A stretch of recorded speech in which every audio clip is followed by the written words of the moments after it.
Okay. Let's see. Fish sound. Yep, yep, yep. Let us show.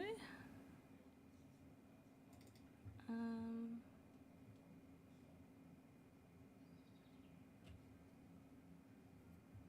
Browser settings. No.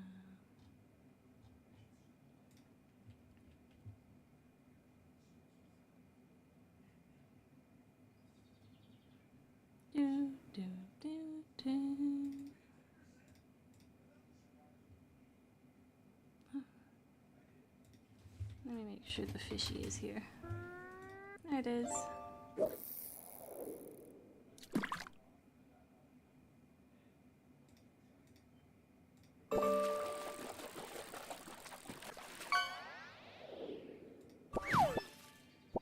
Rotating rainbow. To-do list.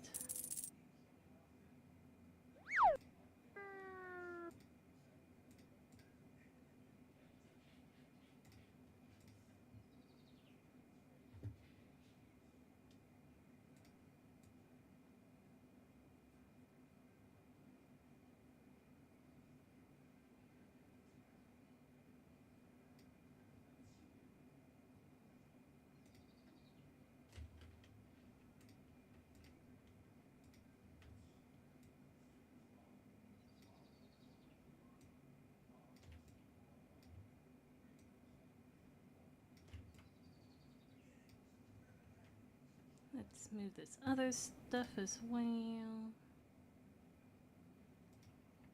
I'll get rid of bongo candy for now.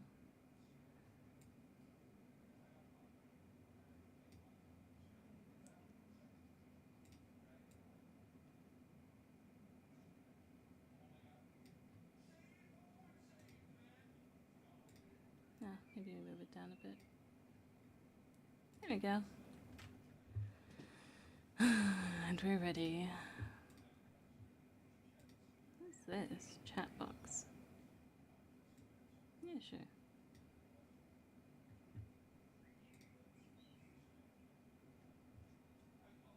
Put this. Honkai.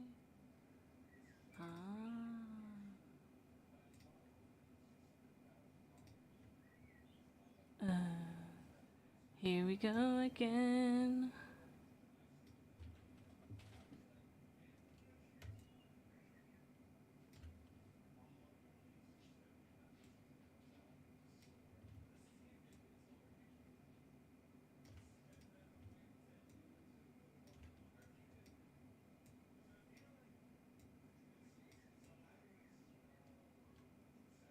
Well, because I'm gonna zoom in.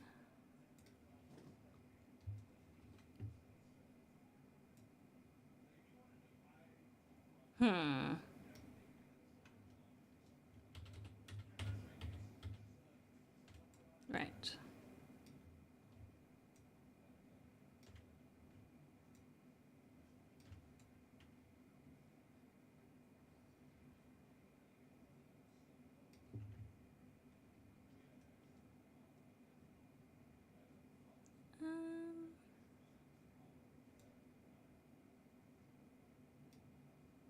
There. Is that okay? Maybe not, huh?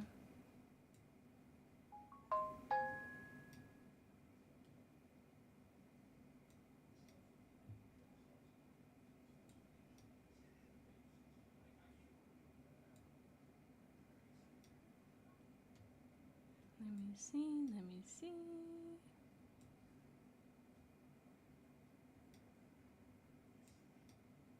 There.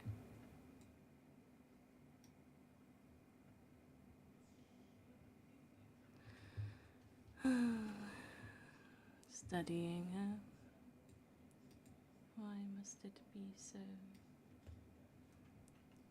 Okay, maybe if...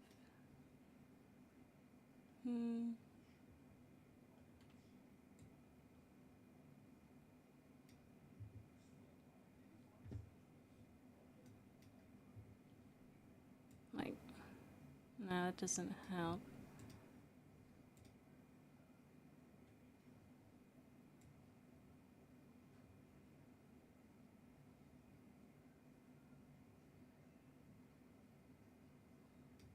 Okay. Oh, you can see my other stuff. Oh no! Oh no!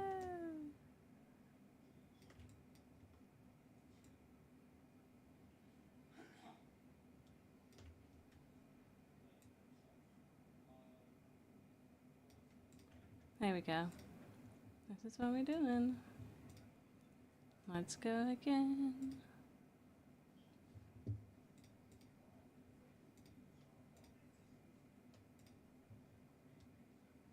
Okay.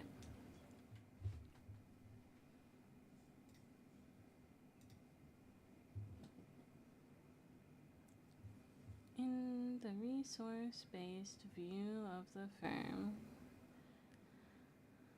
having knowledge is often considered to be the single most strategically important resource. Brief history. Okay, moving on. Trends in history.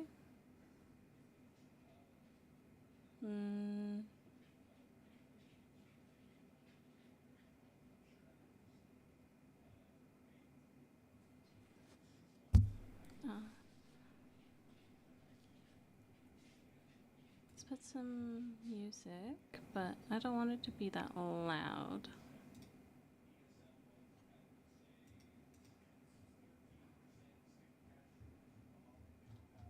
Ah.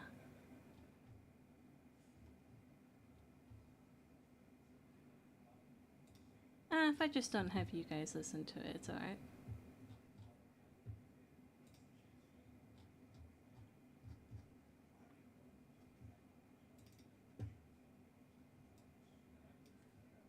There we go. I'm a mess. Okay. Here are the focuses, as well as virtual. Okay.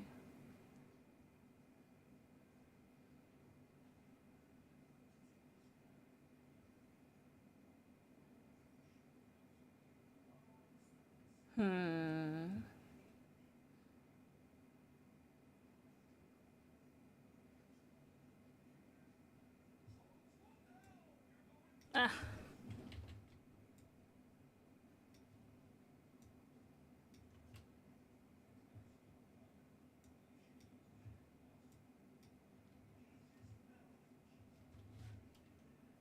The various personal. Oh, hi, Kurt. Hi. We're just doing more studying. Because I have to, you know? Not drunk. Oh, good job. Don't you have your parents' house for the weekend? I thought you were going to have a party or something. Yay! Mess. I'm a mess in distress, but we still the best. Just say yes. Or fearless, say yes. Oh, well. I'm drunk as hell. Oh. I believed you. Don't lie to me.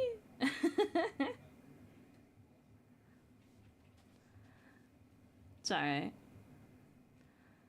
You fell in the that's not good. Be careful. Are you hurt? Chill out. Lay down or something.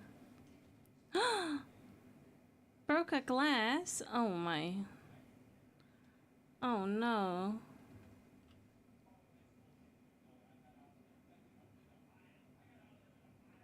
Well, I hope you're okay. I hope your parents don't find out. Yeah, we hot here? It's really warm here too. I mean, I'm sure it's warmer where you are, but I cleaned up. That's good.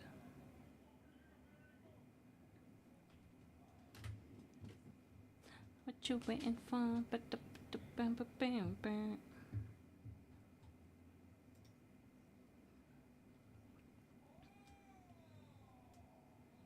Gonna like boom boom boom. Gonna like boom boom boom. Okay. Now you have emote only for a while.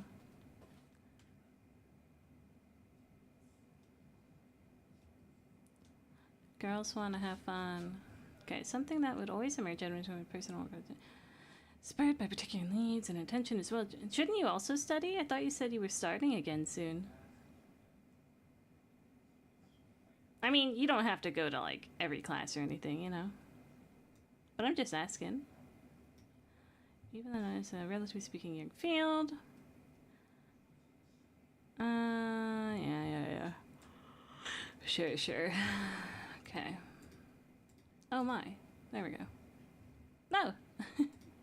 I'm super shy. There we go. I don't know why the pages are all turned differently.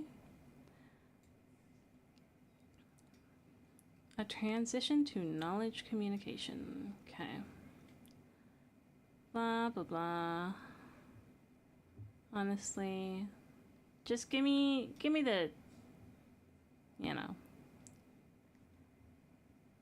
Why did you read emote only if you're not even going to use emotes?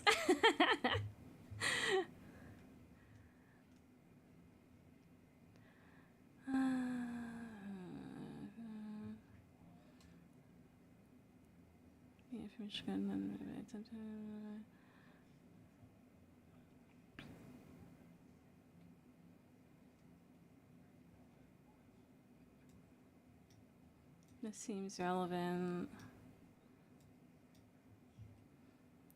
The transfer of knowledge as representation becomes a matter of planning, procuring, transporting. Okay.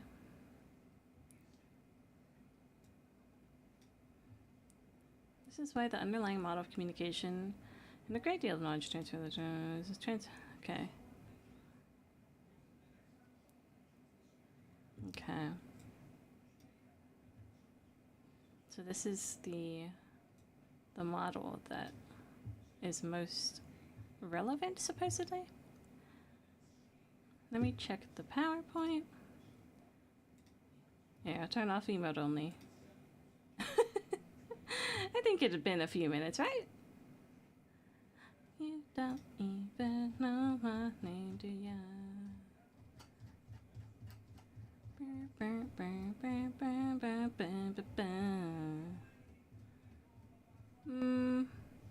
Nah, I don't see this in the PowerPoint, so it probably wasn't that interesting, but we'll keep looking at it.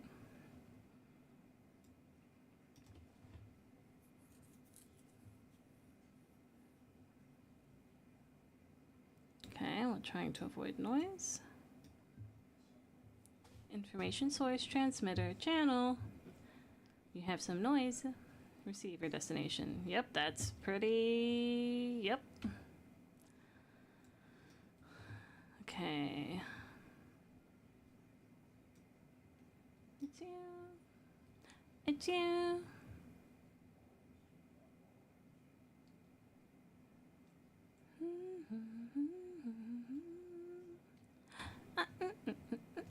Let's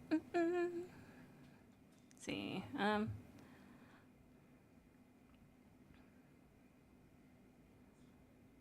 Okay, my own position is anyways a reaction to the cognitive approach from a classic constructivist perspective. Kant is found in knowledge is neither a matter of one's representation of the world, nor the degree to which this representation may or may not correspond to the world. Okay, let's see.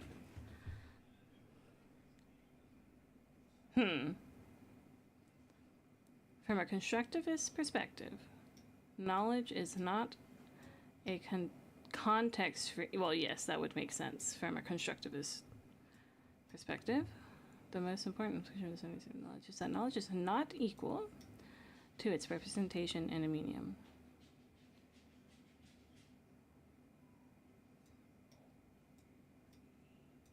Okay. The constructivist position holds that knowledge is somehow a product of a knower.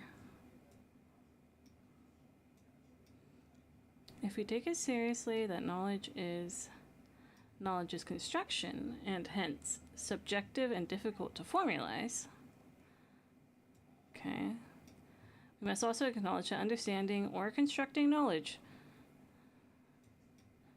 requires reconstruction and adaptations at the... Yes, I mean, that's Okay, by the proverbial other, and some, but not just basically a matter of nowhere collating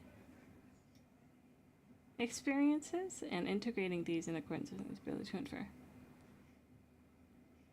Collating. Okay. So far, this is a very philosophical study, which I do like.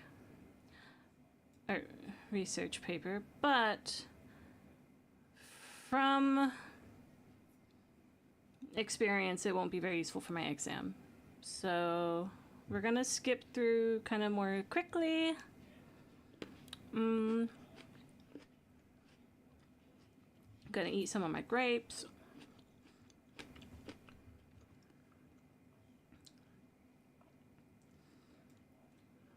I have a hard time believing any of my classmates read this one. None of them like this kind of paper.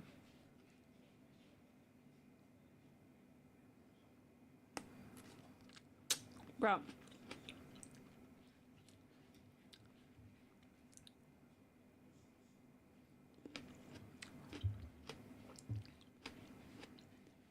The fuck is this paper called again, bro?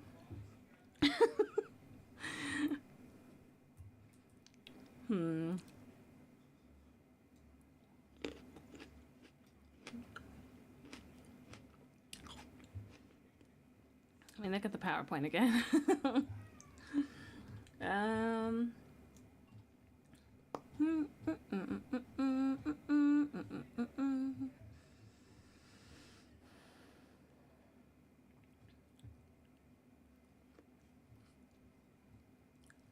we in Casper 2018? This is 2019. We were in 2019. I don't even know if we have a 2018. No, we have 2019, not 2018. That must be what they mean then. No, it says page 1. But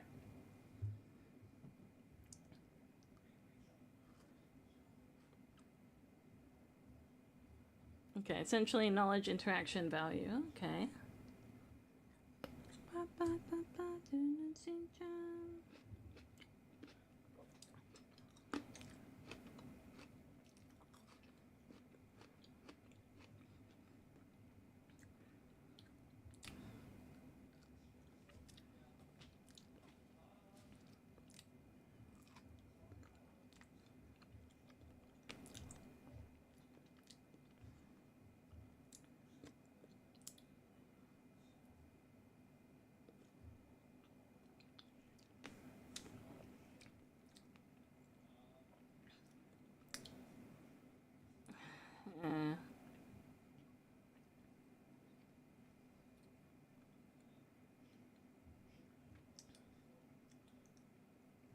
No, actually.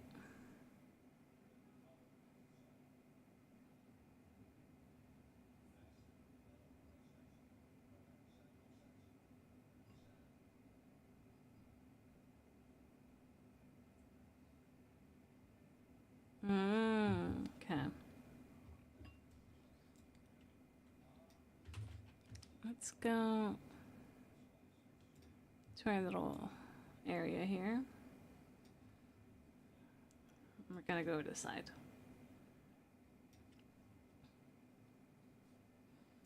Now we're gonna zoom out a bit for you.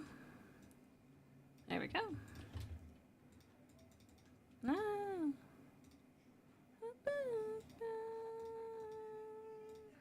Okay.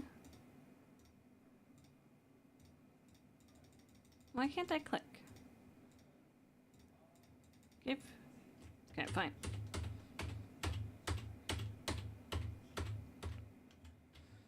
Let's talk ASAP. Okay.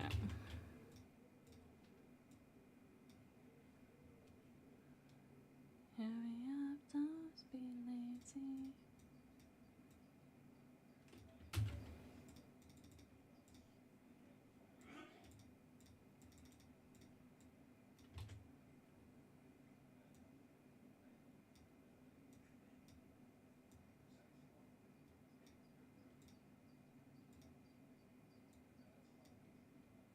Lamau.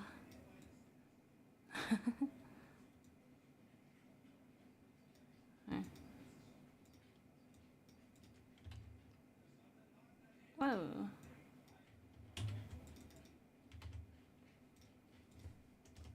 Okay, fine.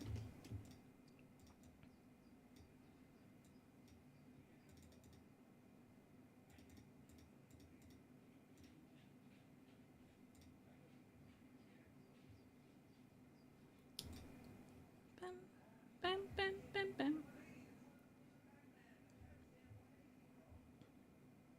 Taking seriously that knowledge is the human mental value integrity. And is somewhat this implies that the intuition that what's said is also heard. Right. And what is heard is understood, accepted, and adhered to. Cannot be upheld. Oh, wait.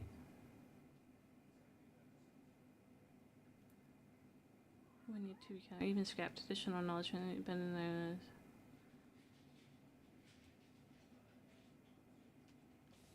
Right, okay. That knowledge is a mental to evaluate based on the internal as well as external stimuli we're exposed to. Our previous experience.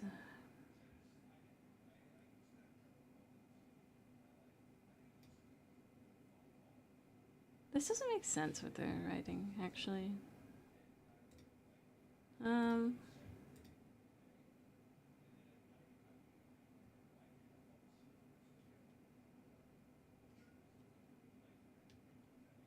It's not really intuition. I don't know. I don't really. Okay.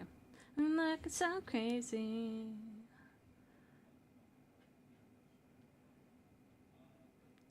Hey. Maybe you could be the one. Yeah, this, I'm looking. PowerPoint doesn't really use this study that much. Now, would it be good to read? Probably, but they honestly, I don't think they really. Yeah. Don't ever really expect you to read these kinds because they're like, yeah, you probably won't understand it, you idiots. Fine, to be quite frank.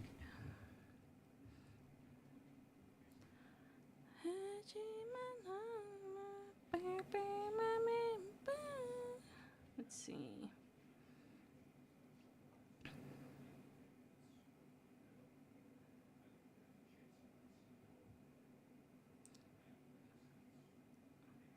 Okay. Well.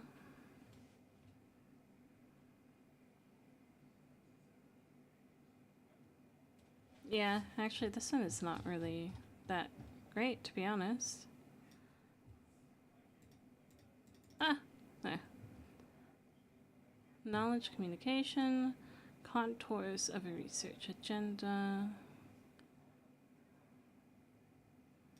Yeah, it's not actually that useful. I'm gonna close it even. Leave. Where. I mean, what could we put? I just wanna hear mine, 'cause I know what you like, boy.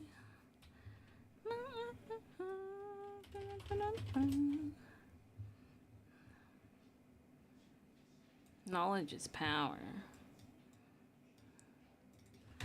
Construct. For constructivism.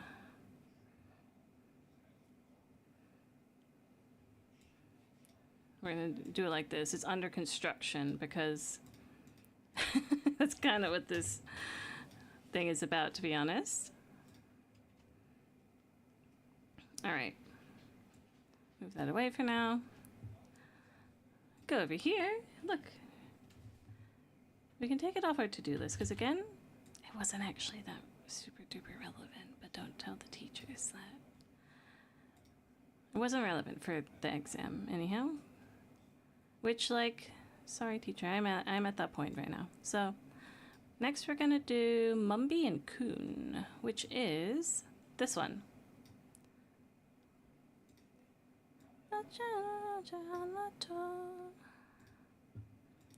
Okay. We're on Mumby and Coon right now.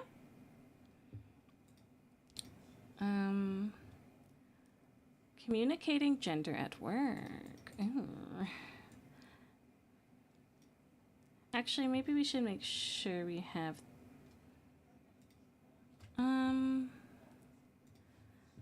Let's make an extra thing, actually, because in the PowerPoint, even though it doesn't super use the research they want us to read, there's a bunch of other stuff that is important. So we'll just do like this, to be honest. And then we will go back to the PowerPoint. Again, you cannot see the PowerPoint. Don't want to risk getting in trouble. These are the main points of the PowerPoint. Very big, so sorry. Knowledge.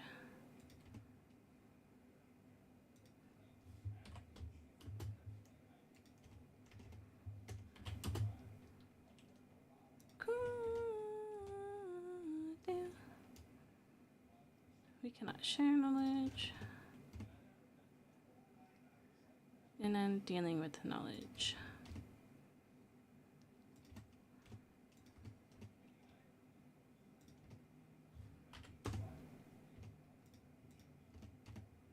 All right.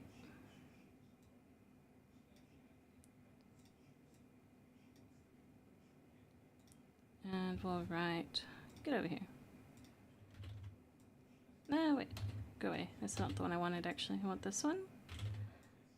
I'll do PowerPoint. Week 13. Make it bigger. Change the color. No, I don't want to change all the colors. Chill. There we go. There we go. Oh, maybe you can't see that part. Sorry, but... Oh, no, you can. Cool. Alright, we're going to put that up there for now. We're going to Mumby and Coon, which will be over here whenever we have things to put in this boxy. A little boxy.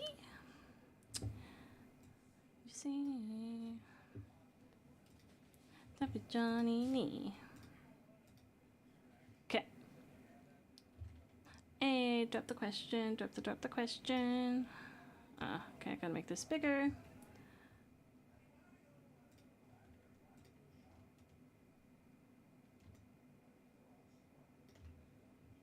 Yep, that's big enough. Gonna looking for attention. Okay. Communicating gender at work will also open up. Ooh, I don't want that. The next week. Oh no, don't look.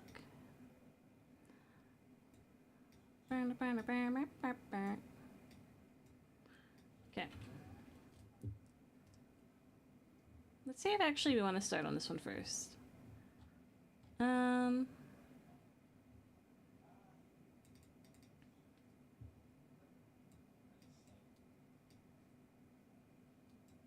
Hi Kurt, welcome back. I turned off emoji chat already, but you can still use them.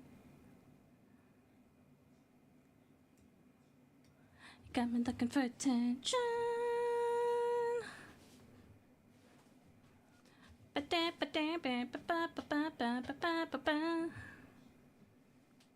You got some music on, Kurt? You vibing?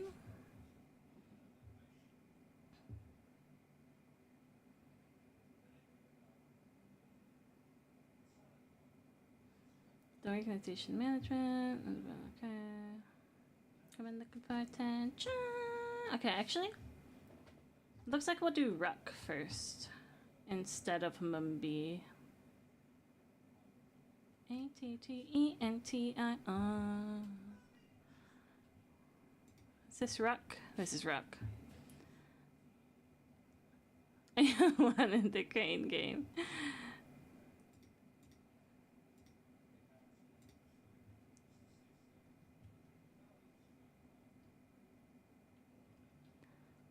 So always remove it. You can crane game still.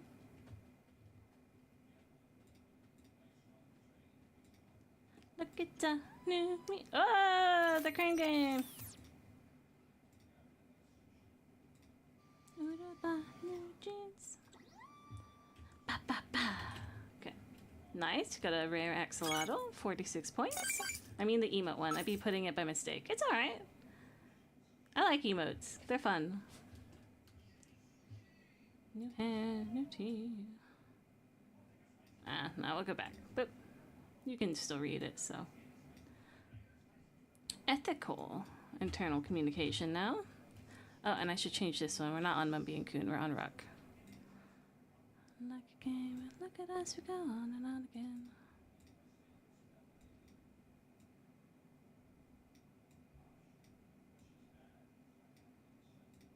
There you go. Nope, not me. Fair enough. You don't have to either. But just to know, I do like them. They're fun. Feeling so bright. Let's see. Okay, this chapter explores ethical considerations for contemporary internal communication practice. Uh-huh.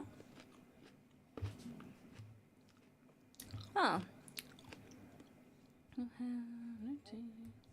It's interesting.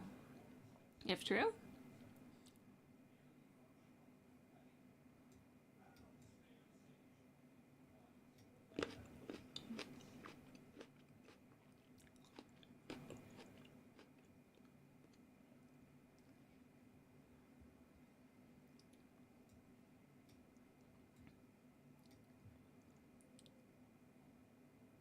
Internal communication is important on both counts. Huh.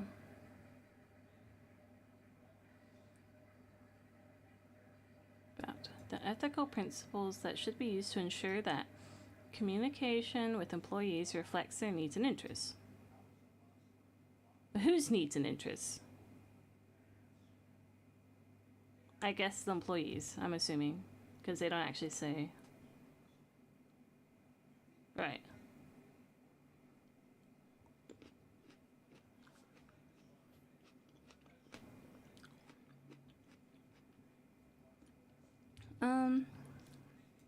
I'm gonna put that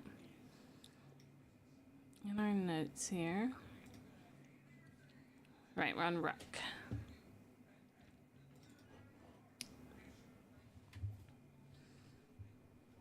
Focuses on the ethical principles that should be used to ensure that communication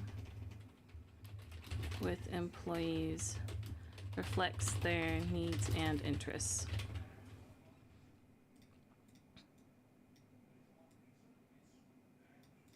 Very cool.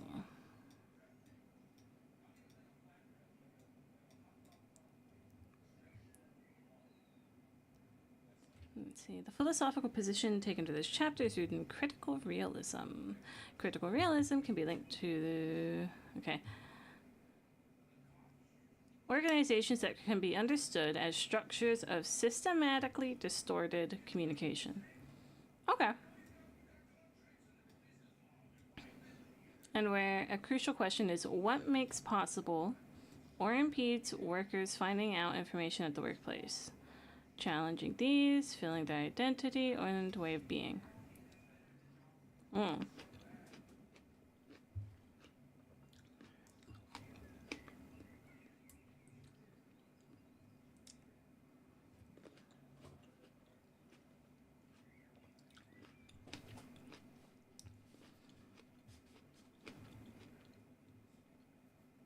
Okay.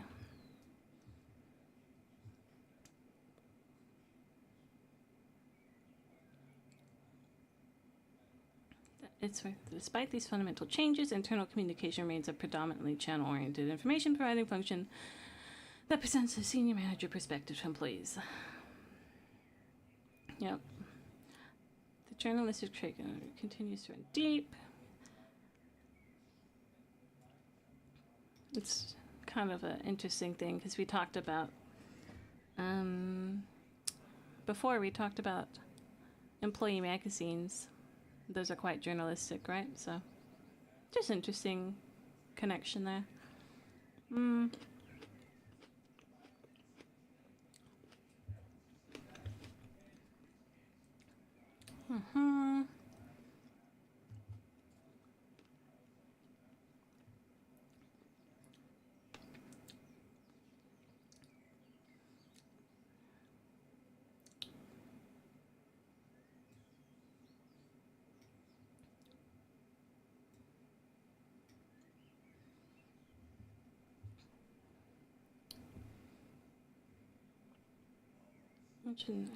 Which enabled strong associations between internal community. Although the combination of strategic and employee voice provides a solid basis for effective contemporary internal communication practice.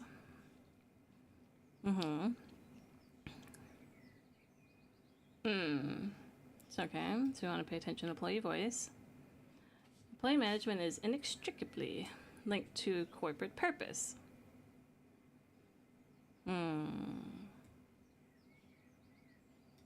Employees are engaged, or not, by the express purpose of the organization that they work for. Yeah. If there's one set of stakeholders that are front and center to the fulfillment of a corporation's purpose, it's the firm's workers, for sure. The experience of being at work is also impacted by the way that an organization's values are lived.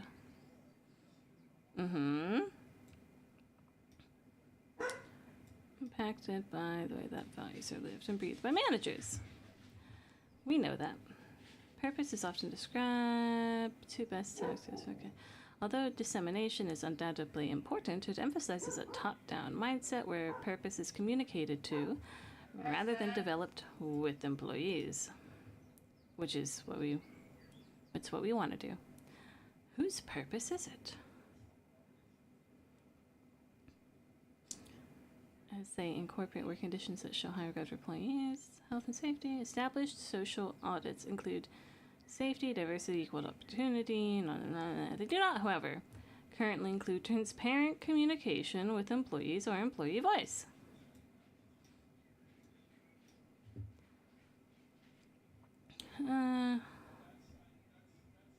Highlights two concerns. First, the internal communication function is rooted in writing copy for employees that reflects a senior management perspective. The internal communication function is rooted in writing copy for employees that reflects a senior management perspective.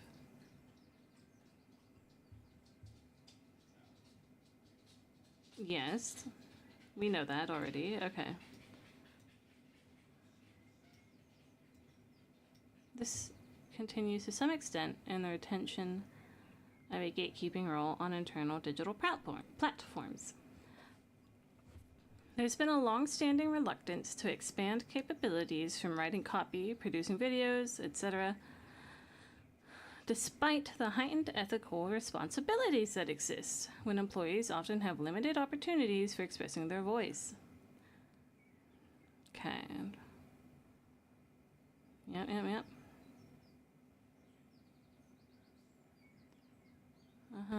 That's fine. He's just saying what. Yeah. Okay. Unbois drama. It's good karma.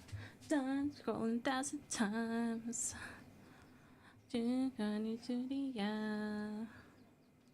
Seeing Kasiki. It's like biting an apple. How sweet it tastes. Sweet it tastes. Taking a break to sing my favorite song. Now, that without you, I was busy vibing. I hit my hand. How sweet it tastes. How sweet it tastes.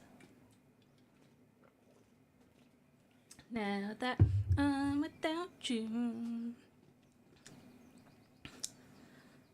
my own way. I'm feeling my own way. I'm in it. 'Cause me and you are different. Ba-ba. Okay, we're done vibing. It's still going, but it's fine. We got the vibe out. Okay. You already said all this. Okay.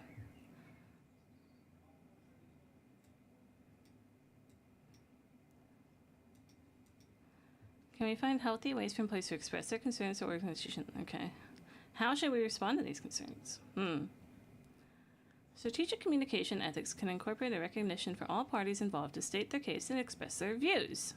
However, from an external communication perspective, this view is criticized. People argue that while PR people should certainly respect the rights of others to express their views, it is surely naive or unrealistic to expect them to play a decisive role in establishing conditions for dialogue. The fuck? That is for others, not least the media, to do. Huh? There is no independent... Right.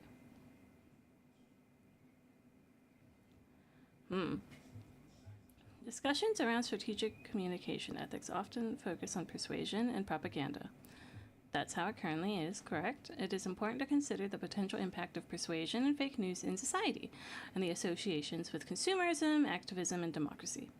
Similarly, it is important to consider the consequences of senior leaders and organizations actively using persuasion to change the behavior of employees in ways which may not be in their long-term interests, either in terms of well-being or job security. Yes. We should do this.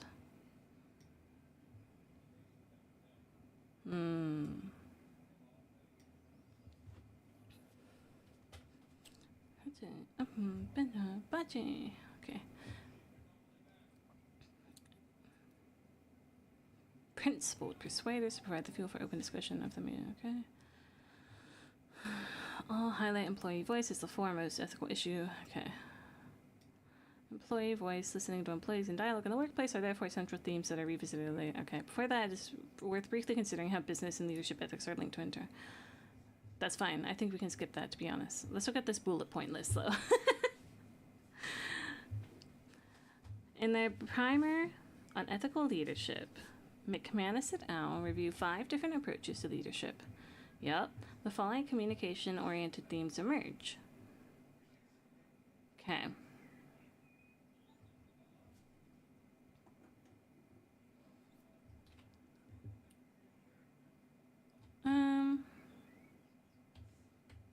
Okay, I don't know where we are supposed to go next, to be honest. Probably here. Or, sorry, down here. But I just want to make sure.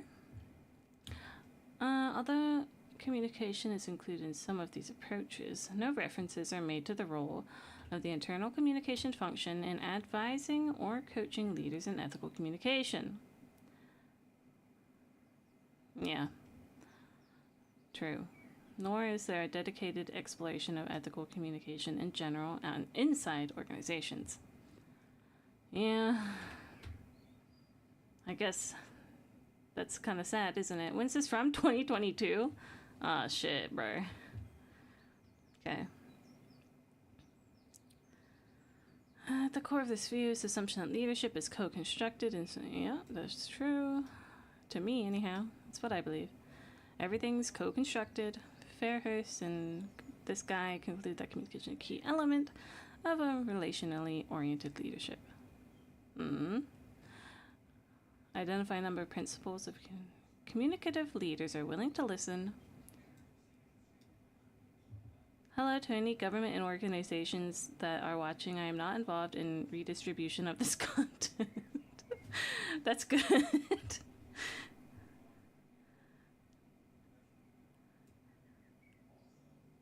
I mean, why you? I mean, you definitely wouldn't be involved.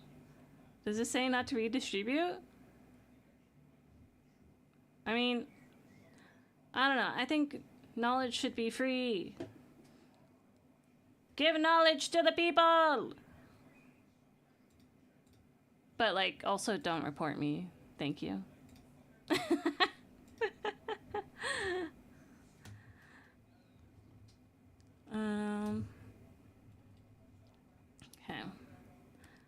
notes that organizations often have been guilty of economic exploitation of workers and emphasizes the importance of challenging distorted communication. Yeah, this requires personal courage.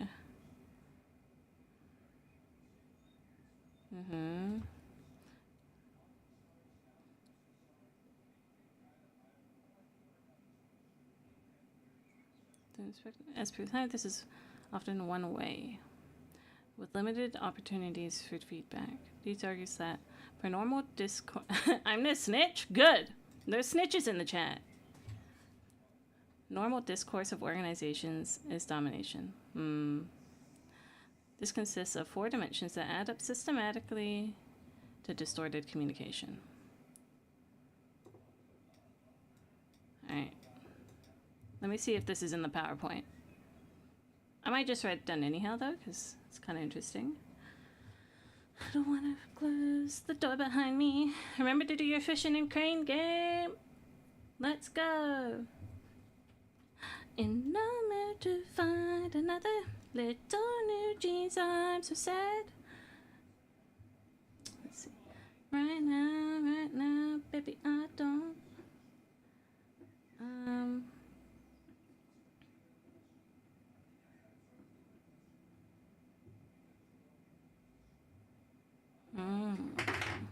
Oops, I'm dropping everything.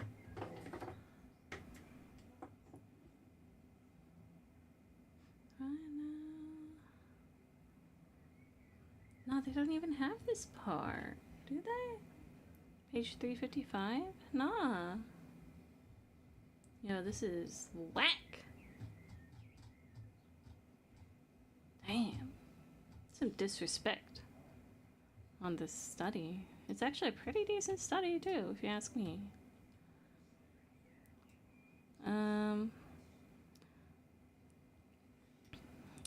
I'll put it here. Would be like, here, you can see me write it down if you want. Just that. Distorted communication, page 353. We can refer to it if we want to talk about that.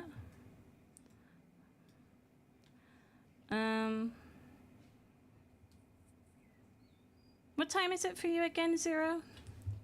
It's like noon, perhaps?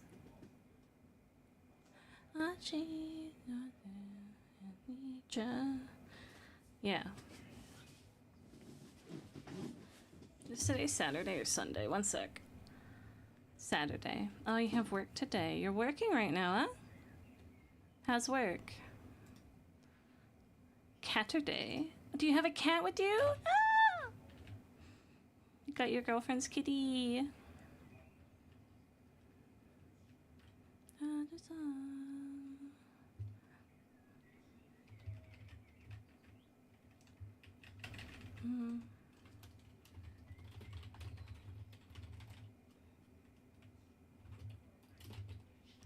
Neutralization, legit. Sorry, I'm just writing this down. Imitation, socialization. Alright. I'm working. Do you at least have your cat with you?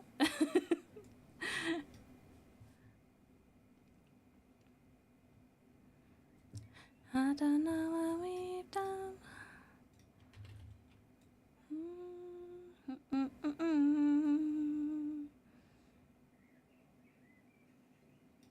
No. I was a little upset. It wasn't, you know, symmetrical. I do have my stepson with me. Yo! What a baby. Do you get to work from home on Saturday? Or do you just get to bring your kitty? Yeah, if I want to. Alright. I thought you had to go. American companies be like, buffet? Want food? Here. Same, my dude. Oh, work from home. Same. Yep.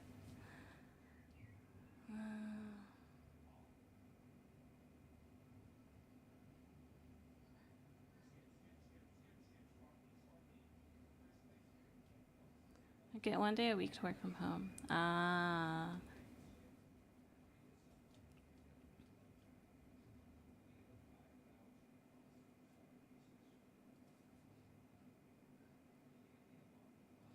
Employees do not feel speak to safe out. Senior managers are not visible or approachable.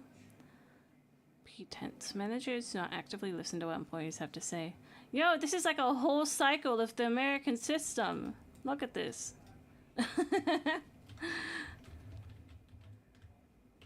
Alright. Power over dominance. When he's doing it with me, This is also not... Yeah, it's not in the PowerPoint. A lot of disrespect on my boy Rook. H-I-T-T-O-G-O.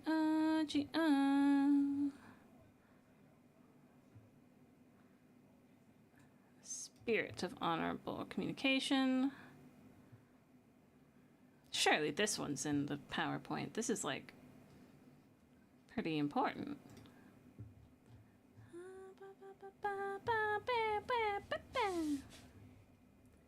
Damn hot minute.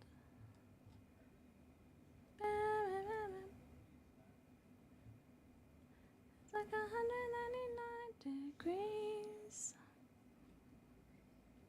Okay. This is also not here or what, bro?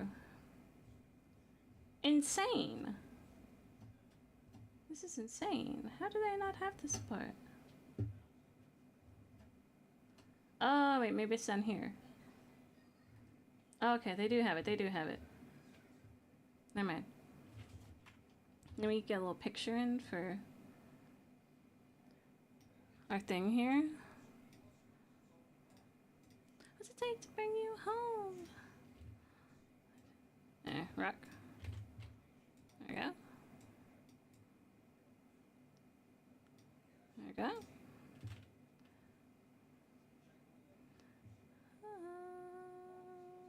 Okay.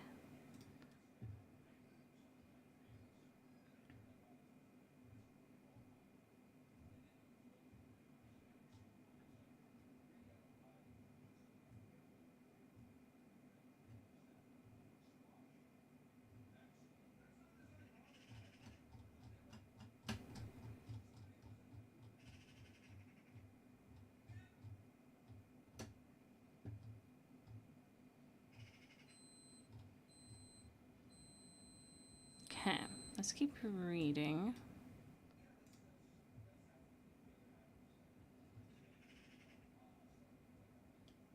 Discretion relates to the accuracy, fairness, timeliness. Yeah.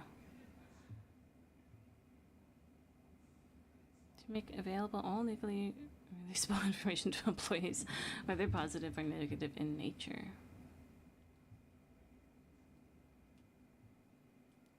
The communicated, to be perceived as transparent, the communicated information first needs to display specific substantial characteristics such as these, which is these ones up here. Oh gosh, that was the worst. There.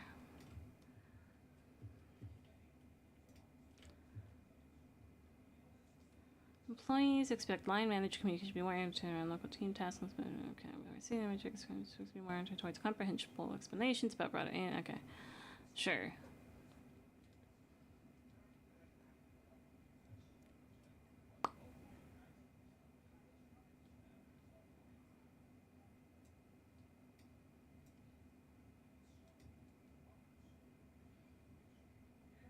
It's a kind of love. It's not fair. Okay, ethical listening.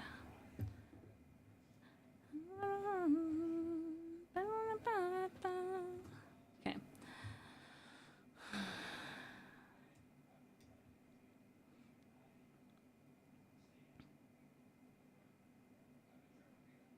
Okay.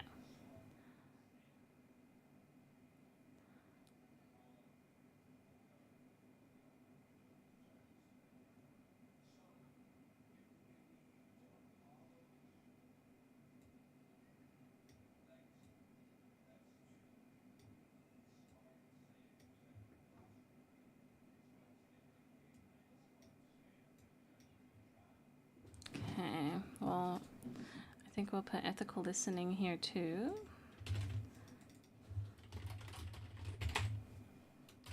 Page, what is this?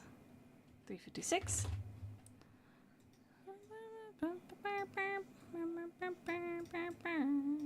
Okay.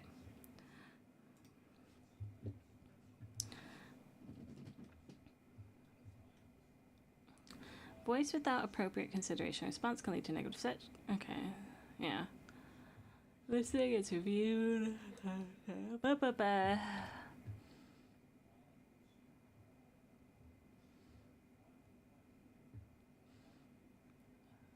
Four barriers to listening to employees. Cultural. Why leadership is understood. Underinvestment in listening capability development. Yeah. Organizational listening requires policies, processes, and systems. Makes sense based on what you just said. Psychological safety is lacking in many organizations. In order to develop corporate climates where fears about psychological safety can be lessened, we have 5 core principles for listening to employees. Openness, planning, distributed leadership, empathetic, and creative feedback. Human. All right, then. Brock found that where opportunities for employee voice are provided, they can be undermined by employee perceptions that managers do not actively listen. All right.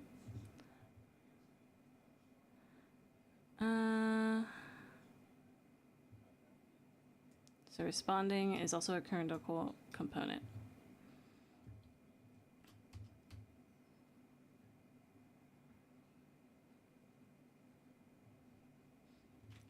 Baby la la, Lisa, can you teach me Japanese? I said, hi, hi. That's my life, baby. I'm a rock star.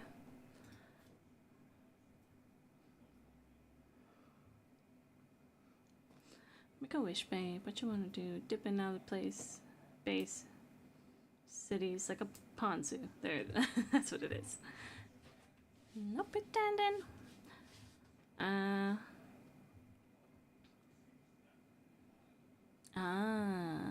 Respond promptly.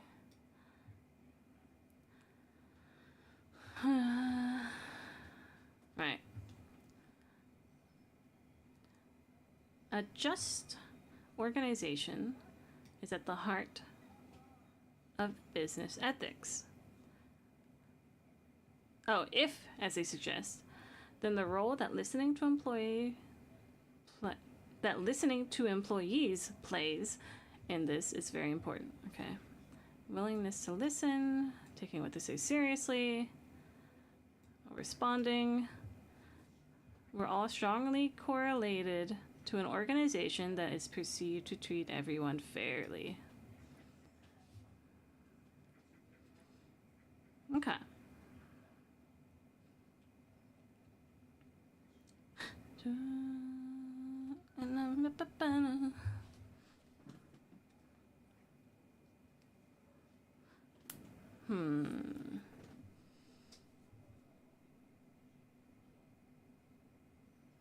Okay, we don't need to really look at that so much.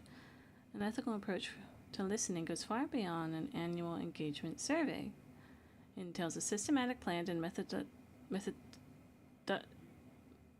methodical approach based on creating trust in the process and psychological safety. True.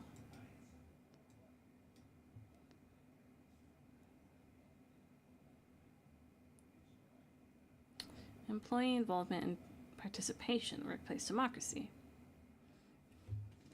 The way that I feel after seven my girls.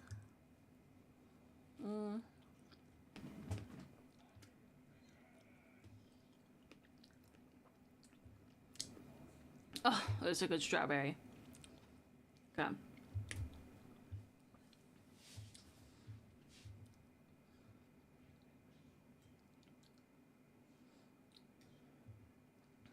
Ape. Okay. Make it feel Let's put that in here too.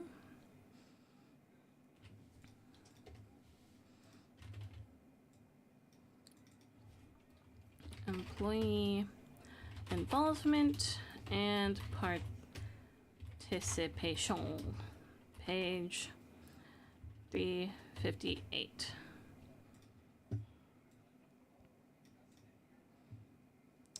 I don't care what's wrong or right. Don't stop blowing up my line. I care at 11:59. Yeah. To a general concept of workplace democracy based on humanistic principles about how people should be treated in society, including in organizations. Surely one of the great ironies of the modern world is that democracy, imperfect as it is in the political realm, seldom extends to the workplace.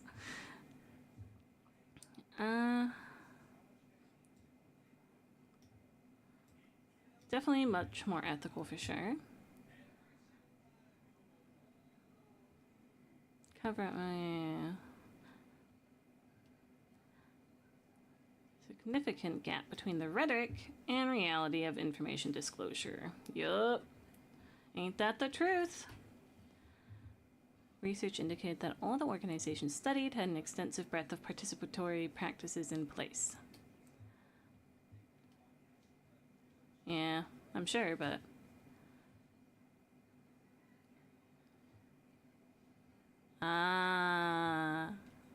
Right, so it's, kind of... What do you say? I can't think of the word.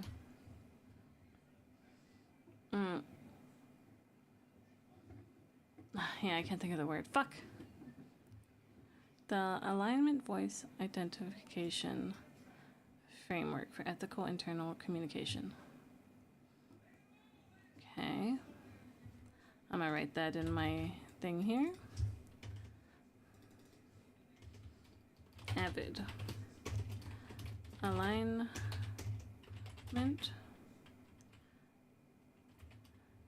Voice Identification Dialogue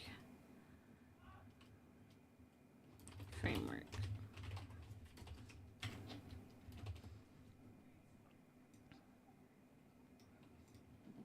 We have a lot from this this study, actually.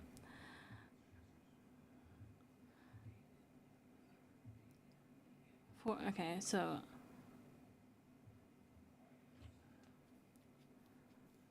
the top 2 behaviors cited by team members for an engaging line manager. An engaging line manager are first, explaining what is expected. Fair. And listening to them. Whoa! Insane! Mind blown. Listen to your employees, bro. Okay. Focus on doing the simple things well. The emphasis is this emphasizes, that makes a lot more sense, the focus on communication of team tasks.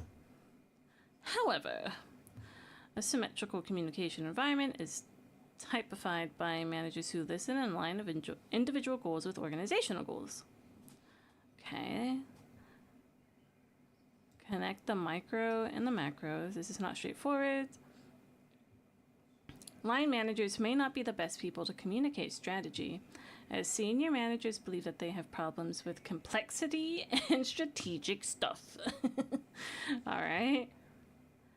So they should be informed enough about strategic stuff with the support of their managers to be able to make meaningful connections that resonate with their team at a time when it is most appropriate to do so in an unforced and authentic manner. Yeah.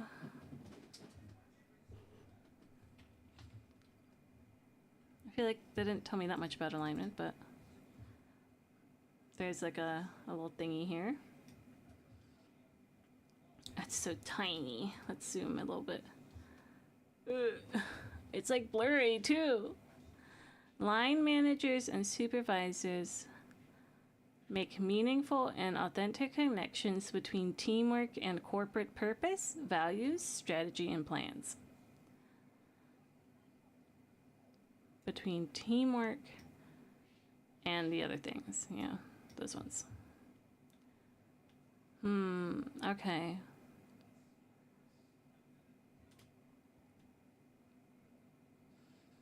I wonder, I would like an example of that if they would give one.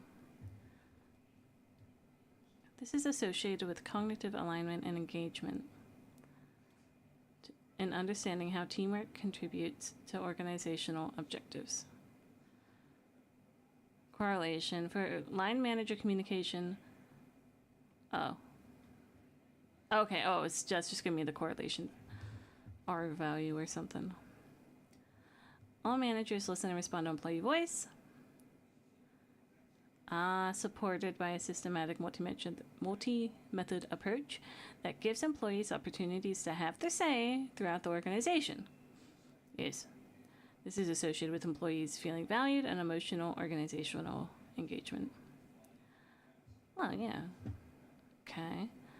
So dialogue at work. So, okay, so all of these contribute to an actual dialogue.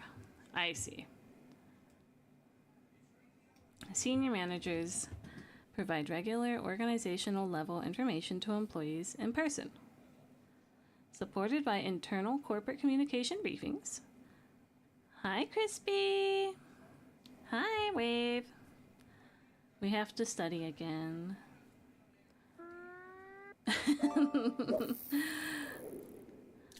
Okay. Using the channels that employees find most helpful. This is associated with emotional identification and engagement. Feeling valued and emotional organizational engagement. Yeah.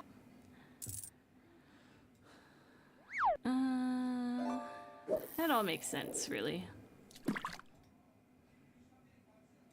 Smarter, baby, smarter.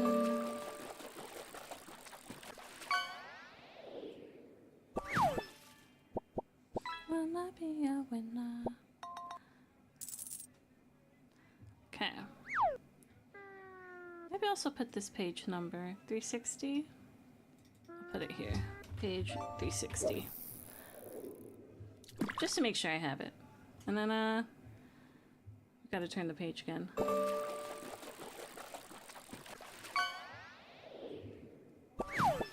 I don't know. She.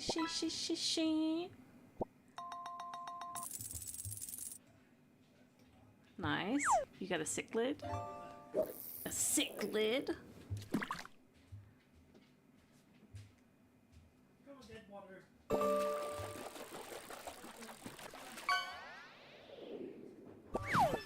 A strange face. Wink, wink.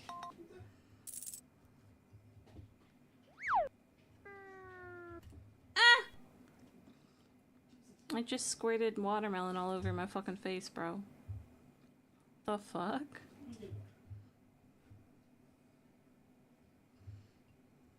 Okay, there we go. Okay, sorry, this is ASMR time. Here we go.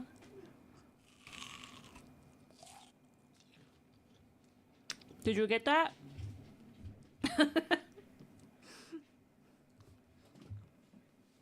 W watermelon.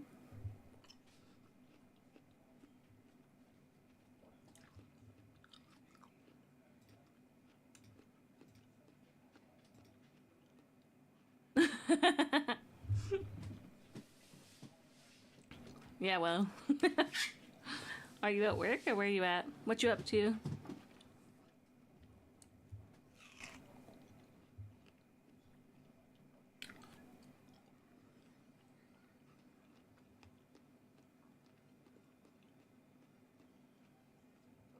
I assume a communication student is taught about the psychology of communication between humans. Or maybe just taught Danish, but I don't know. I think you would like to think they would teach you more like foundational psychology, but they kind of dumb it down if I'm going to be honest. As someone who's taken a decent amount of psychology and read a decent amount of research by now, like on psychology, they dumb it down. Like I've had like them try to be like, oh, look at this research, and it's like, well, it's not incorrect what they're saying, but I'm like, I don't, it's more complicated than that. Like, come on. So they really like make it quite simple, and I think there's quite a lot of beauty in the nuance. I was gonna do D&D today, but it canceled. Oh, I'm sorry.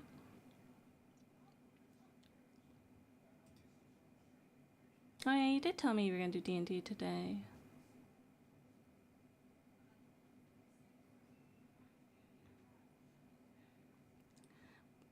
To be fair, tell us why. I mean, like, right now, communication, they're talking about ethical internal communication. So that means within organizations and ethical communication.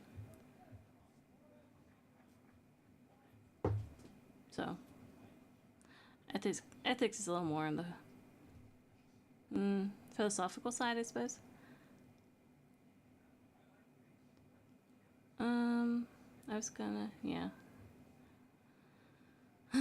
Let's see. I think we're almost done with this one. Yeah, look, we're almost done with this one. Yay! This one is a good read. Quite straightforward. Also taught ethics? Well, you know...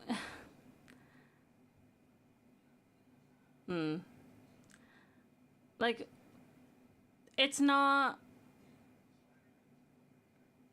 philosophy ethics, I'll say that. I've also taken a philosophy class. Only one, sadly, but that's the only one I was able to take. And it's not quite on the same level. Again, they dumb it down. But, yeah, I mean, of course, you gotta talk about ethics, right? Imagine leaving that out. That's a little rough. Or maybe that's why a lot of companies act the way they do.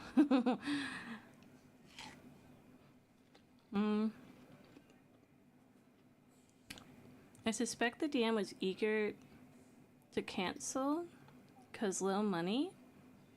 It doesn't cost much money to run D&D, does it? You want to know what they taught me at the philosophy class? It was a class about... I mean, it wasn't strictly a philosophy class, but the professor was a philosophy major, or whatever you want to say. He's specializes in philosophy, I suppose. And it was called Emotions. It was extremely cool and amazing, and I loved it. It was also because, I'm interested in the psychology, but from the philosophical point of view is really interesting. It was a while ago, but I don't know. I shouldn't get into it because then I'll start yapping, and I need to study. But very interesting. I mean, essentially, it all boils down to social constructivism. At least that is also how, I'm pretty social constructivist, I would say.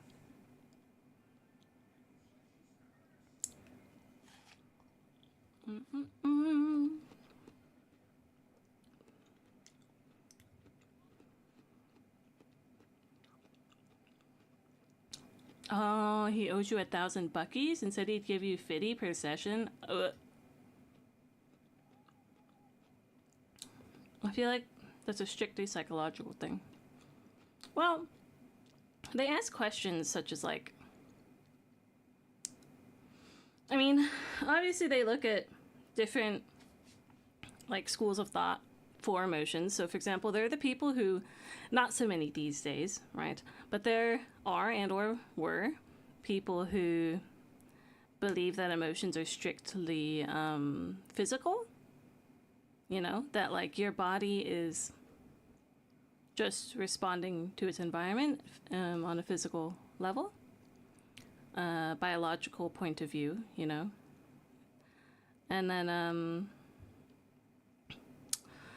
oh gosh, I mean, levels in between that as well, up until social constructivism, which is like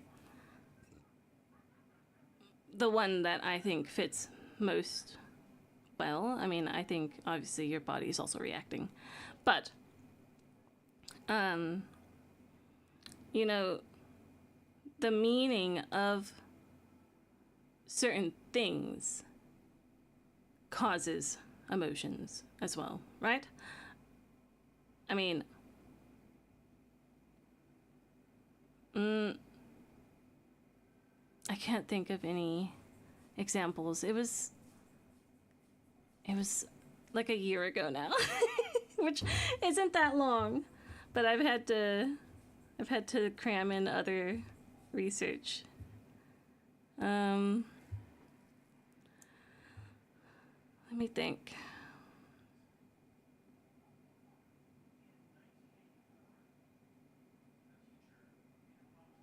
Fat anime titties are a social construct that cause happiness. Well, it's a lot of things. Some people think, like John, you know, he's like anti like digital almost, you know, in a general sense. I mean, yeah, fucking hater, yeah. I mean, booba represent a lot of things. There's also this idea in social constructivism that, let's see, it's fair to see that emotions aren't just psychology, it's a sprinkle of biology and philosophy. I mean, I think, you know, when you're doing philosophy, it's at the top level, if you ask me, of like how you think about things, right? Because they try to break down knowledge in such a way that like it should kind of be applicable in many subjects, right? So a lot of philosophy is used in a lot of subjects, you know, like I think of it like a tier. Whoa! Pink ducky! Yeah, neurology. That's called cognitive. So, I mean, so within psychology, you have several like branches, right? You have the biological, the cognitive, and the, well, you have epinormal as well. And then you also have this socially constructed one. I forget what that's called, though, the proper word for it. So, yeah. I mean, psychology is using terms, like using thoughts and ideas from philosophy, right? Like, philosophy, I think, is more general. And as you go down, like, if you think of it like a little tree chart, you know, if philosophy's at the top, you can start applying it like that. It's really difficult for me to explain things. I'm so sorry. I'm not very good at articulating myself. I'm much better at writing, where I have time to think a bit more. But I hope it was somewhat understandable. It's also a long time, but yeah.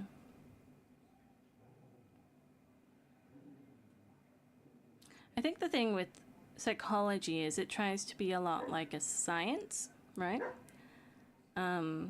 Where they make a lot of causation, correlation, well, not so much causation, but a lot of correlation, like, oh, if this, we see this a lot, right? Whereas philosophy is a lot more just like thinking about it, you know? It does use psychology, of course, in it, but they're kind of just like theorizing. They're kind of like the theory people. They make some theories and then, like, you know, they don't really do research with them. They kind of just write and have ideas. That's how I see it. I could be wrong. Like, there probably is some philosophers who do research, but they probably do research within specific fields. Sorry, I am yapping so much. Idea people, shake my head. I'm people.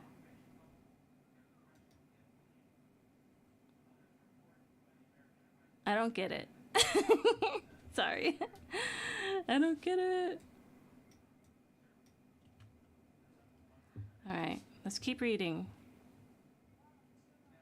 Oh, I see.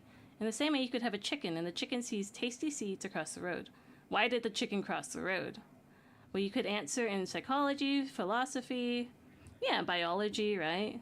Chicken see seed, and it is biologically programmed to go after seed. Or psychology, you'd be like, well, I don't know what they would say in psychology. Psychology deals with human behavior for the most part.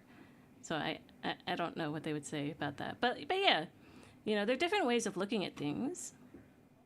So, and philosophy considers all those different ways in theory, I think. You can't just answer in one way. There's so many ways, like a biological way. Yeah. Yeah, there's a lot of nuance to the world, you know?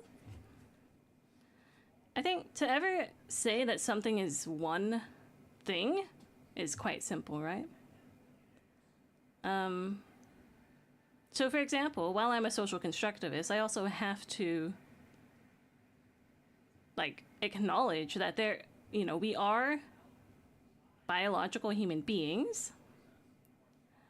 But like, you know, and so there are things like, you know, we can see there are some psychological studies, for example, that have shown when a baby sees a snake or a spider for the first time, like they feel fear. And we measure fear, I'm assuming, through a rise in stress levels and probably crying and whatnot. Stress levels being probably cortisol or something. And there, you know, when you're measuring cortisol, that's a biological way of measuring it. Yeah. So, I mean, like, there are biological things, but I think, for the most part, actually, a lot of our lives are socially constructed. But it's not only that, you know? Oh, don't say that. My narrow-minded idea on emotions was a bit uneducated? Nah. I mean, I suppose that's one perception of looking at it, but I mean, I think you could also just look at it as, like, you know, you're just learning. That's all. And there's nothing wrong with learning. Learning is wonderful. And, you know, I think sometimes, you know, obviously sometimes I can get in a heated conversation, of course. But at the end of the day, if I have a disagreement with someone, I mean, that's almost the best case scenario, because, like, I'm learning something. Through disagreement, I can learn about whatever the situation, you know, was. Could that just be that snakes and spiders don't look a lot like other animals, especially not like other humans? No, so it's like Talus Wise says. Here, let me put up Talus Wise. Little chat boxy, so you can see what they're saying as well.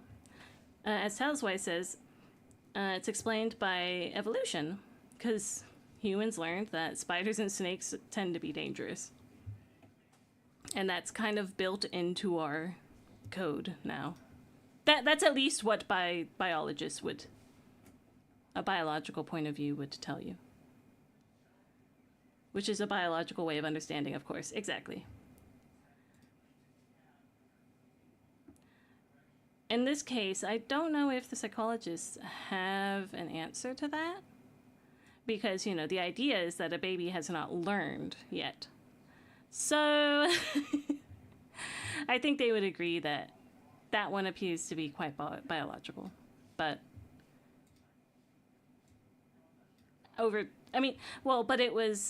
it's become a part of our DNA, or however you want to phrase that, through learning about it, right? So I suppose we learned about it and then it became human intuition, which is, I suppose, biological somehow. The baby has learned what people look like, though, right? Yeah. But for example, the first time they see a dog, they might not, they don't like spike up in stress necessarily. As an example, I don't know if there's research on that, but you know, they like probably also looked at a monkey. Maybe they showed it a picture of a monkey, or maybe not a monkey, because you could argue that that's somewhat close looking to a human, although as a baby, I don't know if you would really recognize that. They look quite different in reality. Oh, here, let me... Can we make it a bit smaller maybe so it fits? Maybe something like that? Is that alright? There. I mean, I'm certainly open to the idea that evolution has played a part, but I'm just saying it's not necessarily just hard-coded into our genome. Not for sure. And I also would give it some uncertainty, like, just because, again, that is still a correlation they're making based on an argument, right? You can never be 100% sure with the correlation. But you can be pretty sure sometimes, you know?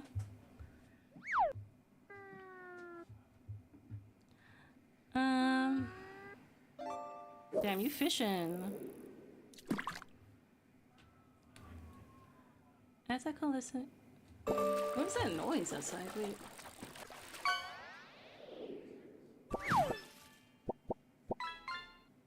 I don't know. It's gone now.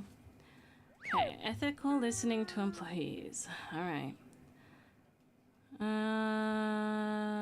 Includes in consideration what is said and responding appropriately. Yes. It operates at line and senior. Okay, it's underpinned by systematic multi-method approach to listening throughout the organization. Yes. Right, so they already talked about that. So they're like, I don't care to talk about it again. Fair enough.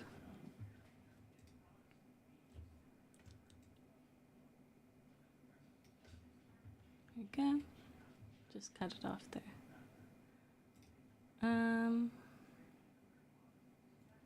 Identification with an organization stems from engagement. Can be associated with perceived organizational support and fairness. I've kind of read this in their graph here, and honestly, they're not saying much about it. Like, to have only a few, like 2 paragraphs literally here, they're not going to be saying that much that they didn't say above, probably. It's a bit late where I am, so this is a farewell. Goodbye, Taliswai. Auf Wiedersehen. Good night. Thanks for coming. It's nice to talk. Look, Crispy, he's waving to you too, if you can see on the screen.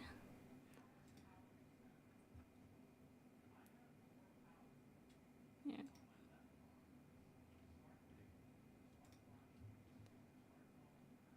I'm really sad about the Animal Crossing chat box, because, like, it's cute, you know? So I would like it to also include YouTube, but it just won't. It refuses. Identification is dependent on symmetrical internal communication. That's interesting. I don't know what that means. Employee-centric values in organizations, genuine care and concern for employees' interests. Okay. Okay, I see what they mean now. Yes. Makes sense, makes sense.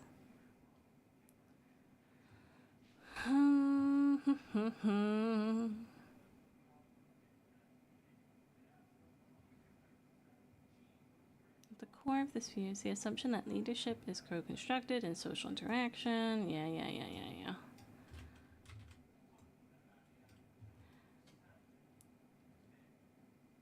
That's fine. Dialogue.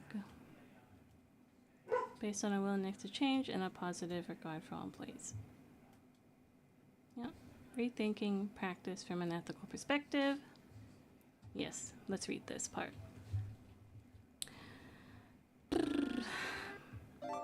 Nice, good fish. Let's see it. Take a chomp at my watermelon.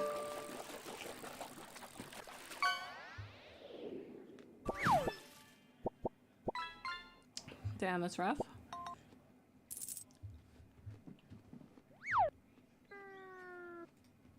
Actually, let's look at the leaderboard. Oh. Wrong one. Leadership! My bad. It's probably because I'm reading a lot about leadership. But yeah, Tankness got like 2 legendaries earlier. No. It's a crisp watermelon. We don't eat no spongy ass watermelon here. I tried ASMR watermelon earlier. I can try it again for you. Let's see.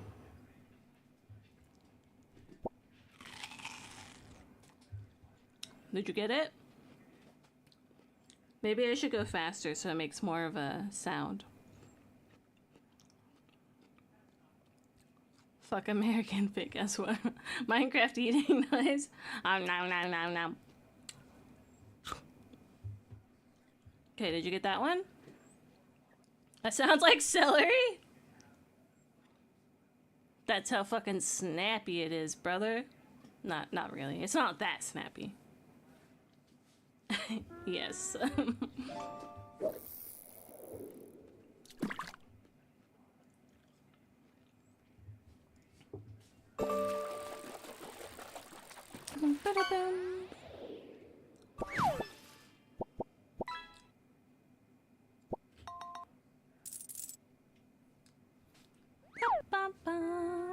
Okay. Employees often feel unable to speak out. PR people who practice... Okay, blah, blah, blah. Internal communication practice rooted in journalism occupies a privileged position. Unlike in the external media world, there are limited published perspectives of what is going on inside organizations and limited opportunities for employee voice. Yeah. The fundamental way for PR people who practice internal communication to discharge their ethical responsibility is to ensure that communication is transparent and complemented with systematic employee voice. I might have to pay to win fishing. Why? You're already #1 in the crane game, aren't you? Yeah, you're #1 in the crane game by far. Chill. Not other people have a chance!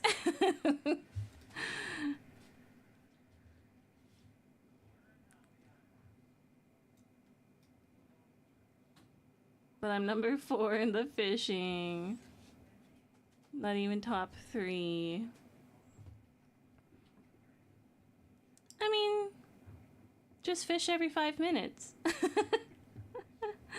I guess.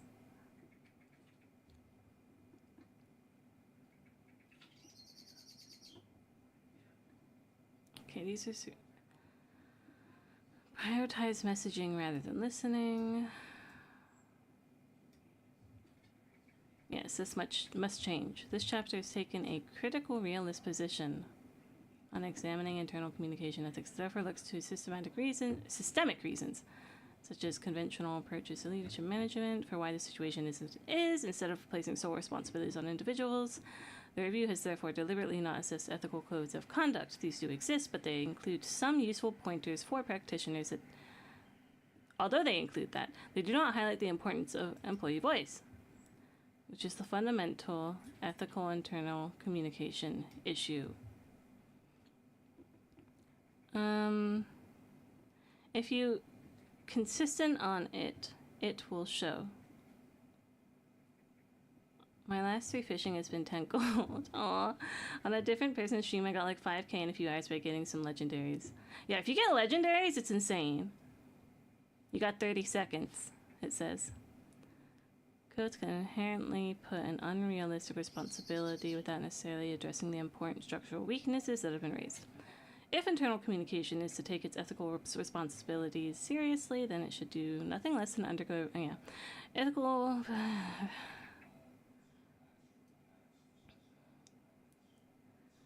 Let go of control and the gatekeeping role, balancing a communication power. It's about rethinking the purpose of internal communication from an okay. Communicated loudly and clearly by professional communication and management bodies. Ethical approaches should be embedded into professional education training. Yeah. All right, we finished this one, guys. Let's go. Look at this. You see this ruck, bitch?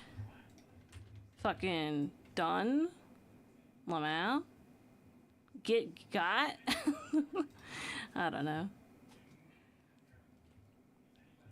Consistent fishers will win, for sure.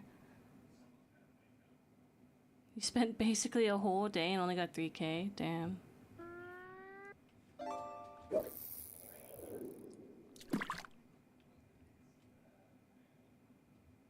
Let's see it.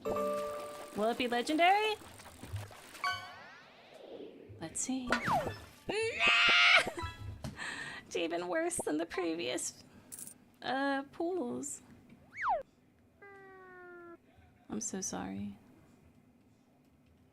Oh, it has 3 exclamations? Oh. Okay. Let me look at my PowerPoint. Again, you can't look at this. Let's see about Bowen.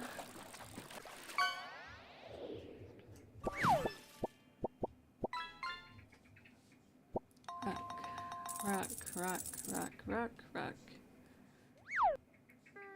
Mumby and Kun. Rock. A lot of rock.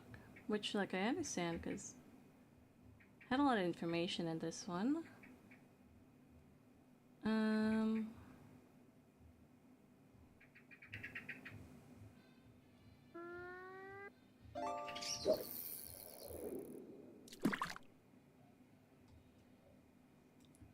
Didn't I do that one?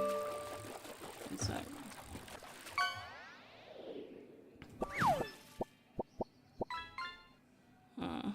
Maybe not.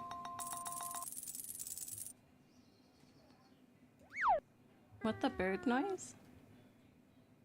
Maybe there's a bird. I mean, I have the window open. I have my headset on, so it can be difficult to hear. So I'm gonna take a poopy break. Since we finished reading. I think next we might do cock or this one. Who's this? Mumby and Coon. Have you tried open back headphones? What the fuck? What's that? I don't even know what that is. Mumby.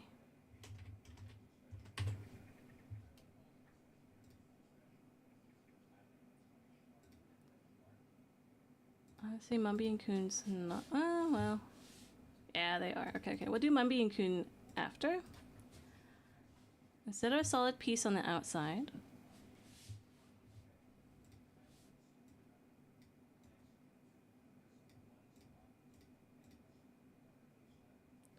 It will have like a grate. Huh.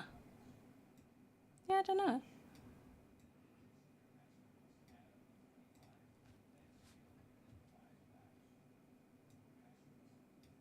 Alright, I'll be right back a sec while I go to the bathroom.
Let's see, lots of talking.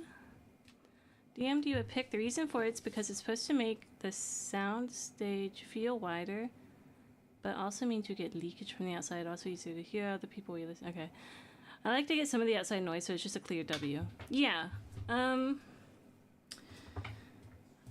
should have got Jesper that when he got a new headset. Or Manny. Sorry.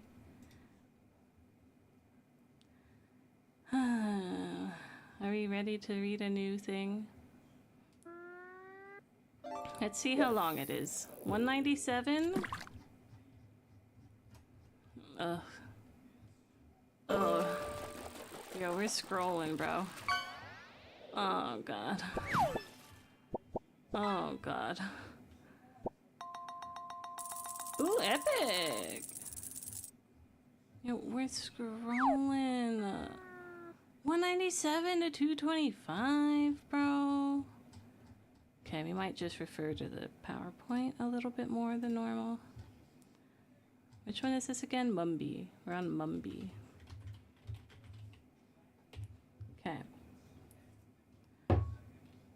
Select aspects of ethical and... Okay, so power and CCO. Okay, let's look up CCO here. No. Okay. Okay, I don't remember what CCO is. But difference is a social construction that has been used to classify human beings into separate value-based categories. So true.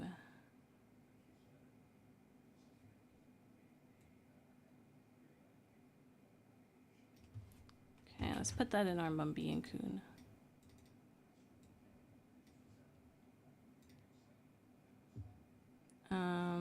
Where's Mumby? Mumby! There he is.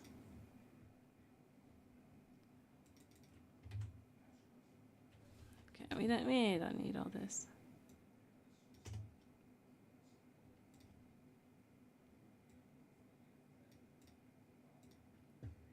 And we'll do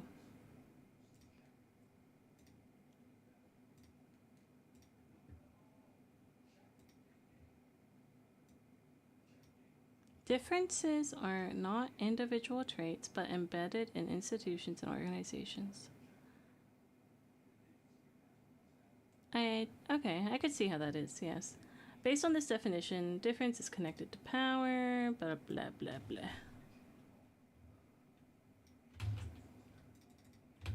That's how we do a blah, blah, blah, blah, blah.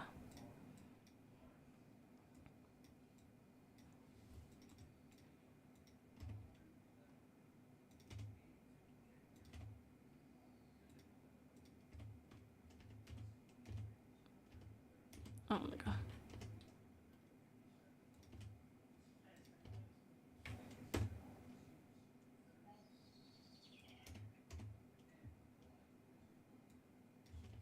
You know what? That's good enough.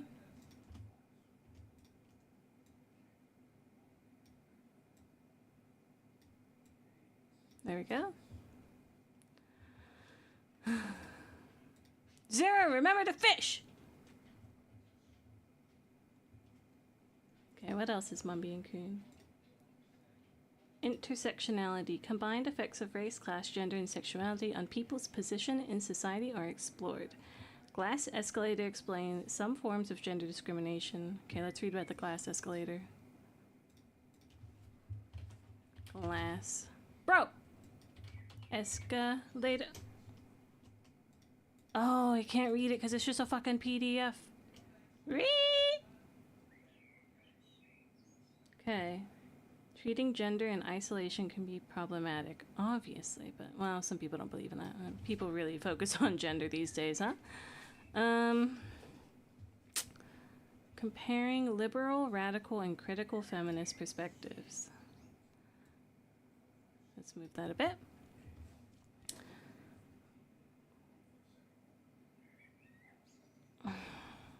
Is this necessary, this part? I don't know. Mumby and Coon. Yeah. Yeah, they make a picture of it in the PowerPoint.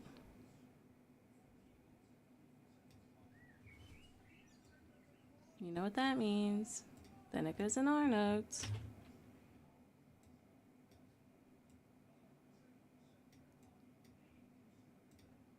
Don't worry. You want to see it better? Zoom. You can zoom, right? It's alright. So don't worry about that, you know? If you were worrying about it, don't. Chill. Do that. That's very interesting. Okay.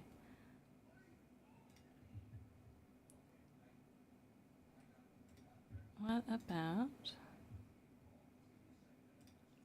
Open this up again.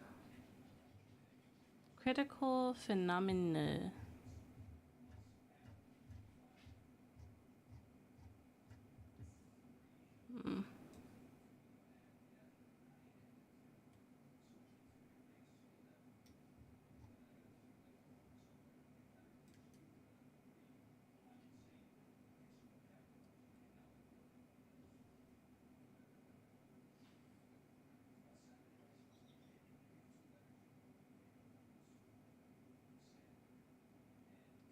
It says Mumby and Coon, but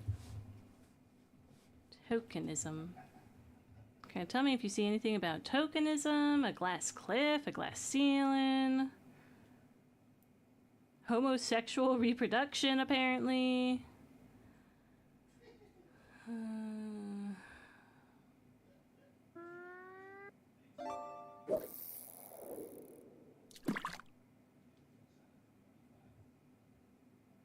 This is not my interest at all.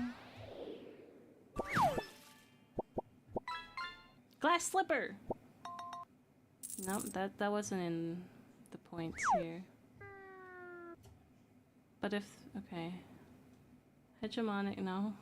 That's not in my thing either. Sexual harassment, Yep, okay.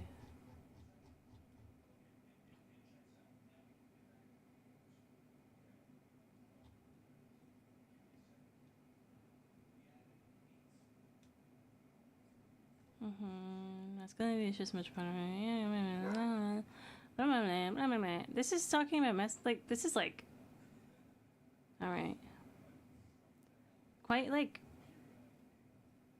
I don't know, like I feel like people should know this. Like, it's like... When people think about gender and feminism, they typically think about women's issues. This tendency is partly because, for much of its history, feminism has been concerned with women's rights and advancement. But it's also because, from a common sense perspective, women have gender and men do not. However, as we have already learned, masculinity is just as much of a product of social constructions and power relations as femininity is. It's like, yeah. And then it talks about the term masculinity and manliness and all this. I'm like, you know. We should know those parts for sure.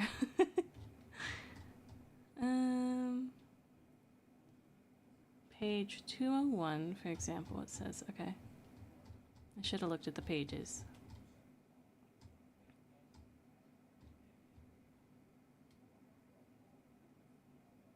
Glass ceiling, there we go. Right over there. Woman still lag behind. Oh, okay.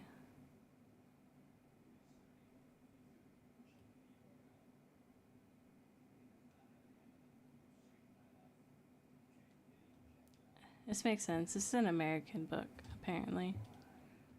They're always much... They're very simple. So, let's see. Critical phenomena.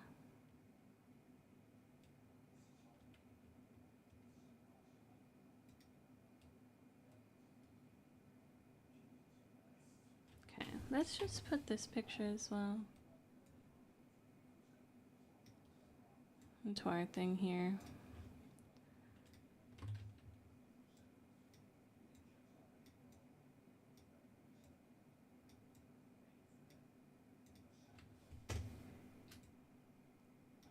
Okay. What else from Mumby and Coon on this PowerPoint? Didn't I put that? Yeah, I did. Yeah, I did. Let's see.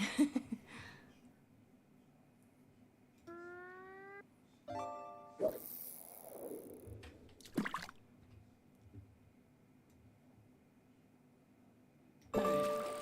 Let's look at this.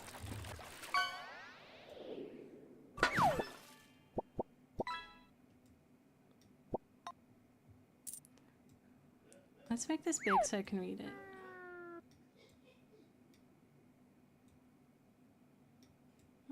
What is... Focus is distorted. Oh, I see. Just bring it to the front. There we go. Critical feminism, gender from a communication perspective. Gender is a socially constructed phenomenon that is subject to change. We all do gender. Both men and women engage in gendered communication behavior as they go about their daily lives. Gender is not an organizational variable that can be isolated and studied separately from other organizational phenomena. Rather, gender is seen as a defining, constitutive feature of daily organizational life. Yes, there's a focus on the ways organization members do gender. That is, it is an ongoing performative accomplishment of both men and women. Okay. Gender accountability. Each of us constantly are being held accountable for our adequate performance of masculinities and femininities, with each performance judged in terms of the social context in which it occurs. Honestly, I kind of know that, like, already, obviously, but hey, we'll put it in. Because apparently they thought in the PowerPoint it was relevant. So, whoop, we'll just slot it in behind. Alright. What else? What else? And then it's in the references. So, Mumby and Kun? Done. And also, closing. So, let's go to our list here. Look, we can cross it off, guys. What you laughing about, huh? Let me see. What should we do next? This is Koch, Vogel, Denner, and Encarnacow, I guess. We have Sang and Kiosis.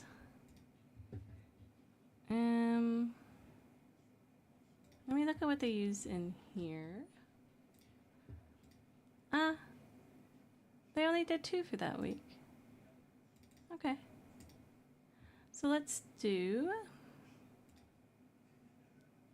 Oh, do they have anything else to say in here? Not super duper, to be honest. Close.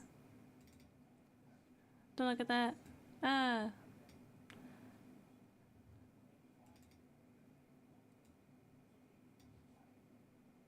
Boop. See, I'm seeing cock. Not. No. Yeah. Yeah. The research. Kasperg, Sorensen, Fitzpatrick, Cheney, Kasperg, Sang and Kiosis, Kasperg and Dietlevensen, Sang and Kiosis, Kasperg, Cock.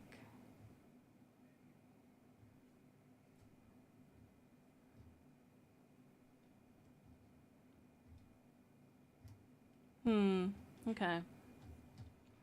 Let's do... What's listed on our list over on this one? We'll look at that.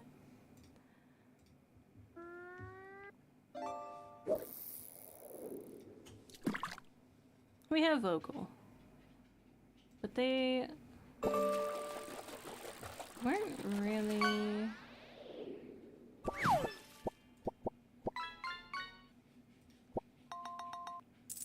Nah, they weren't really there. They're not in this grouping. So we'll do Zhang and Kiosis, maybe? Because I think we did Kasperg and Dietlevensen. Yeah, we already did Casberg. So let's do King and Zeosis. Zhang and Kiosis. When I thought Crispy was talking to himself, I thought that the chat messages Tori sends with fishing were her doing it manually. I thought you were role-playing because the stream wouldn't work.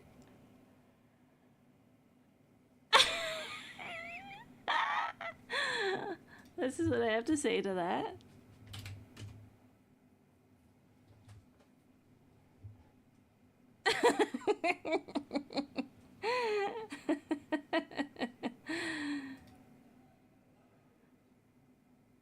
It's interesting that those emotes don't show up on the emote wall. Like, it should have been there, but it wasn't.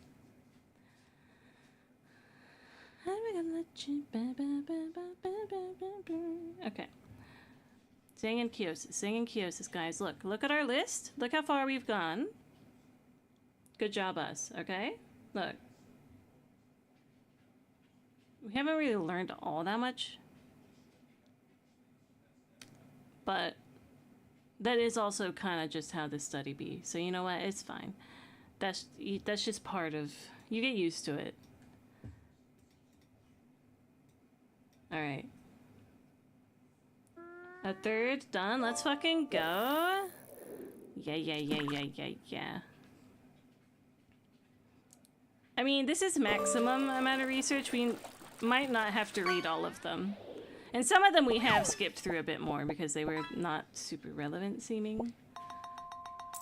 And we can always come back to them, so, you know. This is Michelin. This is not what we want. We want this one. Okay. That was 50 years ago. How is that relevant? Bro, 2003. Which one is the 2003? Oh, Ipe? Yeah, I know. The Ipe one? Yeah. Not 50 years ago, but it is like... It's pretty old now, huh?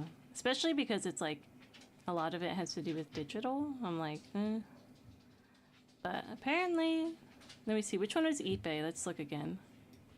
Ipe was...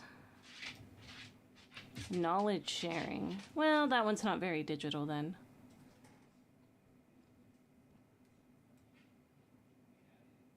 Tacit versus explicit knowledge.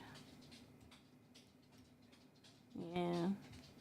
It just talks about how knowledge in companies works, which isn't that useful if you ask me. Because it's kind of straightforward. You know, they're like, oh, look. Well, this one doesn't say it, but one of the other ones we read recently is like, you know, it's not enough to just give knowledge. You gotta listen. You know, type shit. It's like all that kind of stuff. So, where are we? Here we are. Zoom out. There we go. Developing workplace communication. Wait, why are we on this again? No, we want agenda setting and building, apparently.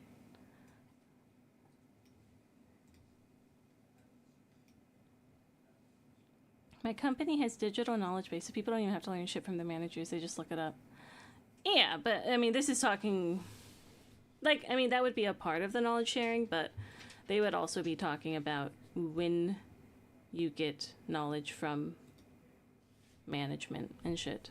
I mean, yeah, it's a lot of... It's all the situations where there would be knowledge sharing. So, like, when you talk to your coworker and tell her, you know, help them out, or lots of stuff. But, yeah.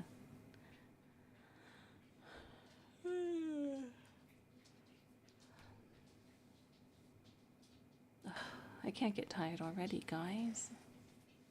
But we got shit to do. Okay. Let's see how long it is. Alright, it's not that long. Oh, yeah, I know. 10:40. I'm so old. We sort of have something like that. I mean, obviously there are ways that people can get information digitally without talking to anyone, right? But like, there's almost no way you can purely do that. Like, you have to talk to people, you know?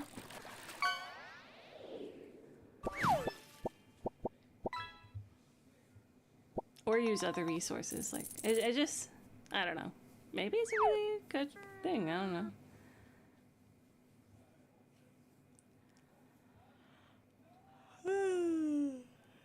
Okay. As a theory, agenda setting describes the mass media's ability to influence public perception of the salience of topics on the public agenda.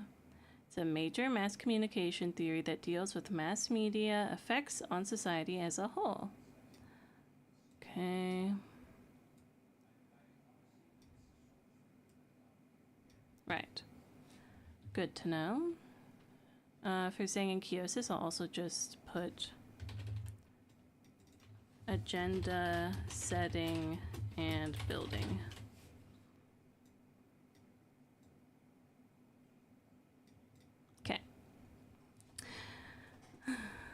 You can take courses without having to ask a manager, but some courses require a trainer, so you have to go in person to a meeting, and in those cases, usually the manager needs to know for scheduling shit.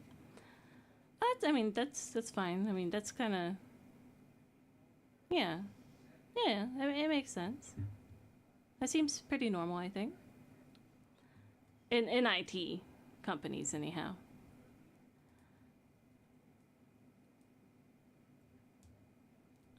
The idea of agenda setting was this guy. Blah, blah. Formalized, empirically tested. See, we don't care about history. We skip that shit. Psychological mechanism behind agenda setting is that people feel a need for orientation when facing unfamiliar issues. Okay.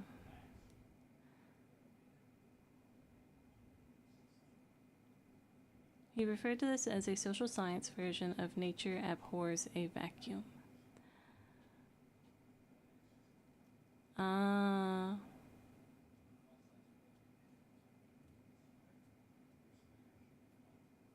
Yeah, I mean, I think that's pretty normal. But it didn't sound the same as what Zero was saying, to be honest. It sounded like different things you guys were talking about.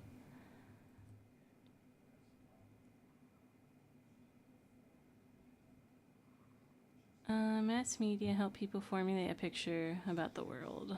Yup.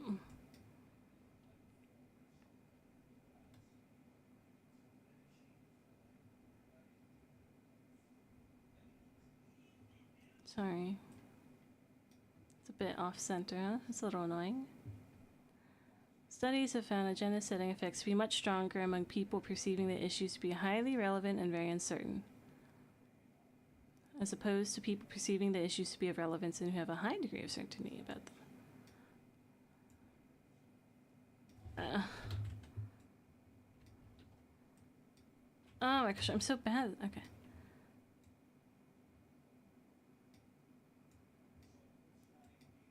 Okay. For IT department, the only courses we do are company-wide, like conflicts of interest. Alright. I see.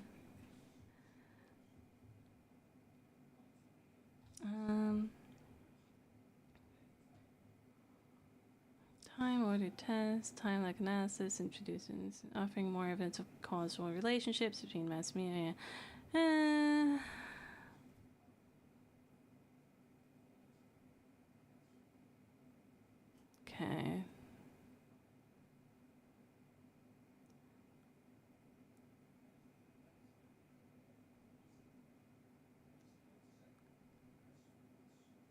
Okay, examine 3 levels of agendas. Okay.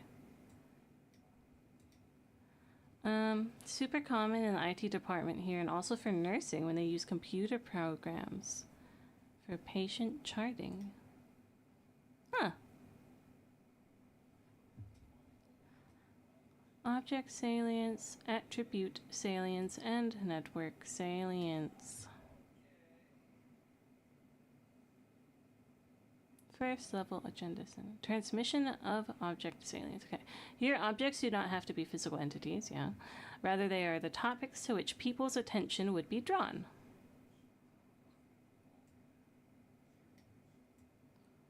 And thus, they compete with each other for that attention.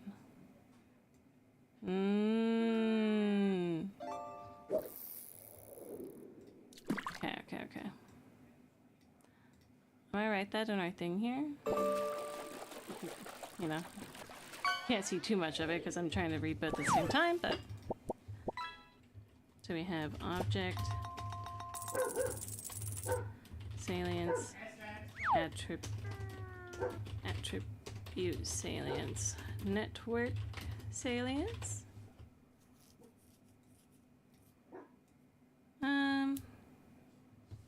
Maybe we'll put a page or number on that just to help us out. That would be page 2.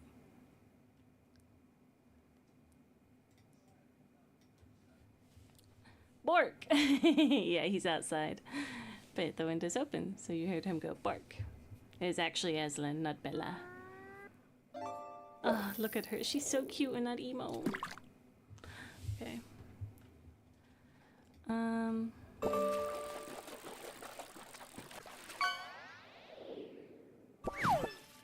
Transfer of issue sends from mass media to public opinion. Okay. Although issues remain a popular type of object to examine, you can also do candidates, celebrities, blah blah blah. Yes.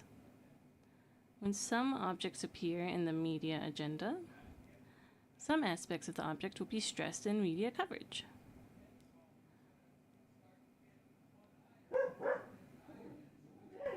Yeah, this is true. My company's IT documentation is pretty poor, and it kind of unsurprising considering it has more than 10 times in size. Over 10 years. Yeah. I mean, yeah, it's not really surprising, as you say. It's a long time. And like a lot of different people working on it, right?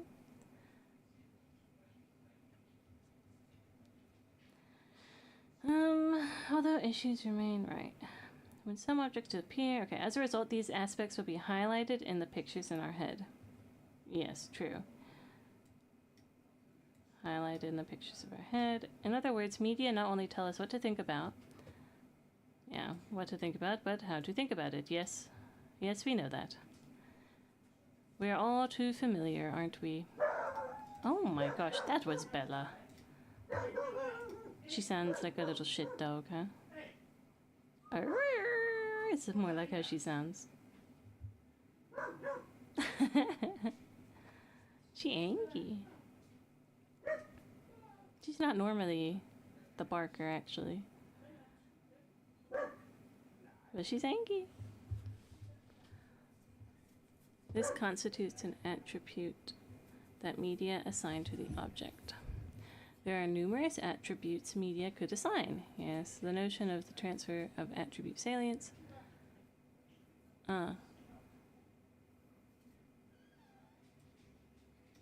Okay, so...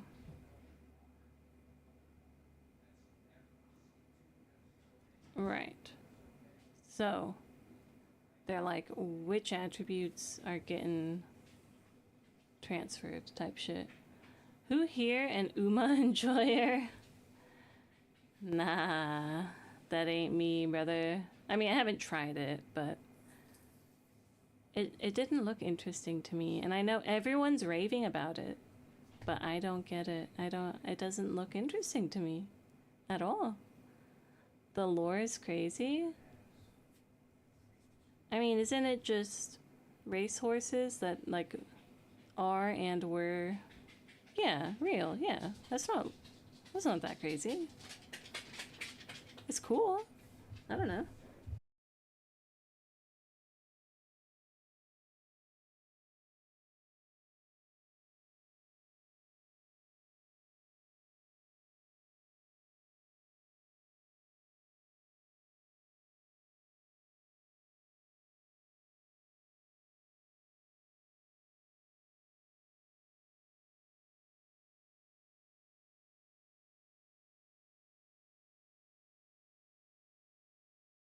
excellent.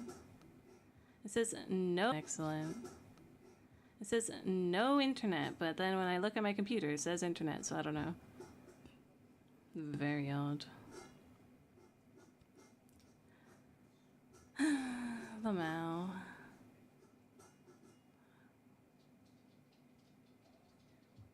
I see they did a gold chip KFC Bruh. Bruh.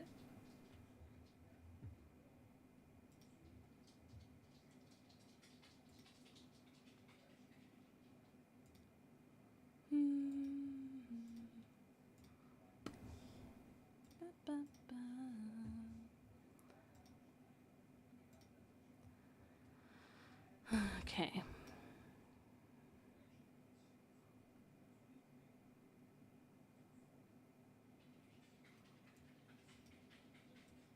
Right. Informational characteristics. Affective is the emotional, yes.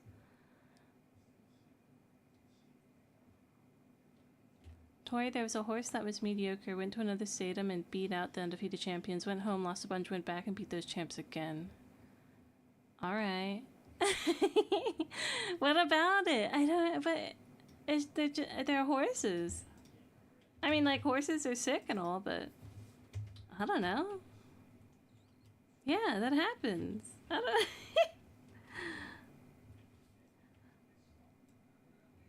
Shake my damn head. I'm so sorry. Substantive. Substantive. Sorry.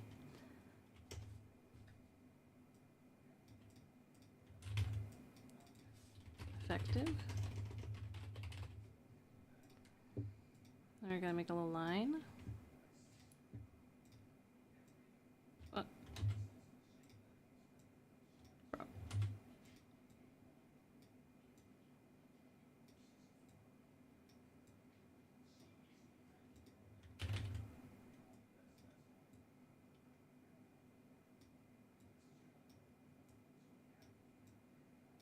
There we go. You don't get it. Yeah, that's the thing. I think I just don't get it, right?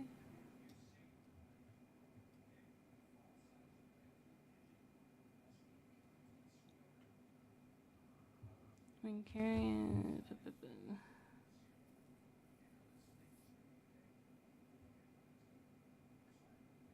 I don't play Uma Musume? But I've seen a lot of memes. Yeah, I mean, I've seen a lot of people playing it too. When studying these attributes, the critics could be their political ideology. When studying issue attributes. Yeah, okay.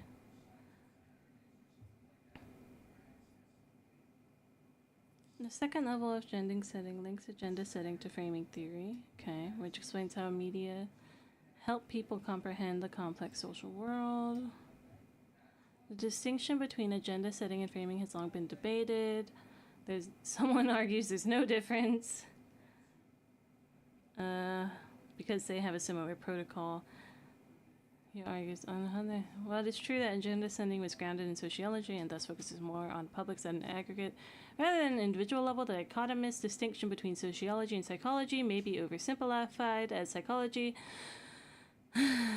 related to information processing has always been a component of agenda setting theory. Yeah.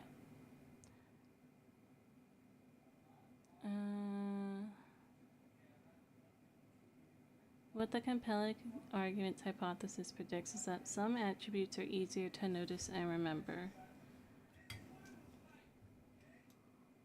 Okay. Did the fish not work? Ah!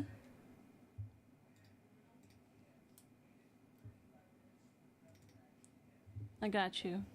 Don't worry, brother. You'll be fishing in a hot second. Okay. Maybe a little bit more than 1 second.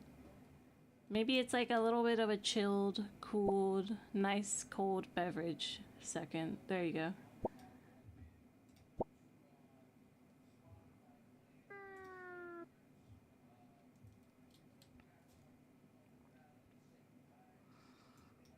Hmm.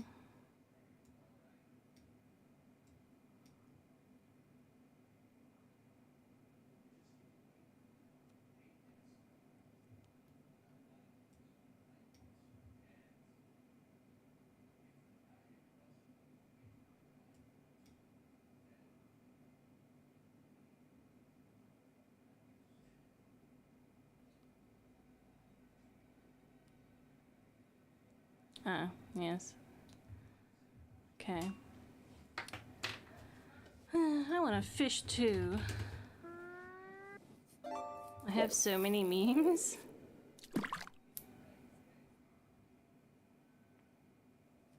BRB? Alright.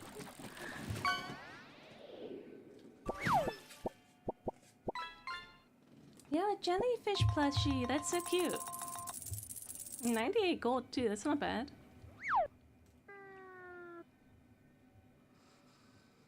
Hmm.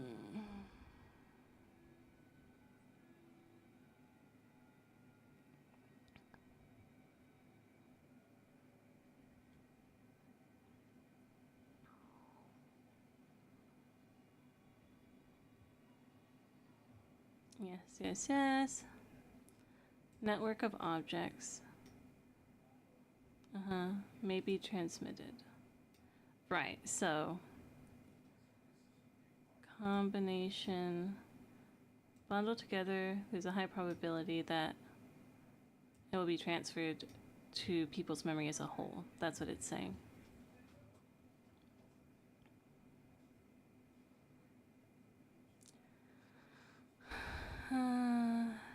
What to think about?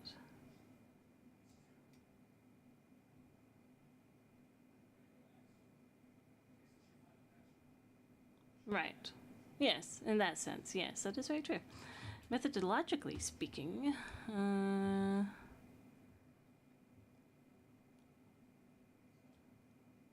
yeah, we don't need this. This is how to test for it.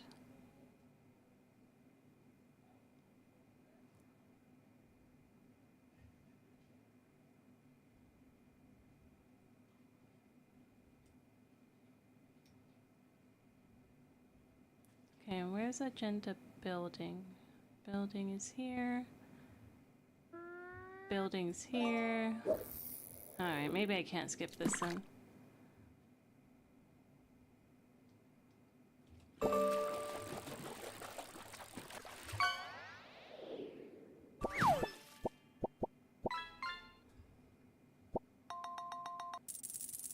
Scraper Mouth Mbuna. Interesting.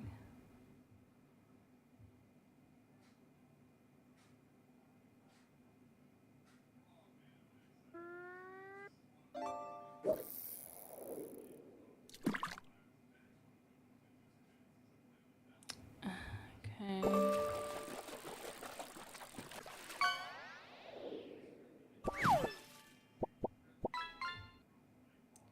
Salmon. Original research into agenda setting was conducted here. The concept of agenda setting has expanded to include agenda building. Some studies found that agenda influence can even reach beyond borders and cultural contexts, known as international agenda building and agenda setting. The phenomena has denoted the insertion of agenda influence into a foreign media system or public through the work of public relations. I'm gonna be real, I'm not entirely sure what they're on about there, but often used in strategic communication, it's about the salience of discourse among different stakeholder groups in shaping the media agenda.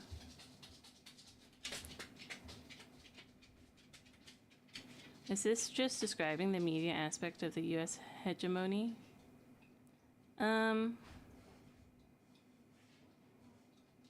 It's just describing how media tends to work. I mean, it's not only America. It is called agenda setting and building. So that's what we're focusing on. It's about the salience of discourse among different stakeholder groups in shaping the agenda. Okay. Interest groups, non-government organizations, blah. The first sentence, okay. Agenda, article using agenda building to explain how an issue or a demand could overthrow its existing bias and become a legitimate concern and interest in policy circles. Maybe it's just like building on top of each other or something, so like several things. I don't know.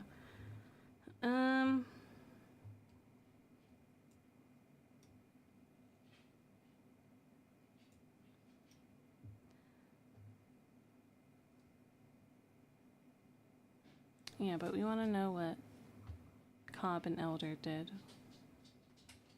Cobb and Elder study presented a much broader... Okay. First, the arena of social influence could be at the institutional and social system level. Alright. Both descriptive and prescriptive. Fair enough.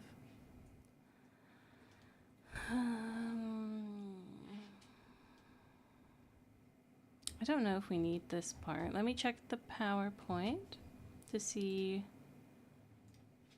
if they really go into this part very much.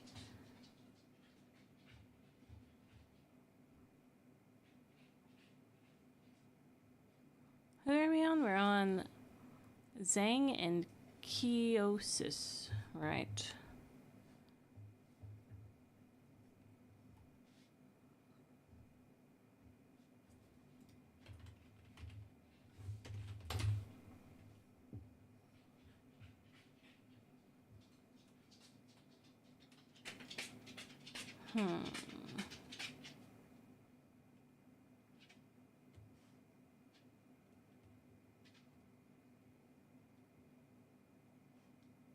I don't really know what their point is, I guess. Like, or what my professor's point is with giving this one in terms of how I will use it for the exam, but... Like, I think some of the other ones they're listing are maybe better. Okay. No liquor store in the entire state of Ohio has Chuhi. I don't know what Chuhi is. Oh, beep beep beep. Little watch.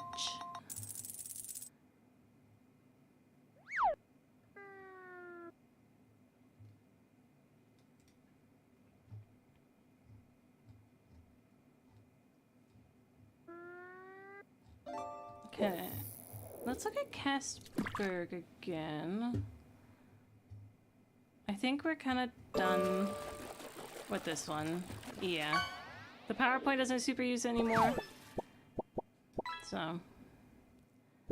Let's go back to this one, because apparently this one also has stuff about agenda setting. So, that seems relevant.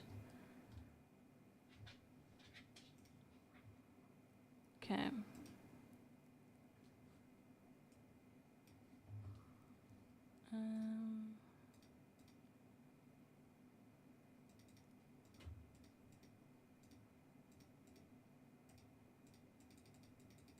Why can't I? There we go. Let me get this.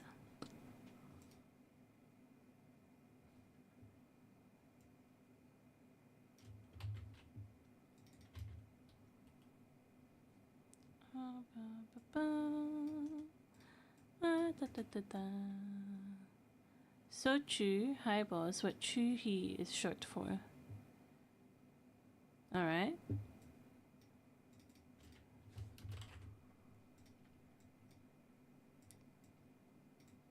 I don't know what a Sochu highball is.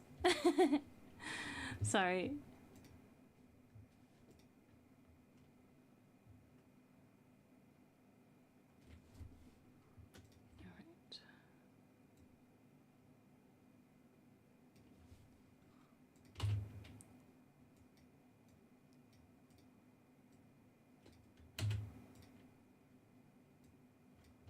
Alright. Okay. Lock this part, bro. Okay.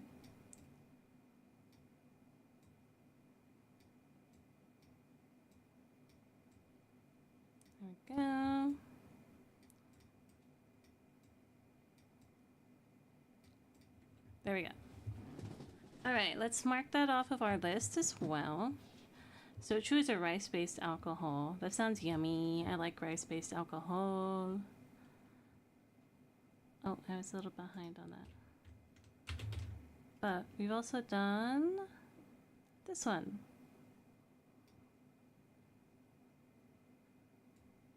So let's look at this one right now.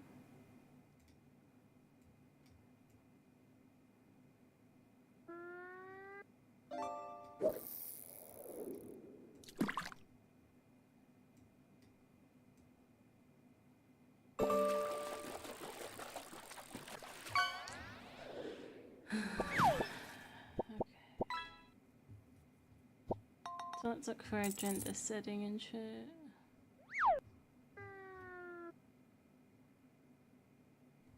Agenda. Agenda. I was shook in Japan. My friend ordered a lemon sour. They all say in perfect English. Really? They don't go lemon sour or something.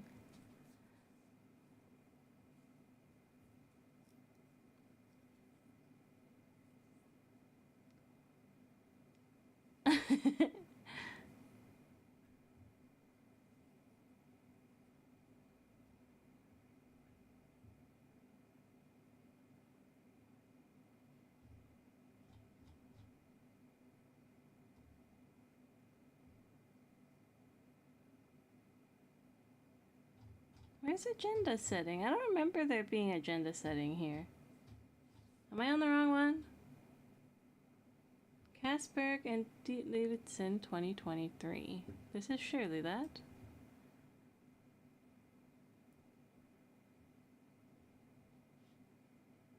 Or not?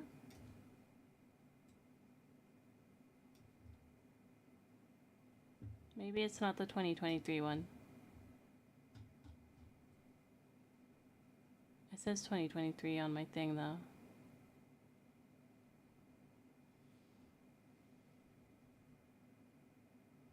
Okay, interesting.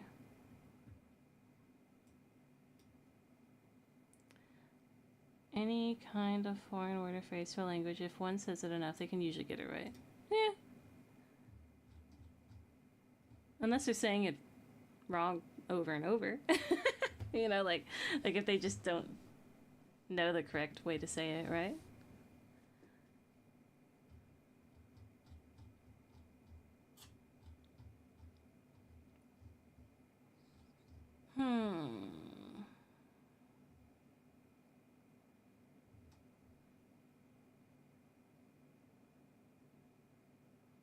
Kasberg 2020.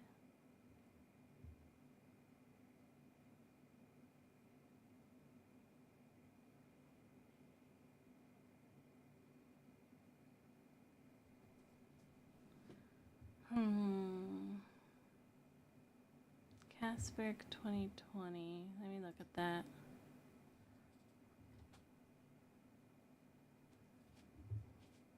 Oh, that was the Danish. Oh, this one's background folks. Yeah.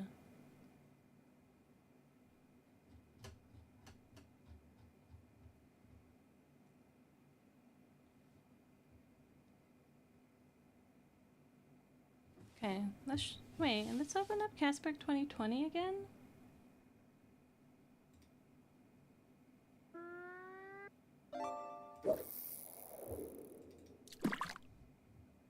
Oh, it's the Danish one, that's why. Right, that's why I put the Danish flag.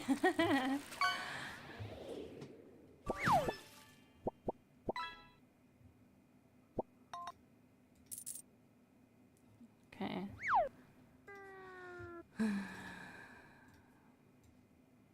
Alright. Let's look at it. It said page 202. There we go.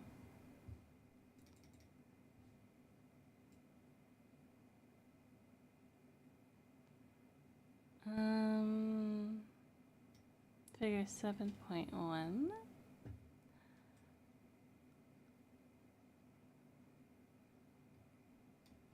Okay.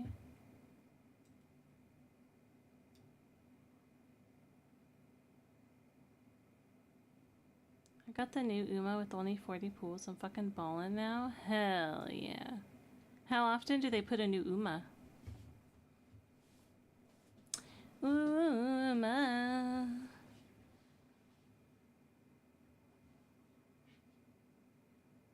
Don't know, it's new. Fair enough.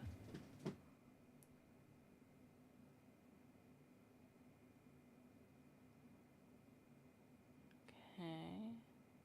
Identification. Phase 1. Information. Motivation.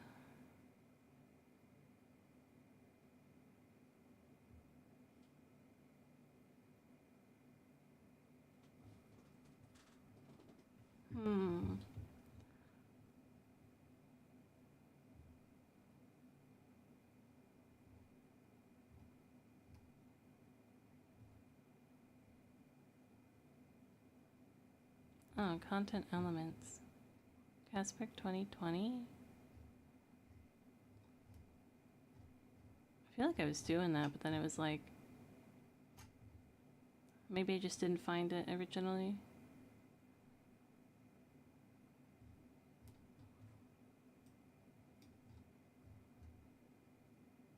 No, it's just layout here. Okay. So, let's just write it in here. Boop. Alright. There's more to it than this.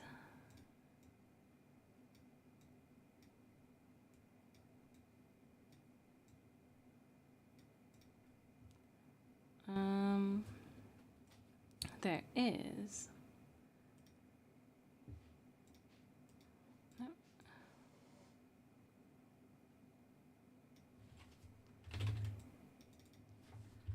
So it goes, welcome letter by CEO, presentation of products, markets, customers and strategy, service announcements,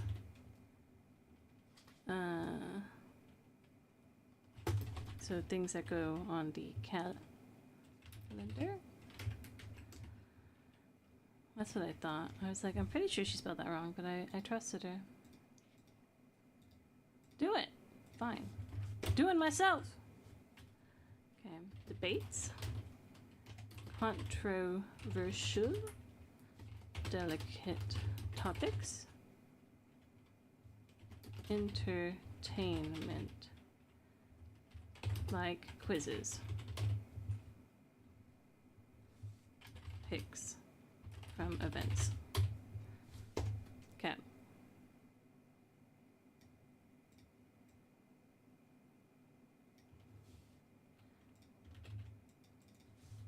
Outline.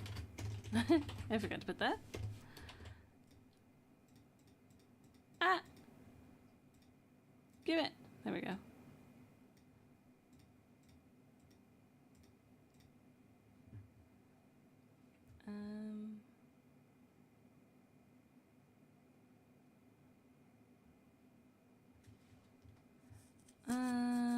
Okay.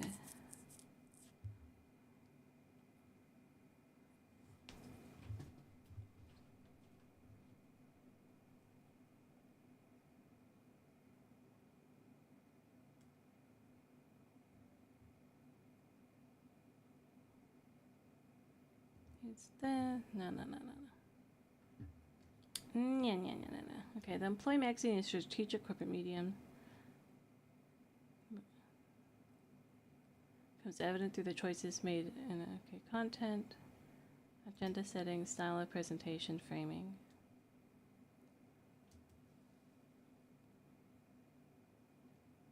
That the Employee Magazine is a strategic corporate medium.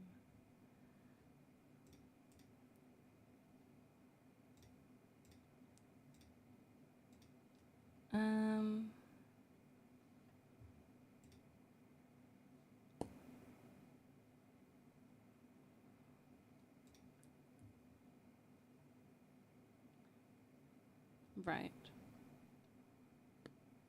Agenda setting and framing.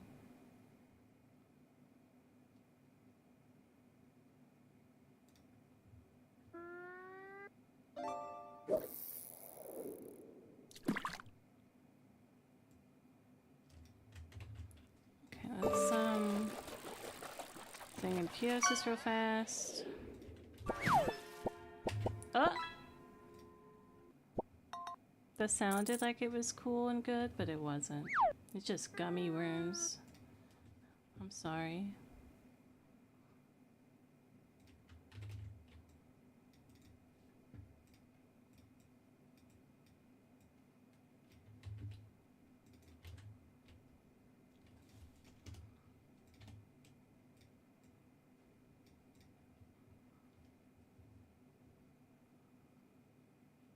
How do internal mass media influence and place perception of what is important to talk about and be considered organization?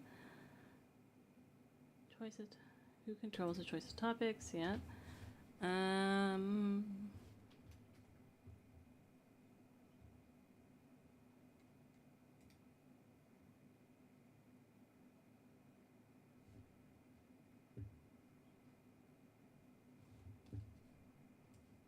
So get rid of that one again. Go back here because it's saying here in this PowerPoint, okay, that they have an example of agenda setting. This is not it. Right.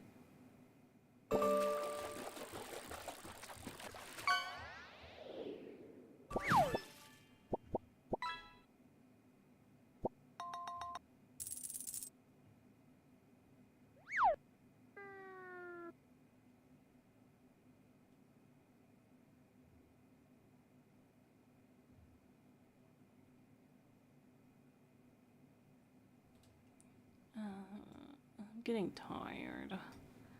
And it's not even late.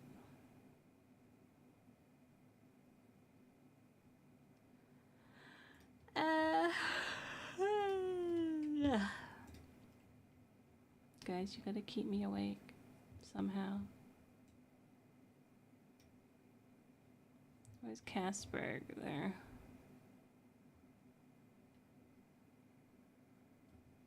Apparently I had a lot more than that according to the PowerPoint, but don't know about that, to be honest. I think they put the wrong date in. Voice and voicers.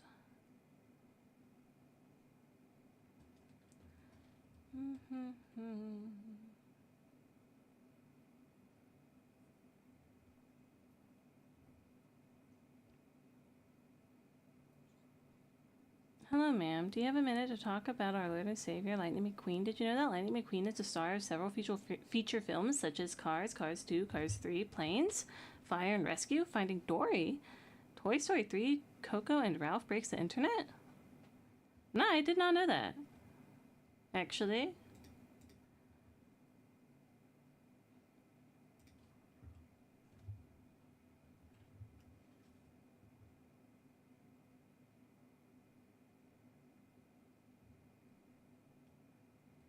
It says page 213.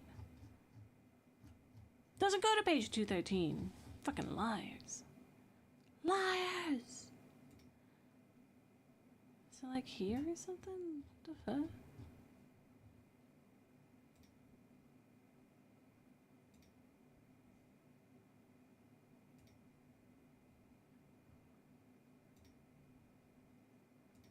Nah.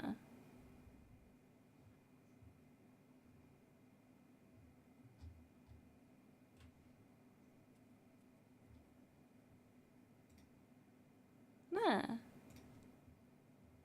As well as other short films such as Mater and the Ghostlight, Miss Fritter's Racing School, television programs such as Cars, Toons, Pixar's Popcorn Cars series, voiced by none other than Owen Wilson. He also appears in video games such as Cars, the video game, Cars, Radiator Springs Adventures, and not Kingdom Hearts. Can I interest you in nicknames such as Stinky? He won the Piston Cup. This is a lot of just info dumping. I don't know if I care about Lightning McQueen very much, to be honest. Peace and love.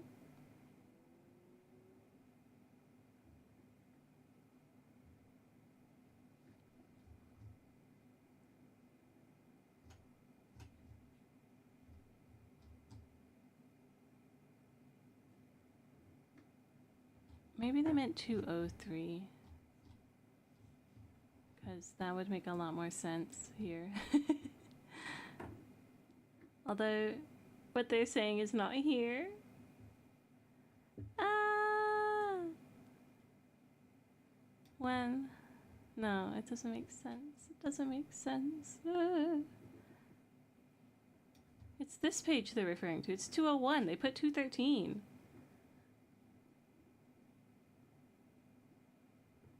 How dare they misreference? It's a copy pasta. Make sure you remember it. Why?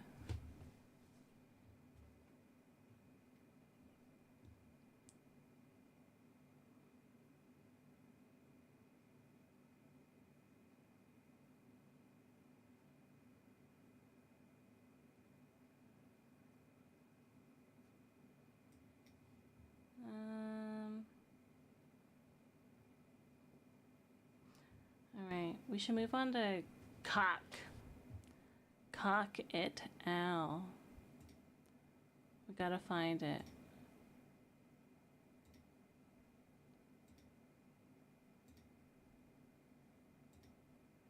Is it this one? I'll have to look. I have to find it in my folders. Yeah, I don't have it open. The fuck?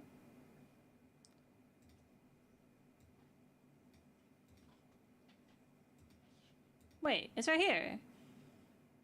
It's Cock et al. It's Cock Vogel Denner and Carnacow, bro. Brit. I'm dumb. Brain fried. Let's find Cock et al. Brr, brr, brr. I do believe it's this one. I didn't even put cock in this one. Coke. Cock et al.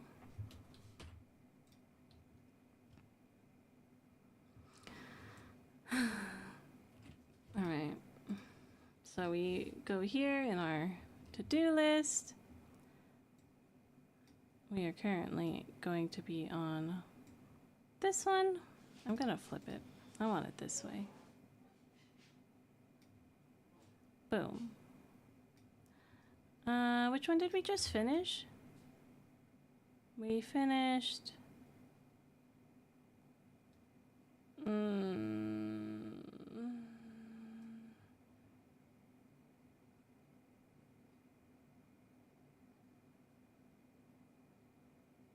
Is it not on the fucking list? No, it was Zhang. Zhang and Kiosis? I already crossed it off? Man.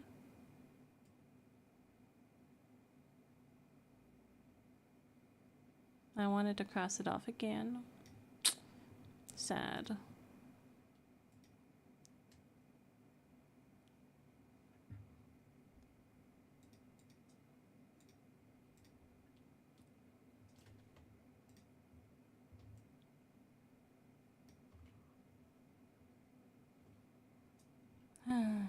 Okay.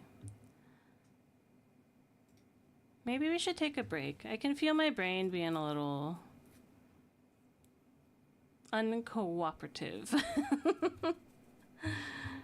Let's chat. Let's chat.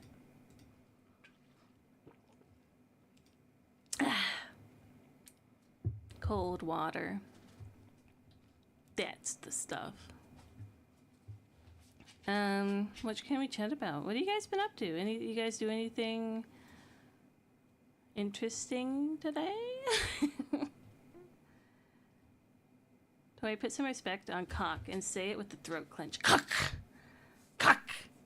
Cock! I don't know. Cock! No, I'm just saying cock a lot.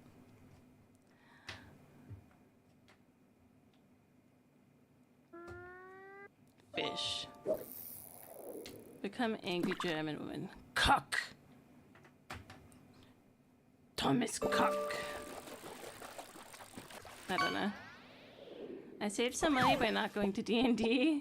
How did you save money now? You would have got money, in theory.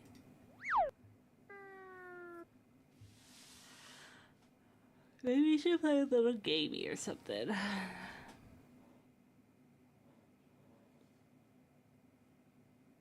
Are you guys busy? You guys busy working or something? Because I have to drive over an hour each way. Ah, I see. That's quite a while, actually. It's a commitment. It is Saturday, my dude. Yeah, well, Zero works on Saturday.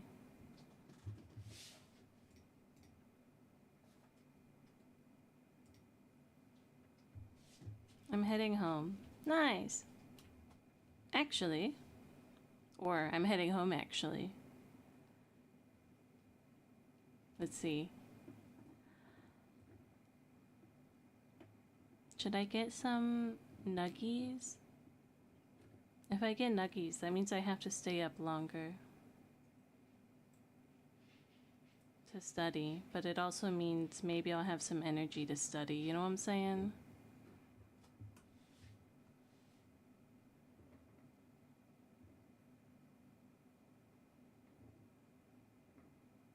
But, like, if I get nuggies, it also means, like, I get fatter.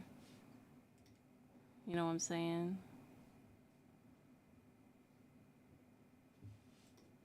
It's always a choice we make.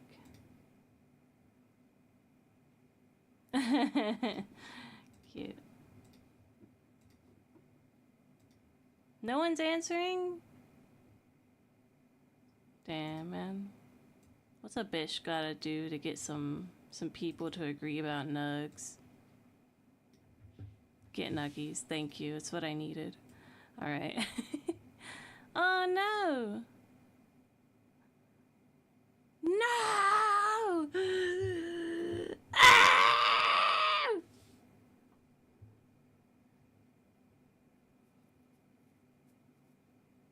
There's payment issues down for all of Denmark. I can't get nugs. I think that means I can't get nugs, guys.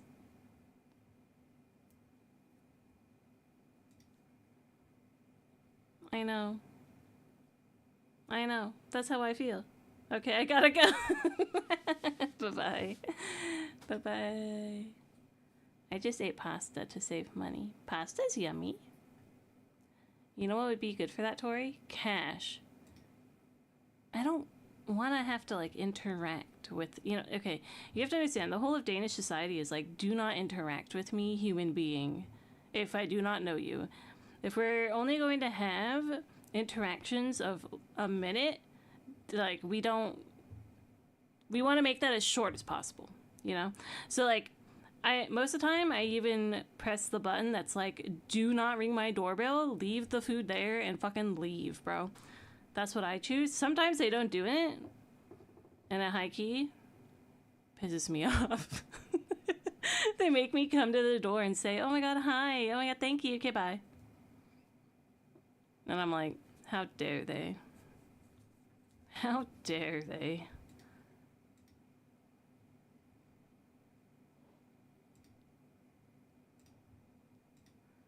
You don't have to say that. Well, I just take it and I'm like, I just nod. Bruh, come on. You have to be like, you have to say, you know, thanks. Bye. You have to say at least thanks, bye. Let me just take the back, say thanks as you close the door. That's so rude. I don't want to be rude.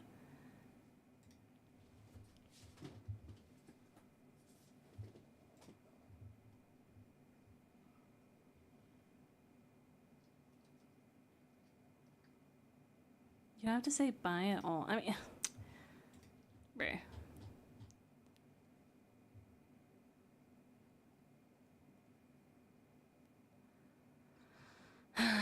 Here's another thing. Instead of getting nugs, I could also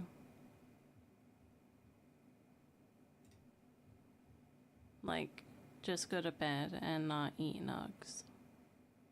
What do you think?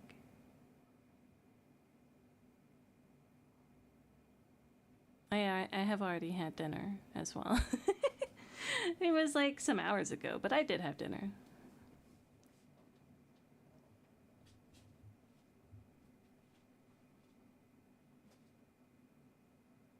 You could have a snack that's less than nugs.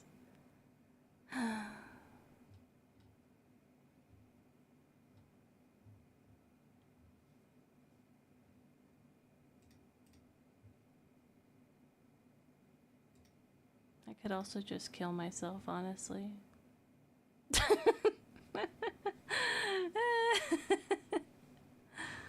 Man.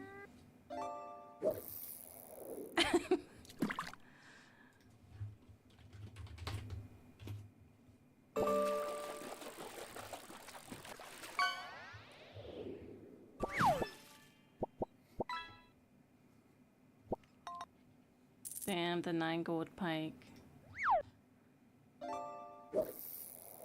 It's your 9 gold pike against whatever I pull. That's gonna decide the nugs.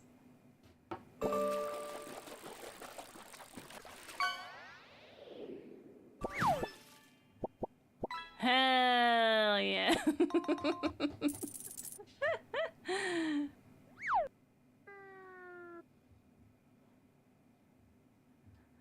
It was meant to be. Let's see, the payment's either gonna go through or not. Oh, it did. Yo.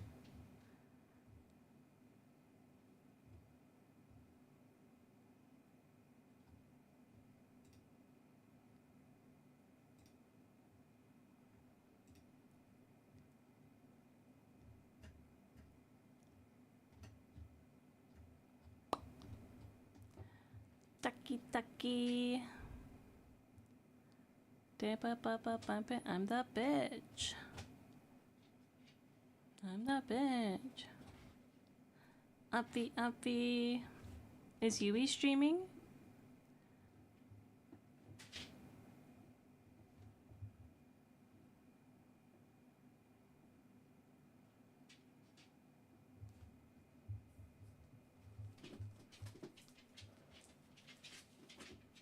No. Damn. Not on that grind, huh? Not many people are coming by tonight, though, so maybe she's got the right idea, TBH.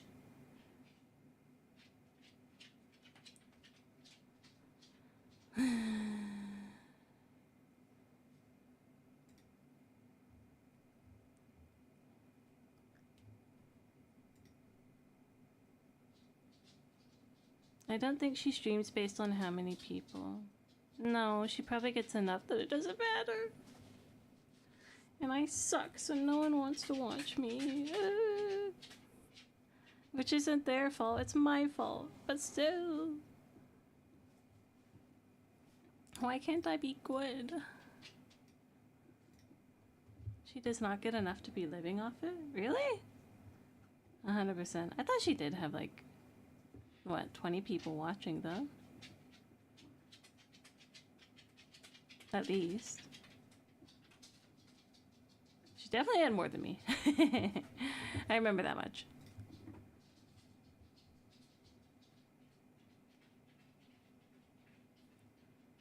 $20 is not even close, even if every single person subbed.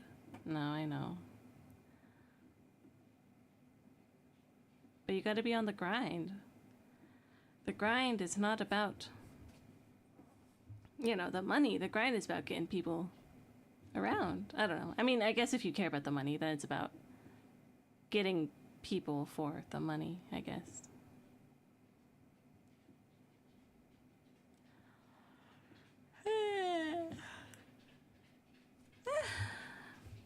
She just plays when there are quests on War Thunder, or she feels like it. Fair enough.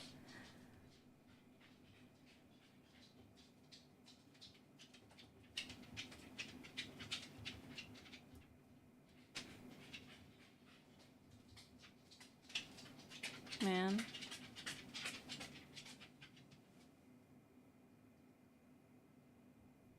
I feel like if I do a face reveal,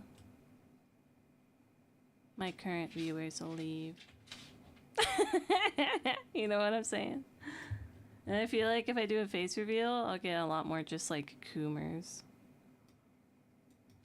What do you think? Mimi is much more of a daily streamer, but she is also 3view. Aww. Mimi. I don't know who Mimi is, but Mimi.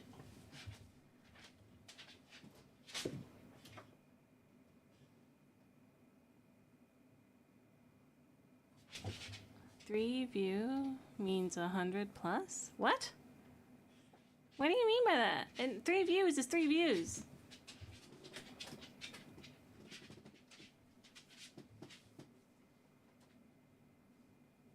Okay, 3 digits is different, bro.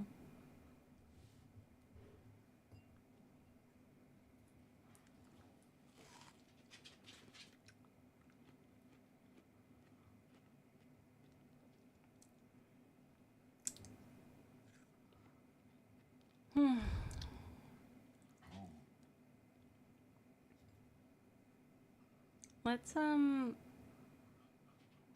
my Magic the Gathering dailies. Oh, I don't know. Our community feels a little Kumi already. I don't know how we'll change my face reveal. We're not Kumi. What are you talking about? There's like 0 Coom happening, bro. Whoops. That was my bowl. Sorry.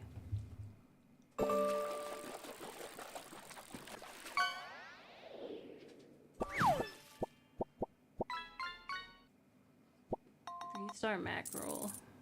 No.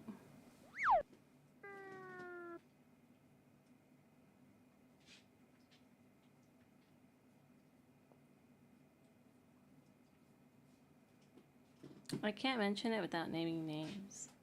Name names. Don't be a bitch.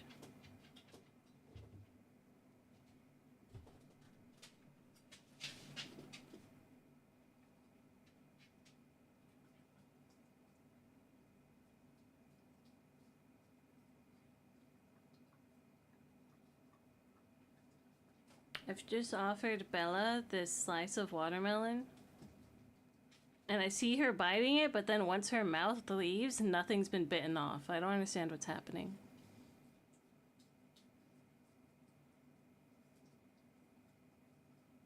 Oh, she figured it out. Never mind.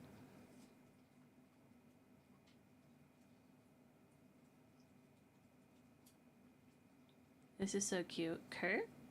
He's a little bit Coomer, but he's not like Coomer, you know?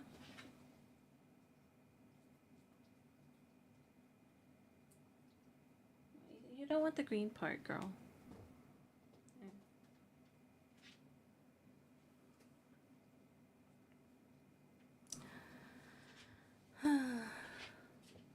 Yeah, I know. I was so nice to you, wasn't I? Your brother didn't even fucking care, though. I don't particularly think your community will be Coomer. Unless you act the part. I think sometimes I'll be silly. Like, you know, sometimes I'll sexualize things, but I don't... Again, like, I don't... I'm asexual, essentially, and also... Like, I don't really see faces, and I don't really see people as sexy and stuff. So, I think sometimes I underestimate how sexual I can be joking about things, if that makes sense. So, I don't know, but... Like, I'm usually joking if I'm being sexual. But you don't, like, constantly bring up sexual shit or, like, kisses when people celebrate that shit. I wouldn't do a kiss. That's a bit... Yeah. Yeah, I wouldn't do a kiss. If people sub, like, and they could see me, I mean, I definitely, like, be happy. I mean, that's just because I'm happy, though. Like, that's just normal. I don't know. Like, I'm already happy, so...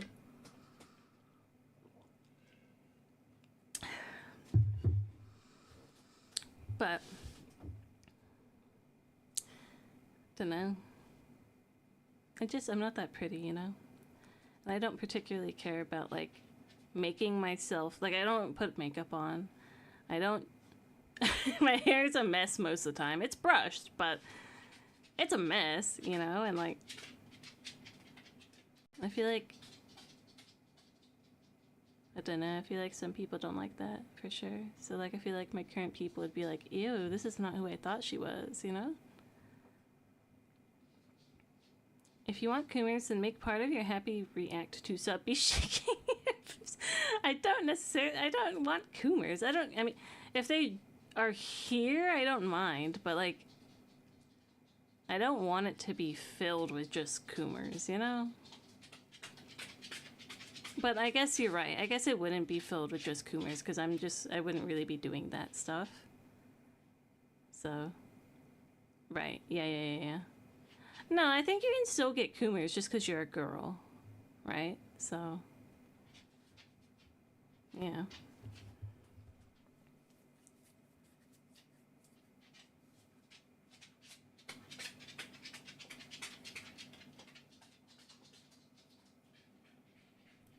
So I just kind of mean like that, I guess. Dudes get splooshers.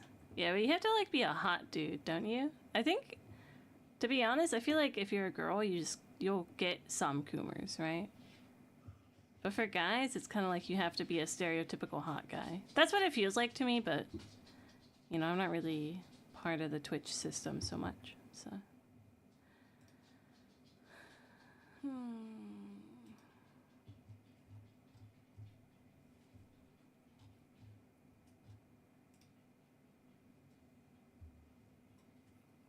Right, I wanted to play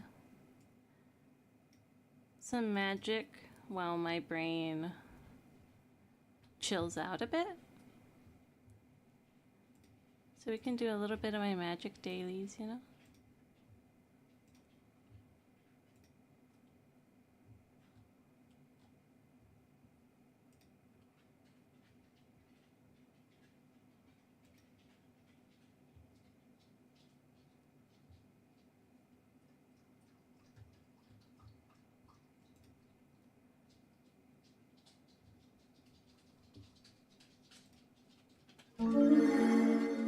"24 Dragon Magic? What's that? What do you mean?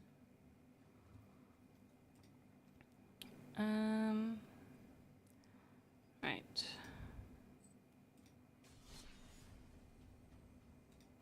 Let's go.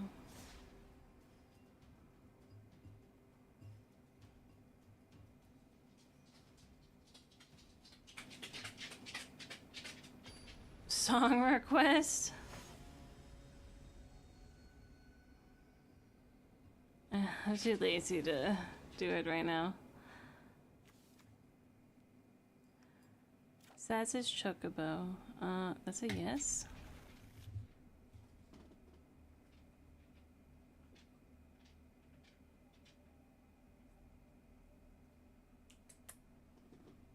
You don't have to karaoke it. No, I know, but I have to like open up stuff on you know, YouTube or Spotify, or, and then I have to put it in the OBS, you know.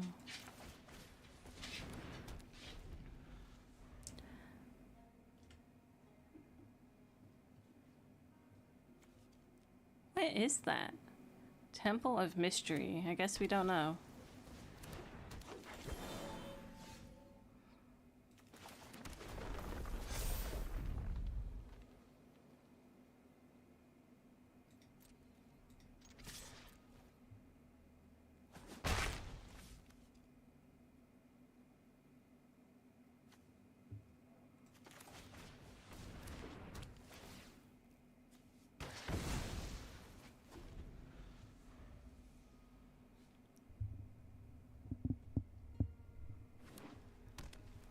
Moving my mic. Sorry if you heard bad mic noises.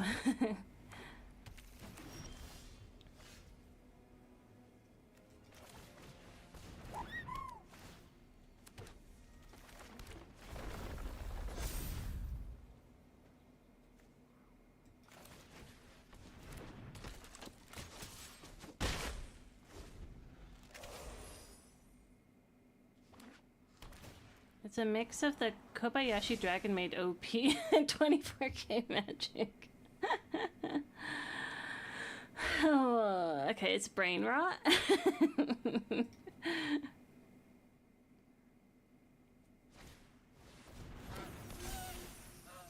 The goose mother? Bird Hydra? Oh. That's a banger for real? Oh.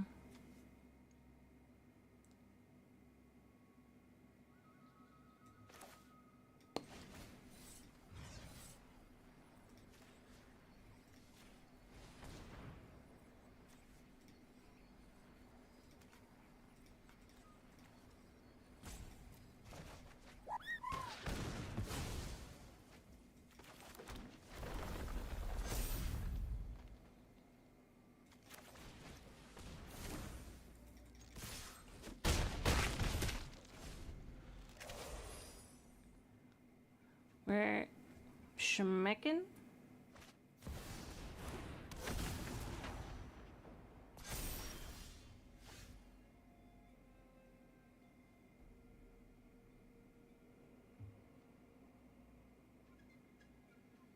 Thinking about what to do.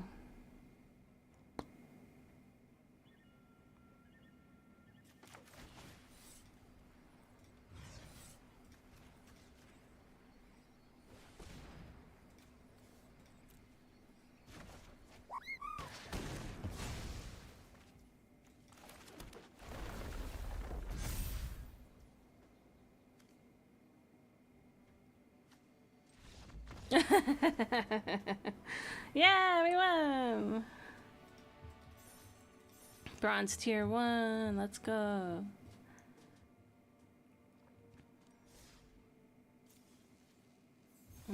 Yes, gold. Oh, we need to cast black, red, white, blue. Which is not our mono green. So we'll just do this one. Again, even though it's apparently, or has proved to be kind of a shitty deck. Yeah. Oh, Badger.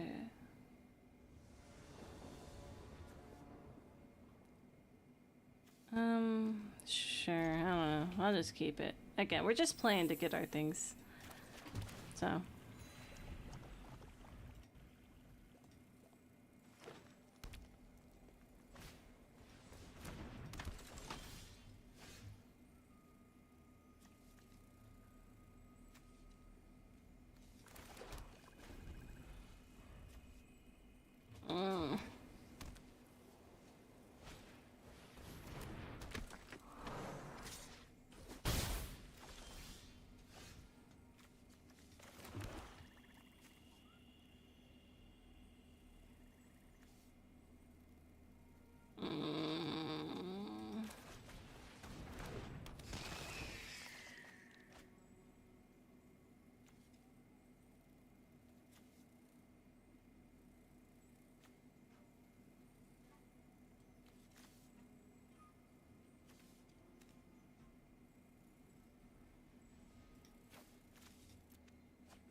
compress a little bit.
Huh?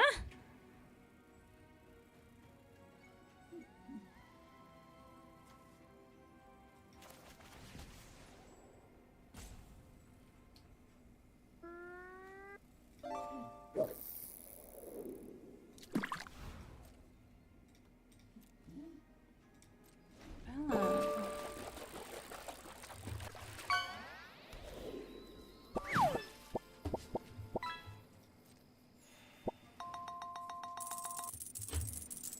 Nice. That's a lot of gold.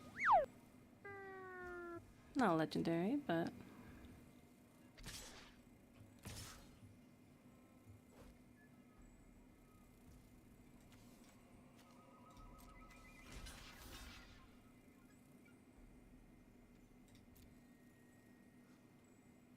Yeah, he has something. Oh well. Mm.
Meh.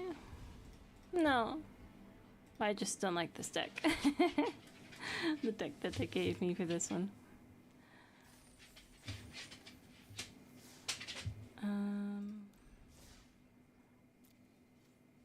Okay, we cast some. Give me a sec, I'll be right back.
All right. Kitty.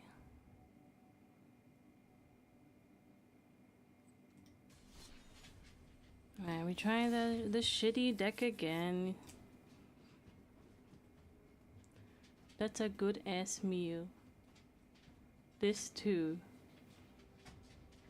I see.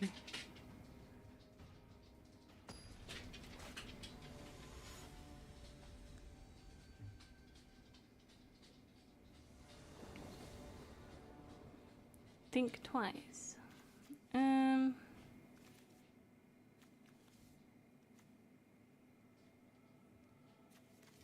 Yeah, let's mulligan that. Oh god. Fuck it. Again, we don't expect to win with this deck, so what does it fucking matter, man?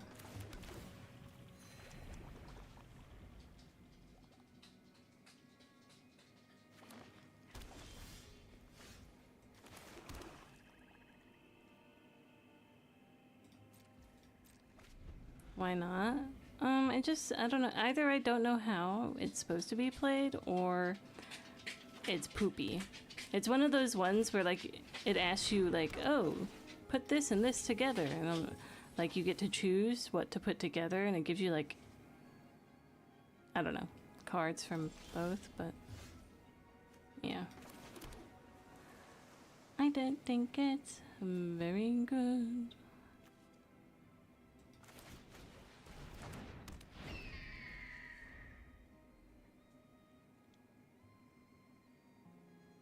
I put this out because Summer is like always try to put out something that you don't care about as the first one. But normally if I were to choose, I'd put like the mana that I have. But we'll see, you know.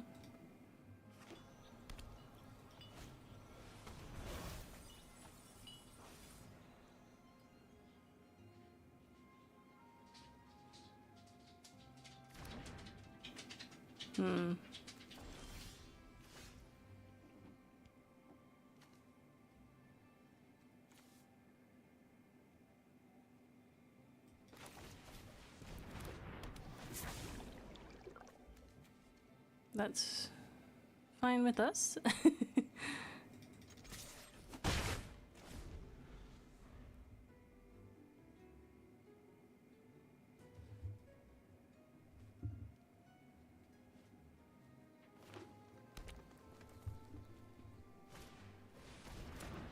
the fuck? I've never seen that. Sagu Pummeler. Reach. Okay. Reach.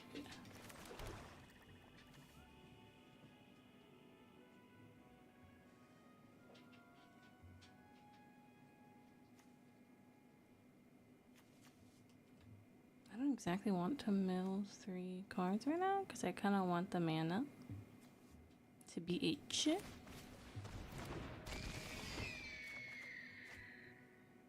Discard a card. Oh.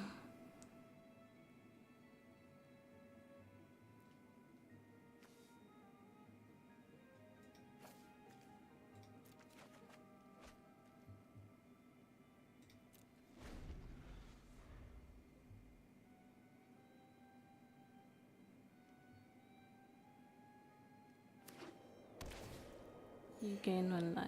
Okay.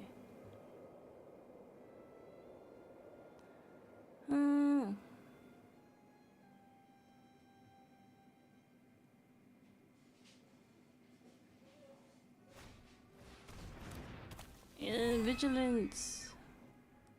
I see.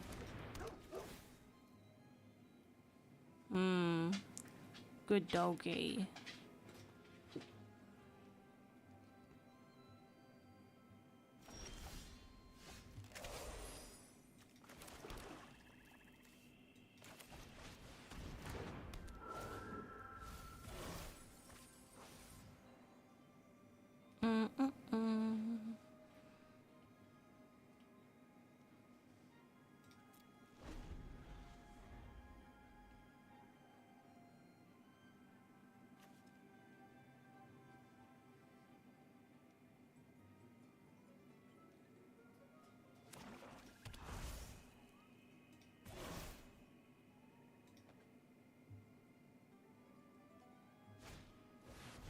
Trample.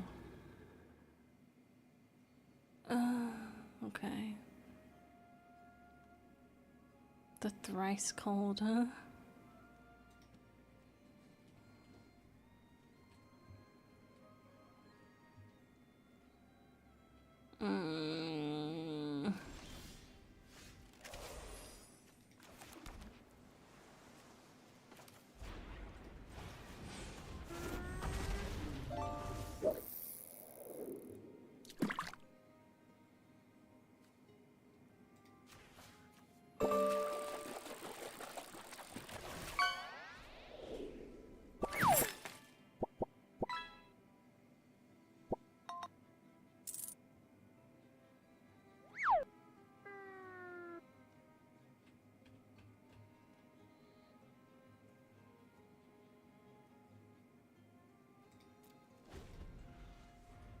Man, that's such a cheap cost. 9.9, 5 rarely.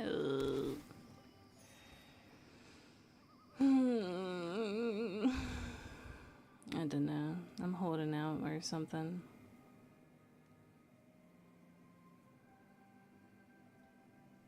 Oh, my bad. I thought it was 5 total. Nah. It's 7.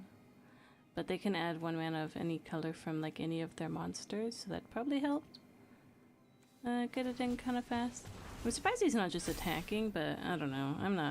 I don't play this game really. I mean, like I do, but you know, I'm new, so what do I know? Yeah, okay, he wants to attack now.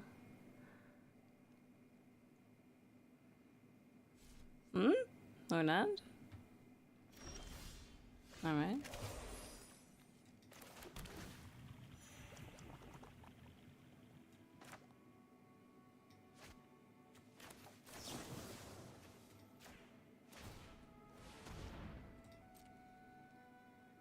Go ahead, bruh.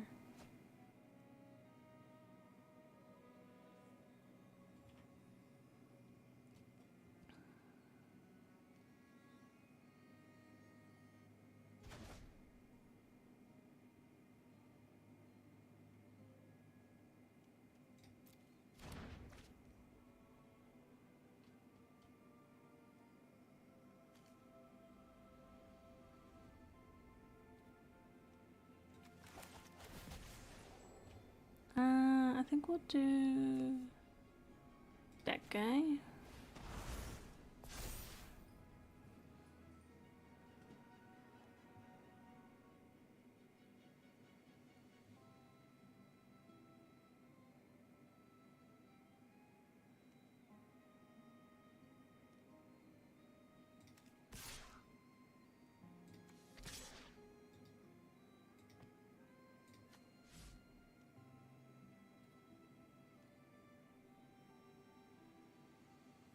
I assume he's gonna blast my 3/5, that's why.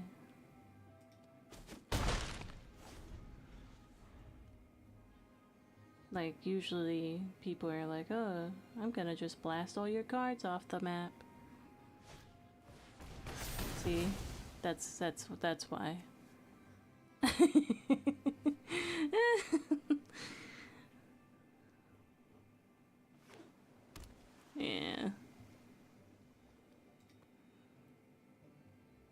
This, I feel like it's just my life. You know? It's fine. That's just, you know. Gotta get rid of cards on the field, right?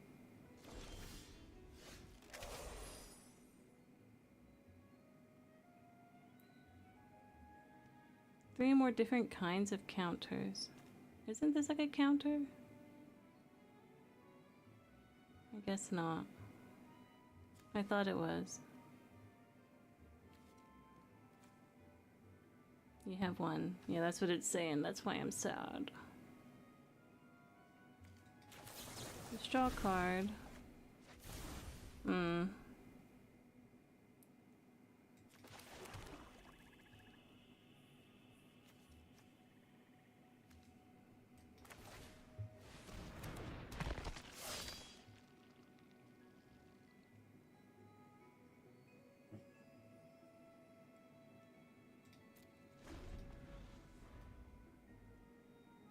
This one's quite a slow game, but I think he's gonna win. People have been saying the green is really strong right now. And also he's got Atlantic again. Or Altanek.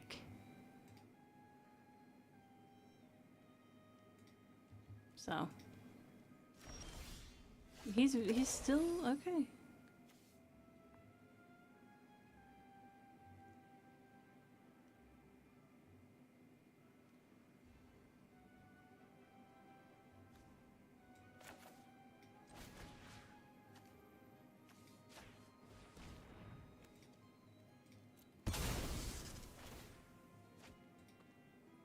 Green is pretty good, yeah.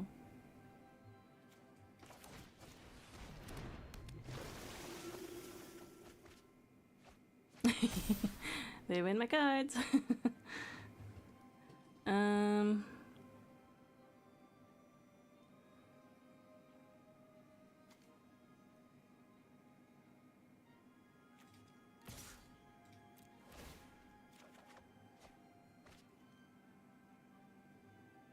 It's like playing a zoo deck on Hearthstone. I've played probably more Magic than Hearthstone. At least, like, I don't really remember much Hearthstone because it's been so long since I've played.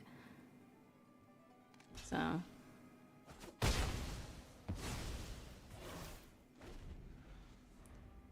Creature spam, basically. Ah.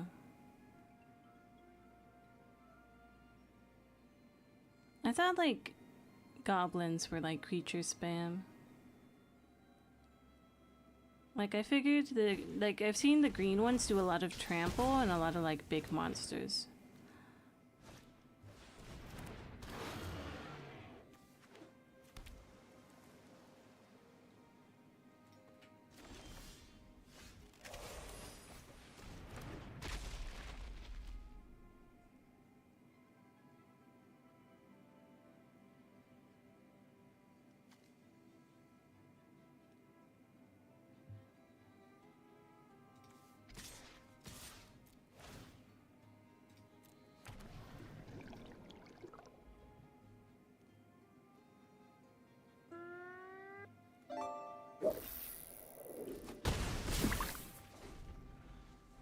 Fish. Am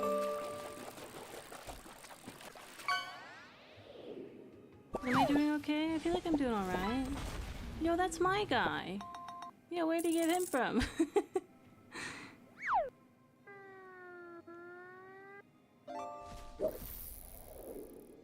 Yoink.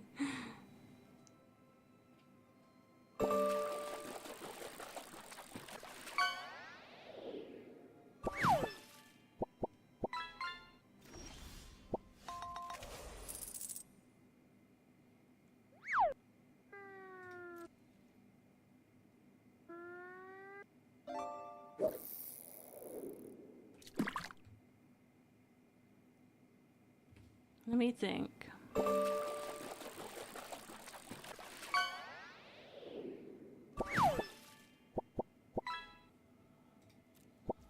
Oh, wait. Maybe I get something good, you know? X for doubt with this deck, as far as I've experienced, but...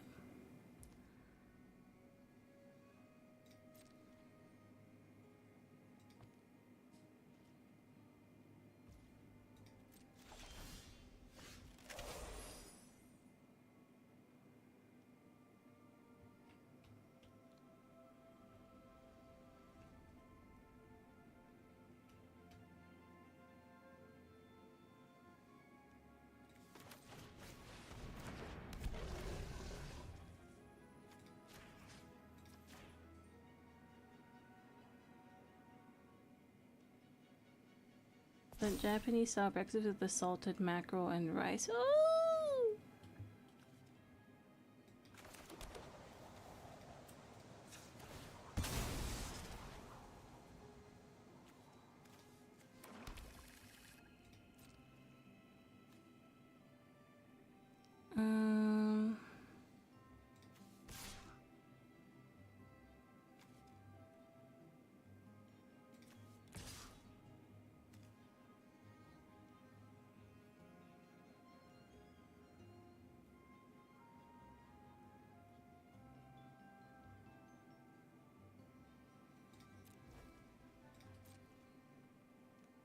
Death touch?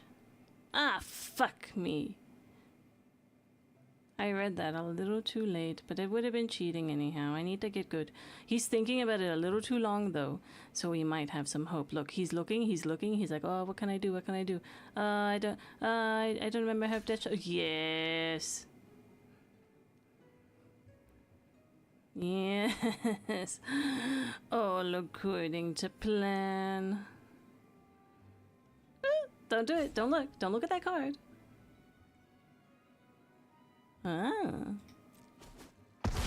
Very interesting. Okay. Maybe I'm shit, huh?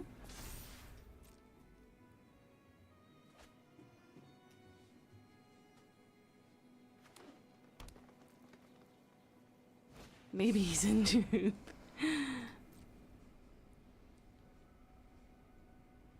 He's never attacked you either.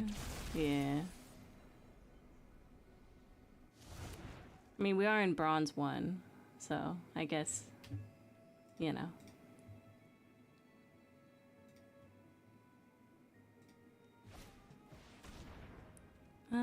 Yeah, go ahead.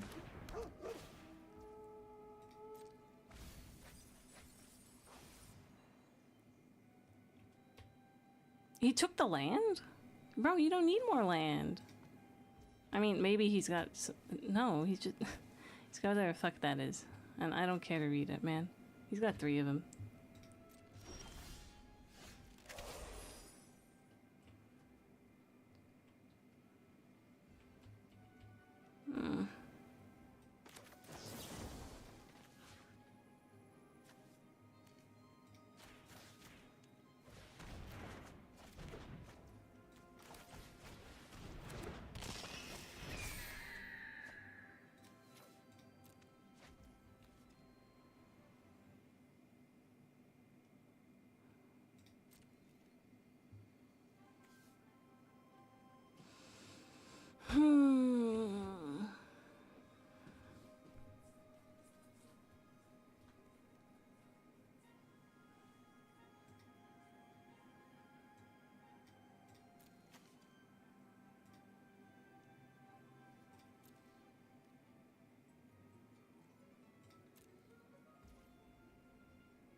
At the beginning of your second main phase, if this creature is tapped, reveal cards from your... Okay, reveal a land card. Okay, I don't care.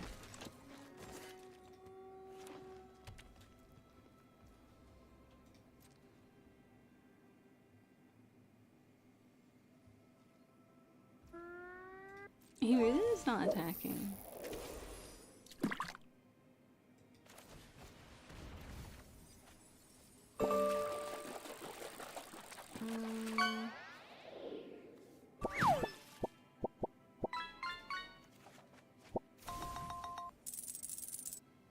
Honestly, the one I'm scared most of?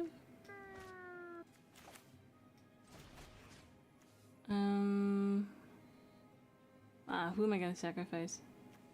I guess you. Wait, no. Nah.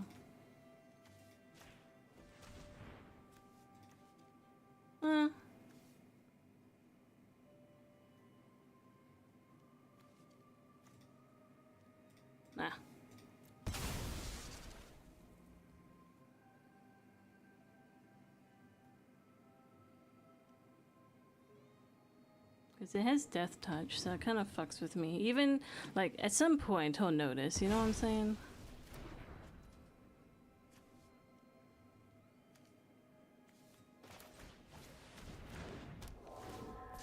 Oh, fuck.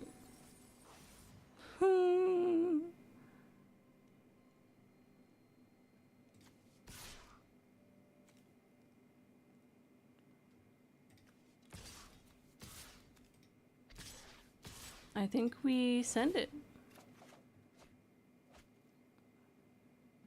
I might fucking mill myself to death, but...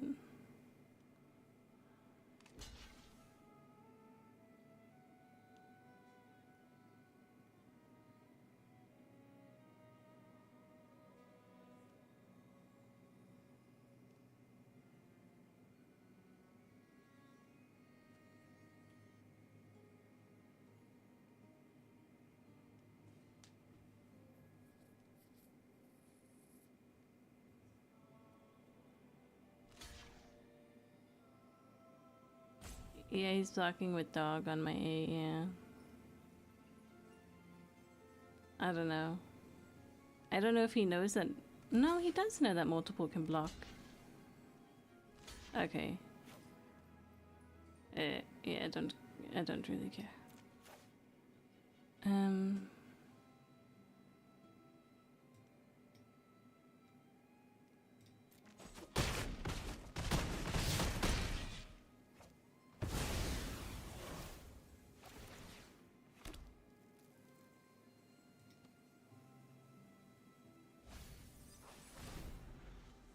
You may mill a card. He did! I mean, I'm in more danger than him, so...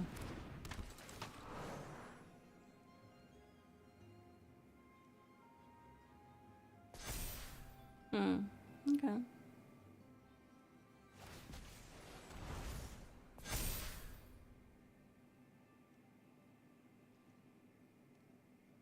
What the fuck? Send a pic of it. Let me see that shit, Bert.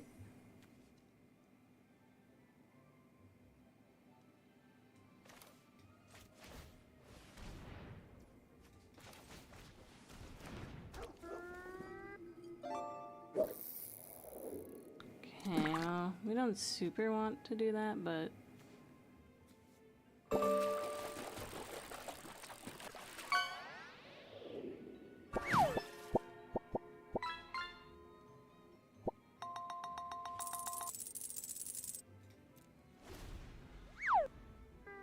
I think I'm dead in 2 turns, huh? I milled too hard.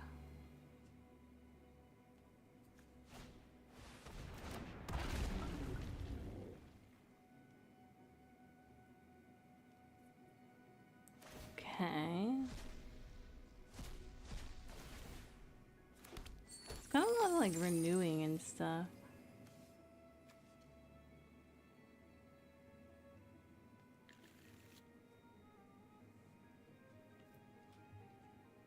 You believe?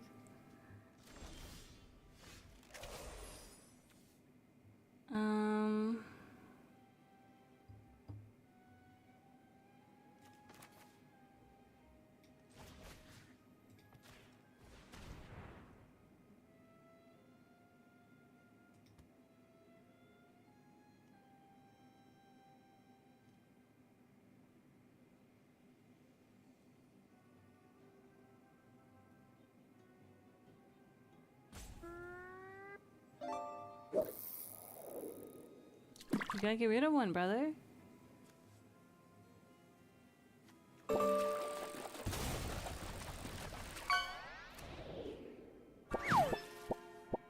I'm out.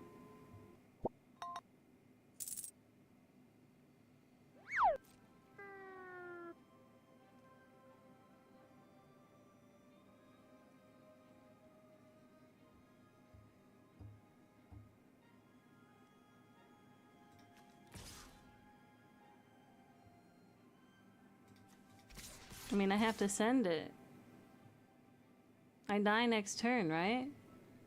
Like, if I don't win on this turn, I die next turn. I've never had it happen, so I'm not really actually sure if that's how it works, you know, but...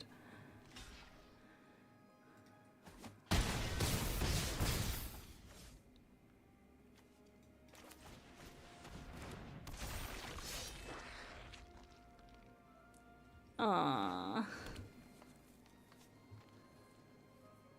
No.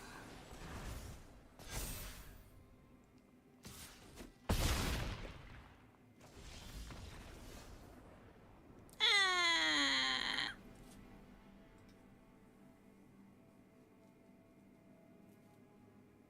Yeah, he did, yeah. That's wild. Oh my gosh. I'm doing my best. Black, red, white, blue. We do have a black, red here. We'll try one brawl.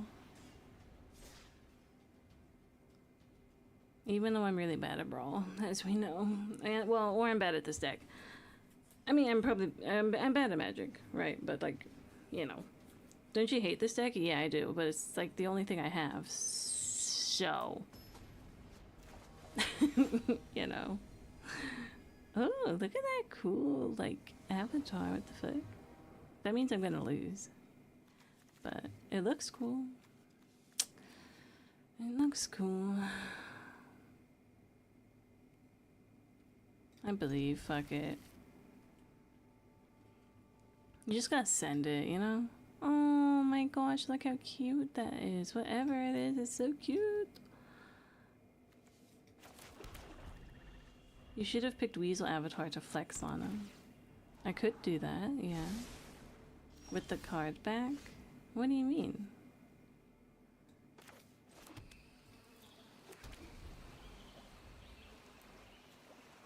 Oh shit, I should have done that.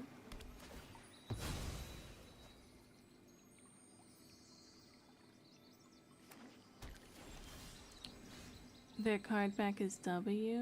Yeah, it's better than mine. That's what I'm saying.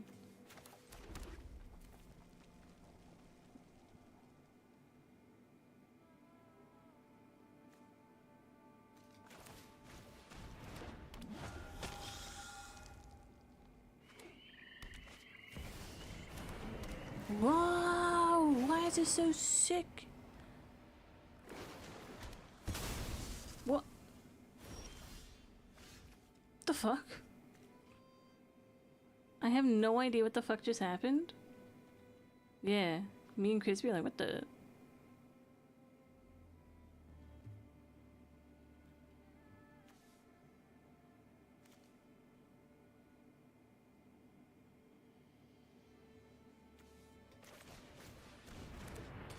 The one in the graveyard, okay. Well, that's just... Okay, here it is. Unless it escaped. Oh. Right.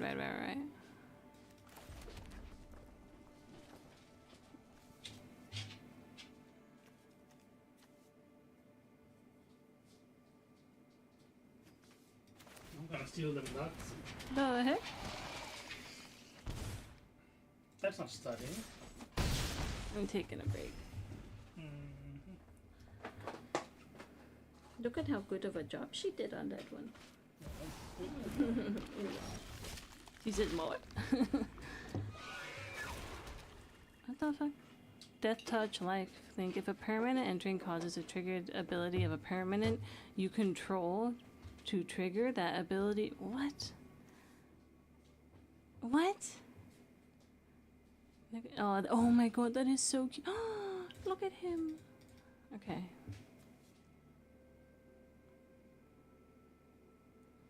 Should I destroy the enchantment or the guy?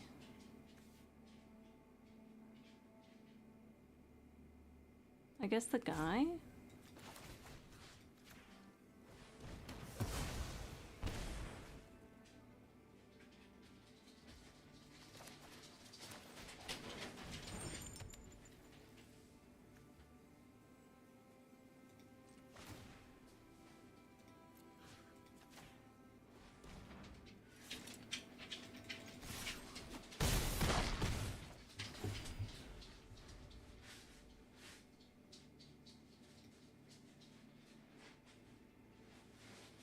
Are we doing all right? Lifelink Menace. Okay.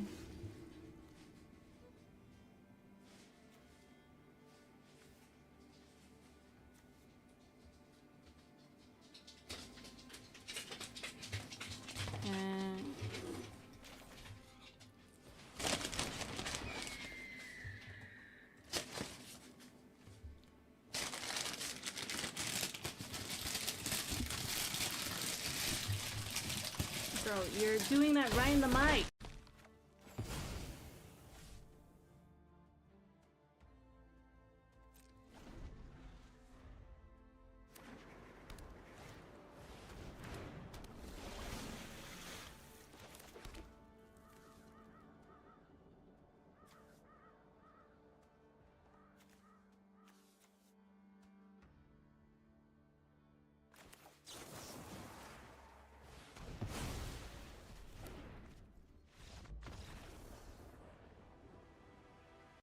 Don't you just win here? Yeah, they gave up. Bring back the ASMR, Lamau. Yeah, money!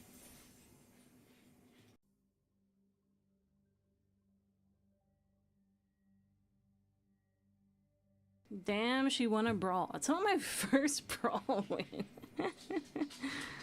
Okay, black, red, blue, white.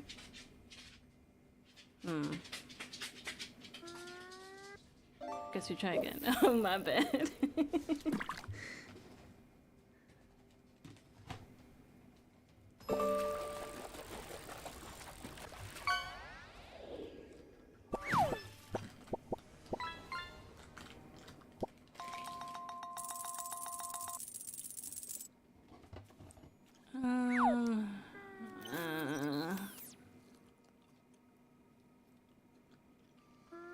Did hubby get you nuggets? No, I got my own nugs.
Three life me? Blue deck dies of cringe.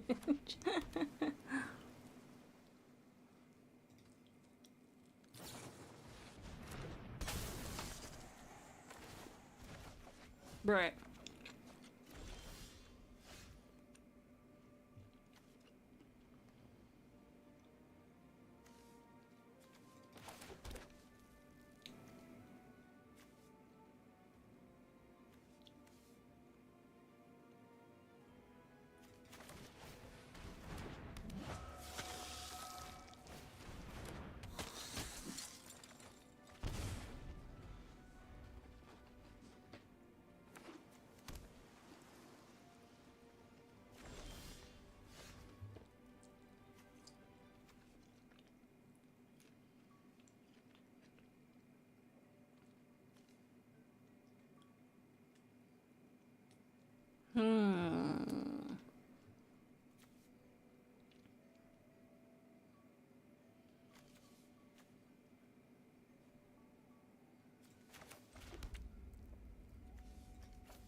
Oh, it costs more. No, I didn't mean to do that.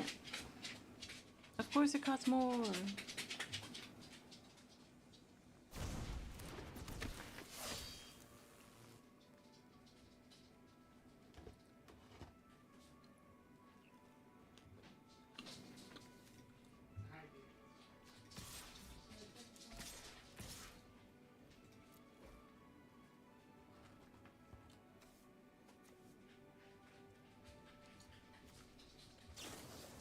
stealing the babies. Well, maybe. I don't know, with the baking is not helpful.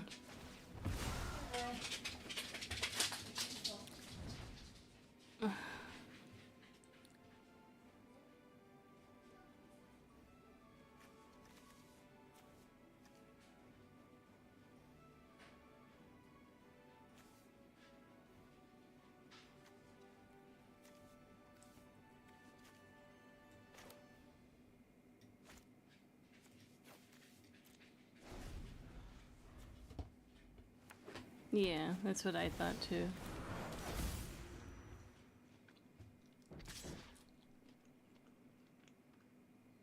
Then if it's what?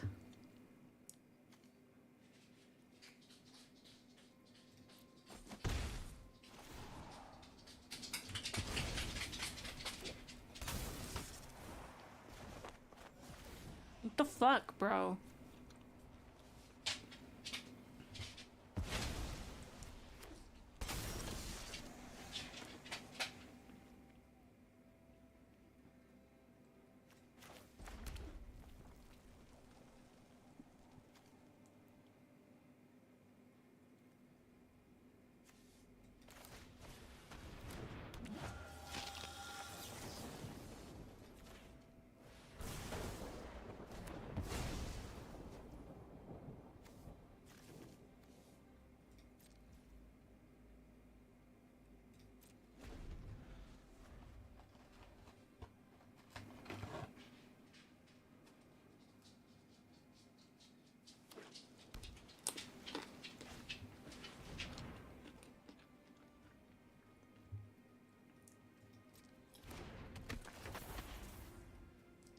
Bruh.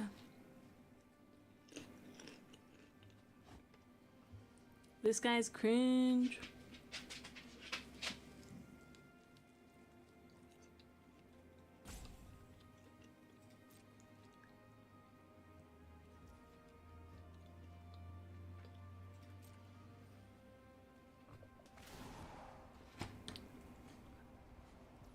Yeah, yeah, yeah.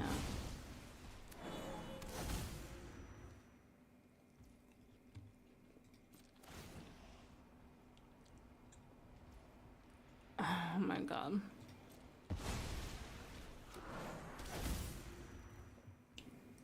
Bro.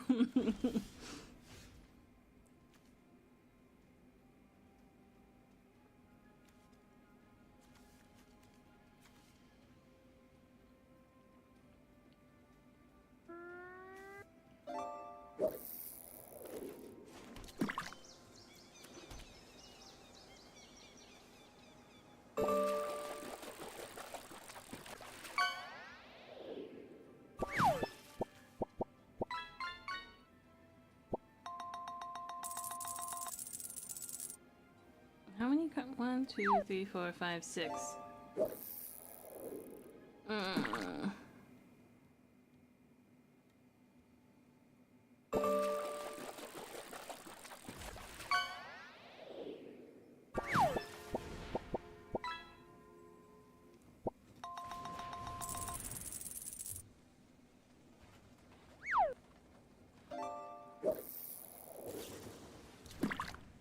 All right then.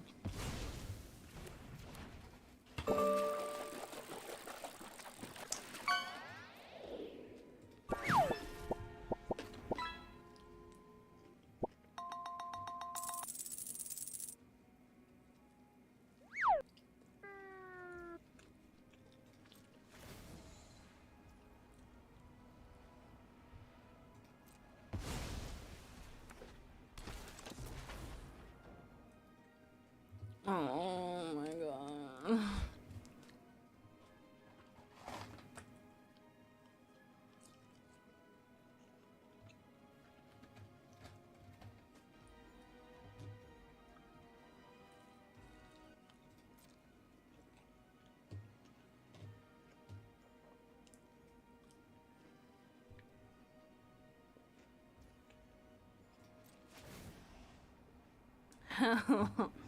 Make it stop.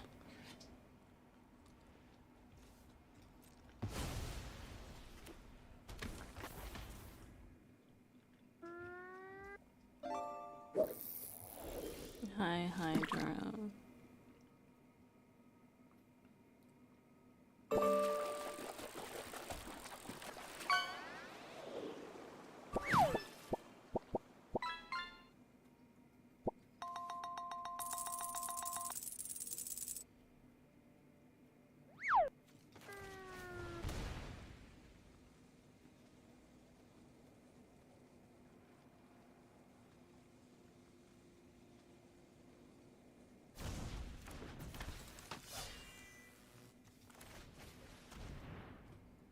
He's gonna counter the fuck out of me!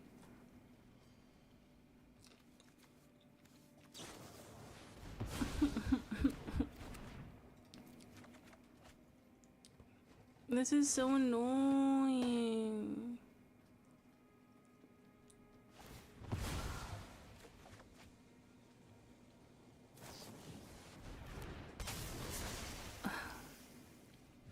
Should I just give up? Honestly? Or, like, if we're being real, like, should I just give up? Or do you think I actually have a chance? Because, like, to be honest...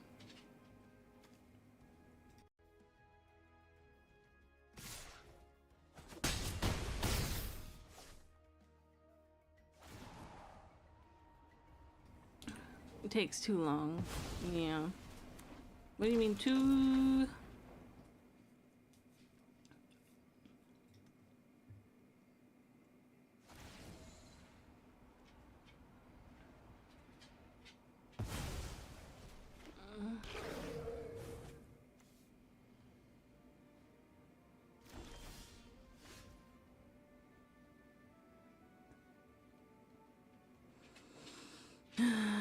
was meant to be yo. Food kind of based.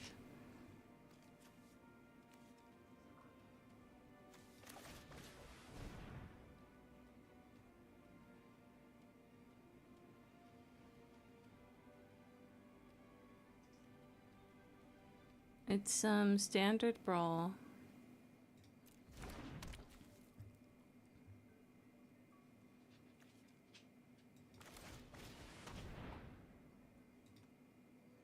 I mean, the thing, he can just keep his fucking spells forever. I just like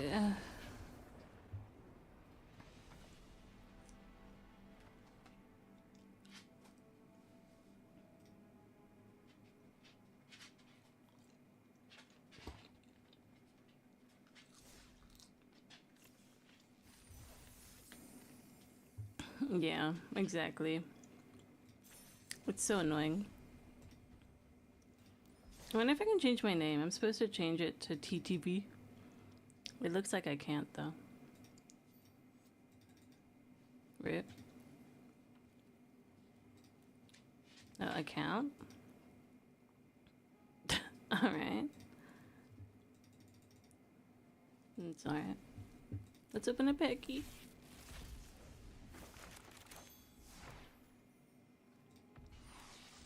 Ooh.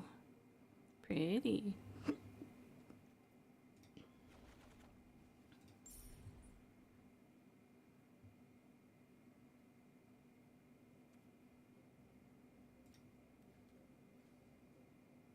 It's a pretty forest. I mean, these are pretty cards, but you know, I'm not gonna waste my money on that.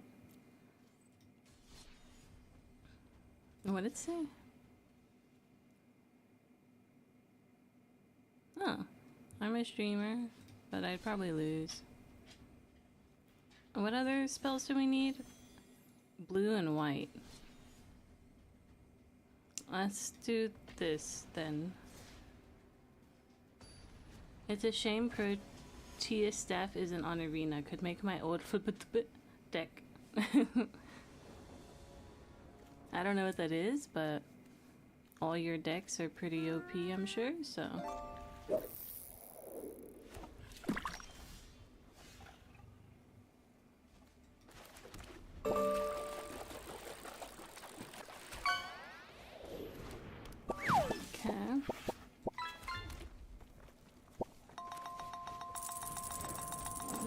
big octopus. Nice.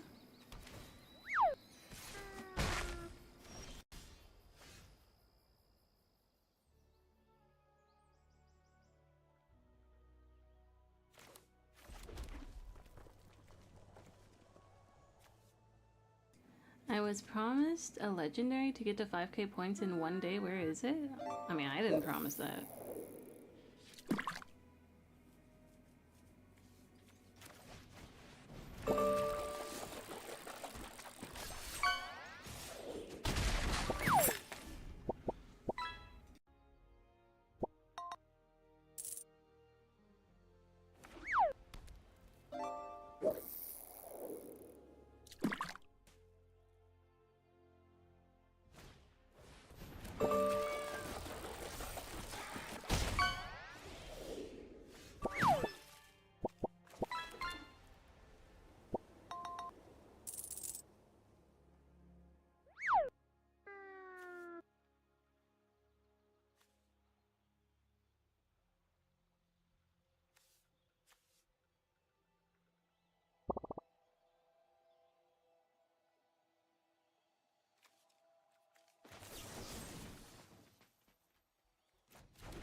Yeah, so,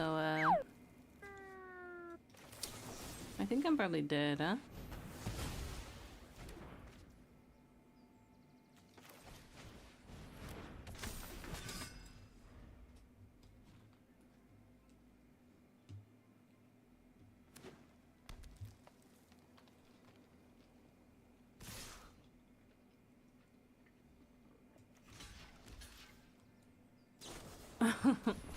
Bruh.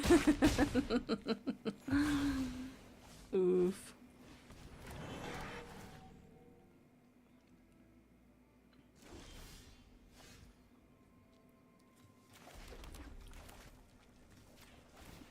I didn't mean to...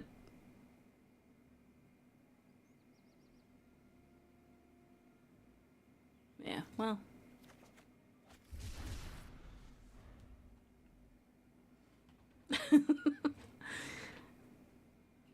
I thought plane cycling was on the other side.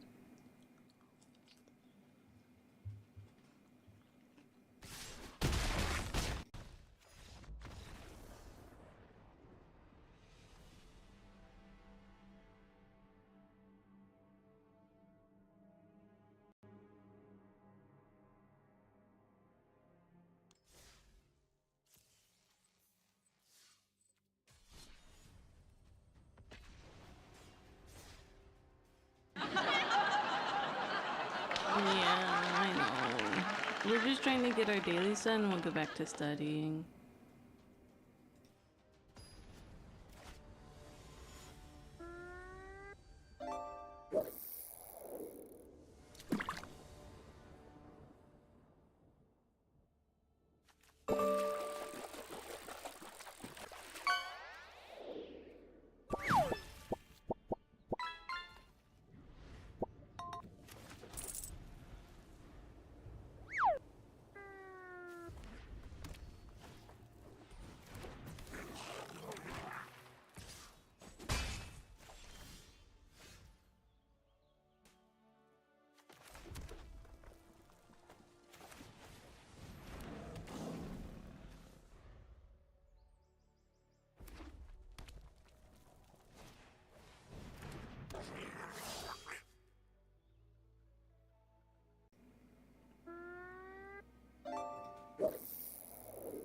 was gonna say, Tankiness, did your fish not work? No,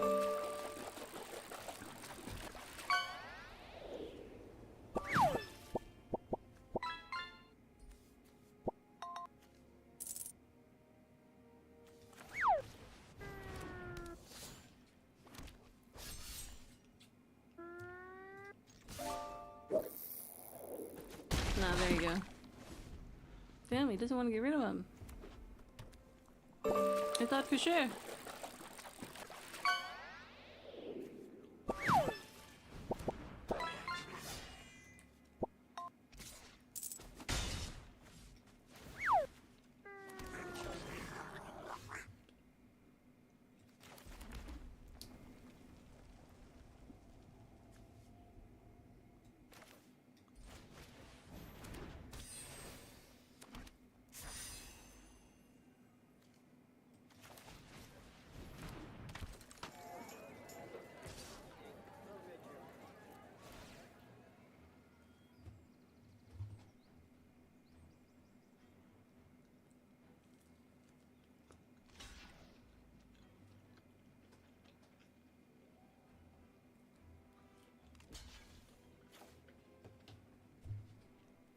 Huh. Interesting.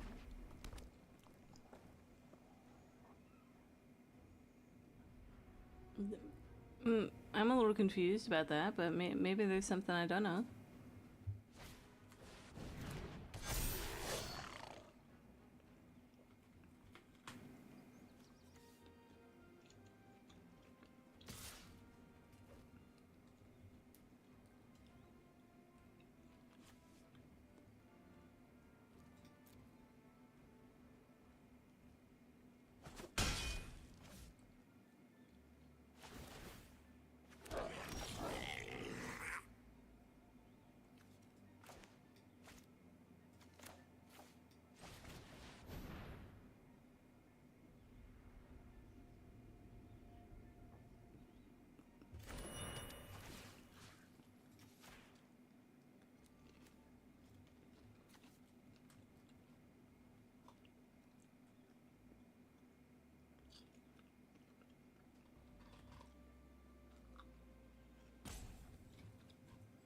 Let me in! Let me do it!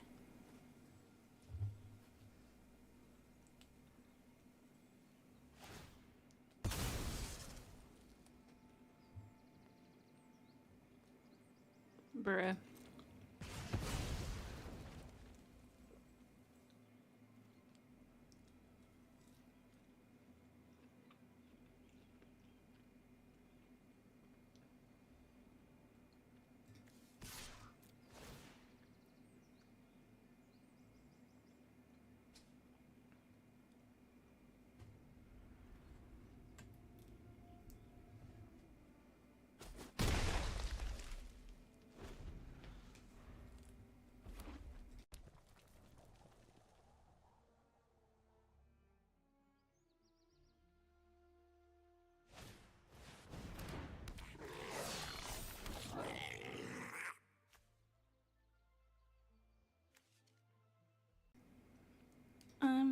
I'm gonna get hurt.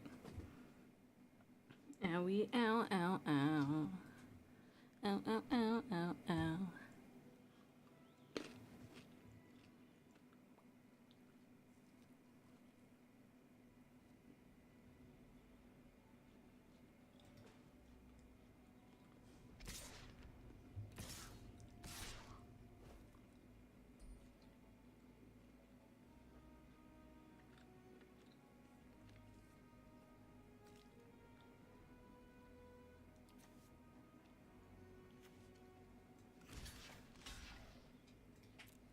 Or he plays it safe, I guess.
Whoopsies. I hit the mic.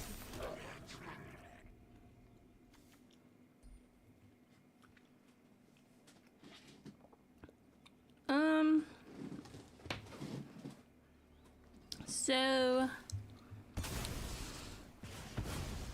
yeah. I think I'm cooked too, brother.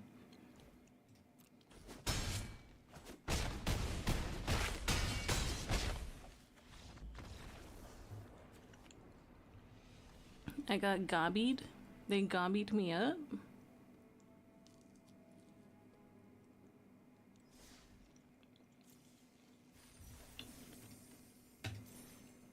Got our daily though, let's go.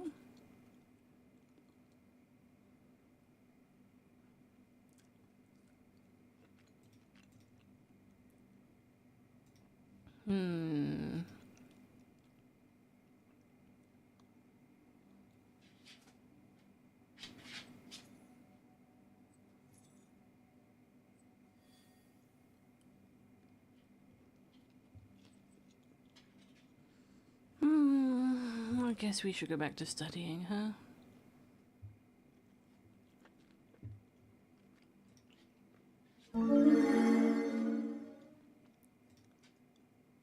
Nah. Yeah. It is more fun playing Magic. Don't get me wrong. But look at this. Voices of the management or employee advocate. How editors of employee magazines see their professional role. Isn't that so fucking interesting? My dude. Let's see. No, it's cool though. About these ones.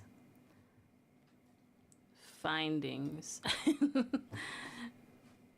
And it is, you know, they give a quick little summary here. Doesn't, you know, obviously give you everything, but you know, you can get a nice idea whether or not you're going to be using it. So this one is also, we got to change the name of it, remember? So it's Cock et al. 2017.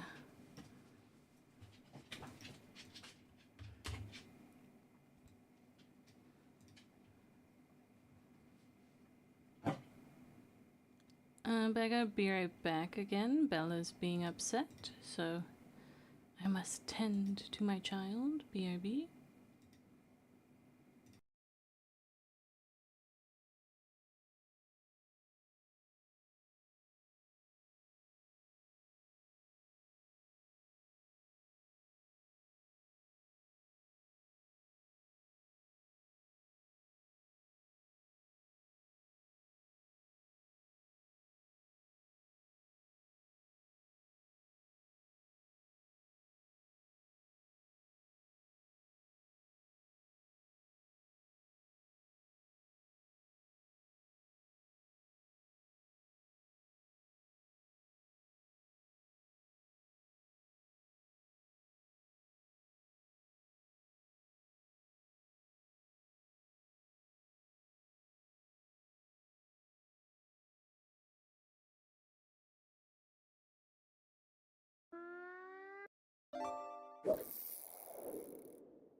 All right.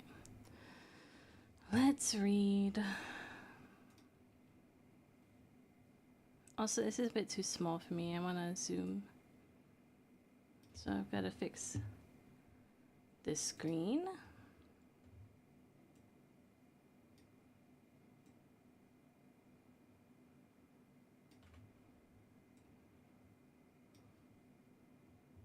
Ugh, it's quite large now.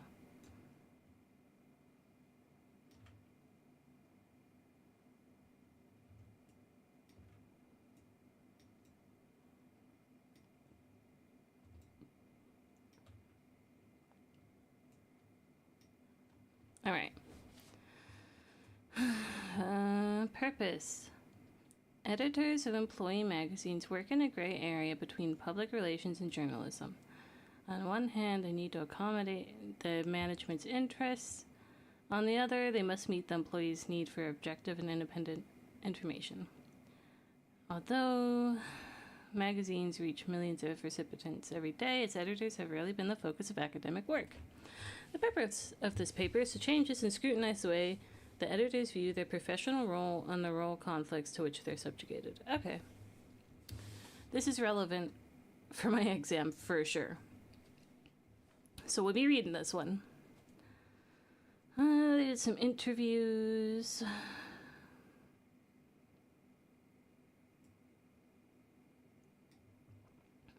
The editor's self-concept varies significantly along two dimensions, which the authors use as the basis for distinguishing four types: management ambassador, employee representative, the mediator, and the service provider.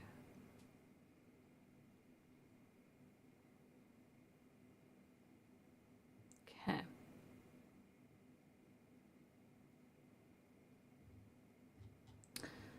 All right, get some water, get some water.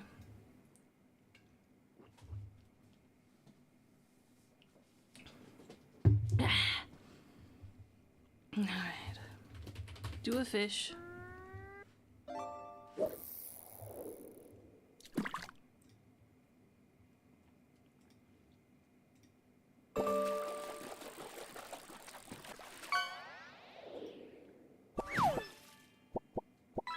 Alright, I got a trout. Big suck. Okay.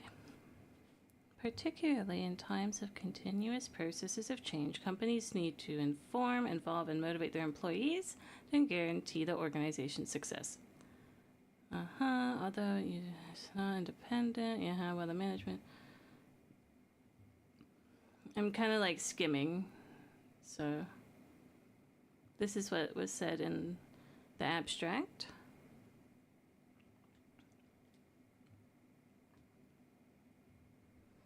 Theoretical background.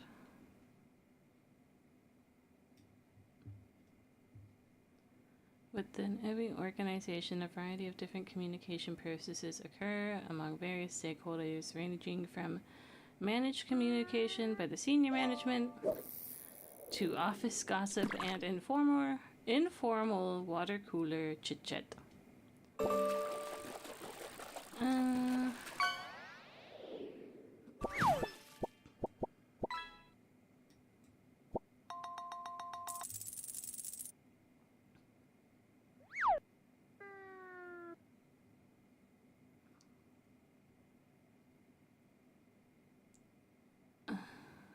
In order to I'm gonna put on music. You guys won't hear it. But it'll wake up my brain a little bit, you know?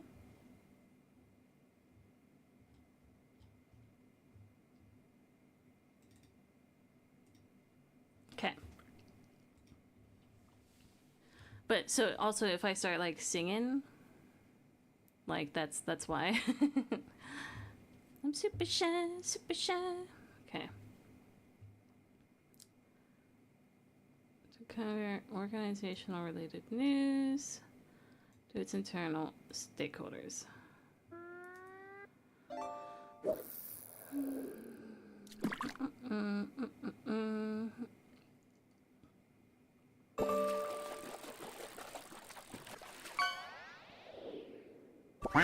Oh, Jesus, the fucking quack is so loud.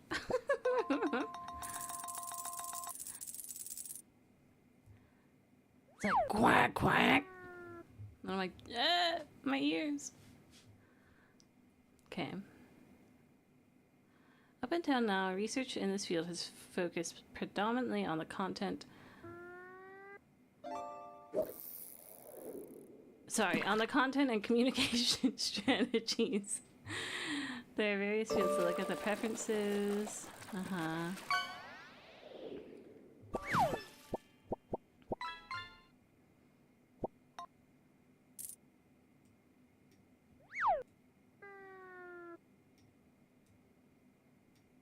Okay.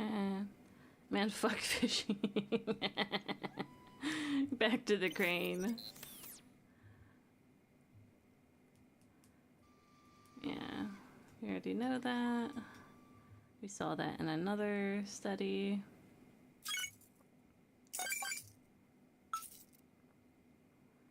Yeah, capitulation, collaboration, and trivialization. We saw that. Avery's Fishy has more legendary chance. I have that turned on, I'm pretty sure. We can check together. Look at this.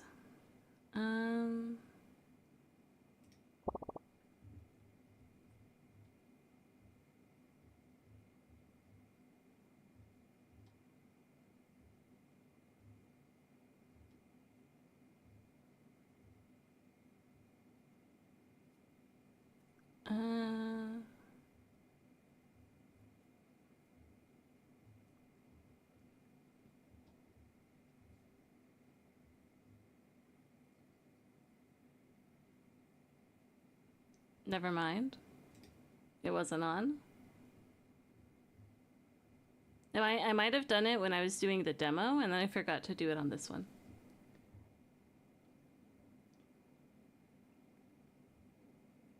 You can also do a boost, like, every now and then, but we'll just have it on.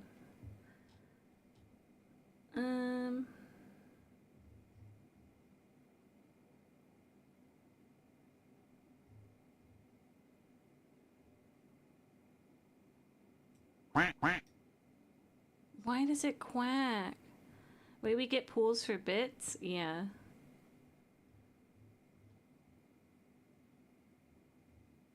Okay.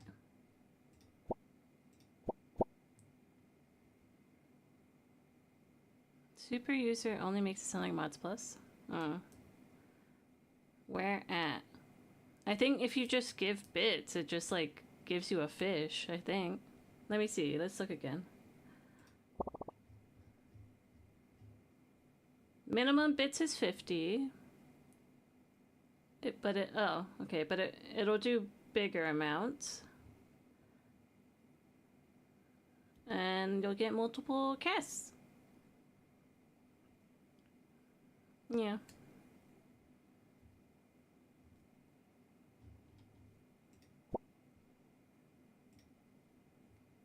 Keep asking me with say. Keep asking me with say. Oh shit!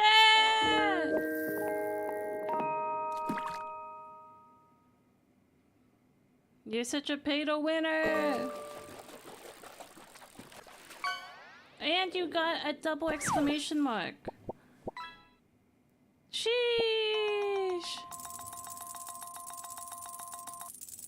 I like how the game's like, oh, you paid? Let's give you the big boys.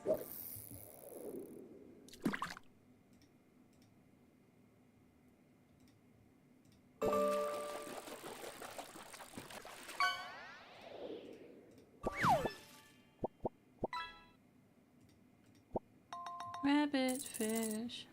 Bro just has to pay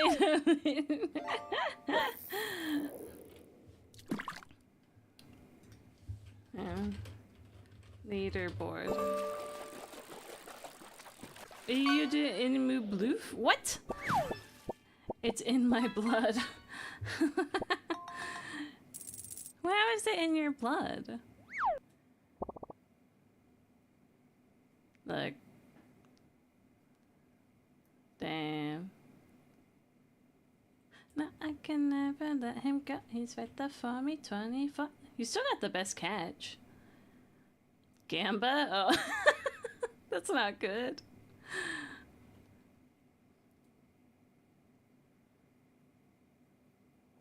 I got a ghost fish.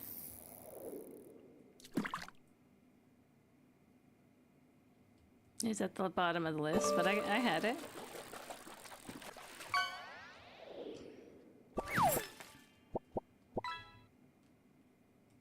Some keys. Ugh.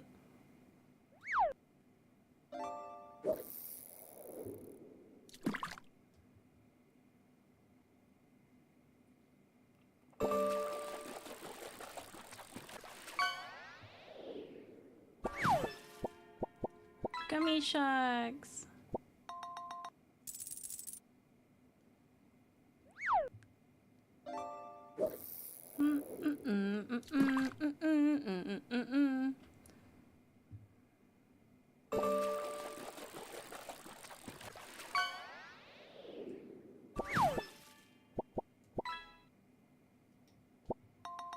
Like I want somebody. Wait, why did it go again? Well, it's not done doing your 400 bits.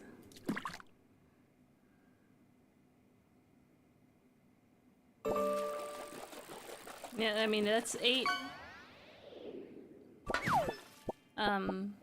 fishes, right? So it's got to go through 8.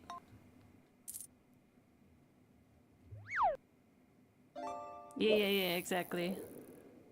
That's 8? Yeah. No. 400 divided by 5. Well, 50. Oh, bro, it's giving you a cup now, though. Ooh. So say it up. Walk in this middle.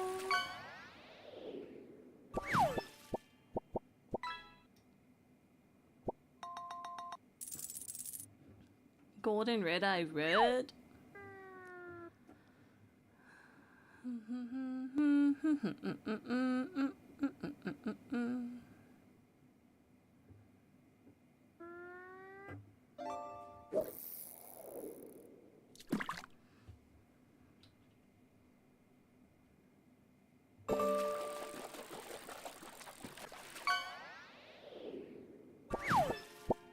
Gummy shark.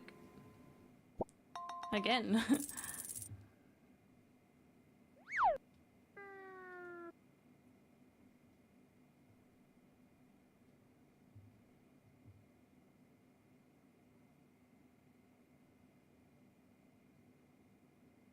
Professional socialization. Okay. That's what I need. So, whoa!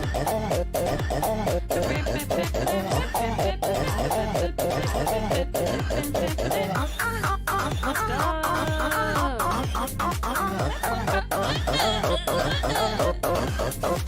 I wish I could make that noise. It didn't work. Fish. S. There you are.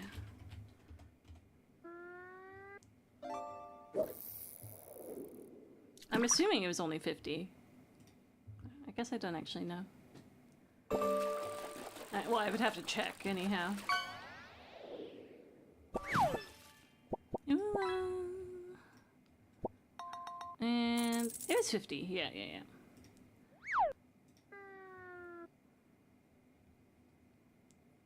Just for a minute. Tick tock, tick tock, tick tock, tick tock, tick tock, tick tock, tick tock, tick tock.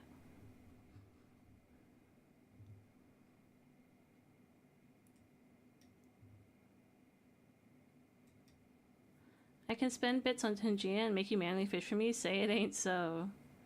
I mean, they're both bits, so I mean, I don't know why it wouldn't count, but yeah. Like, it's bits, so like, I mean, of course I'll manually fish for you then. I don't know. Dies of Aya, yeah. What the fuck? It's a magical girl. Hi, it's me again, I'm back. Let's talk ASAP. Do you have the time? Let's talk. Okay.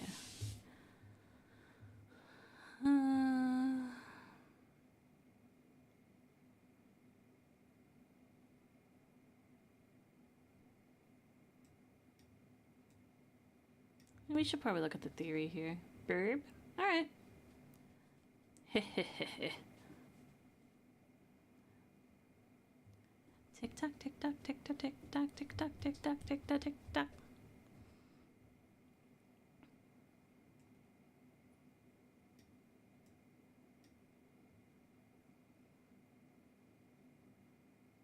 Huh. Selection effects.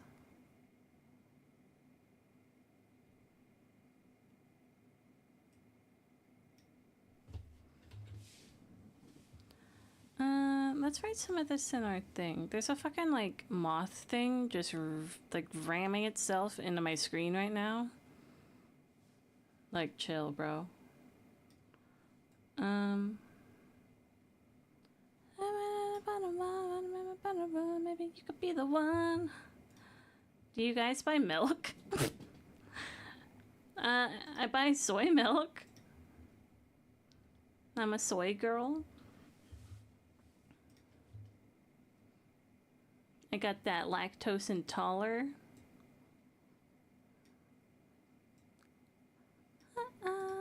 Know what you like, but...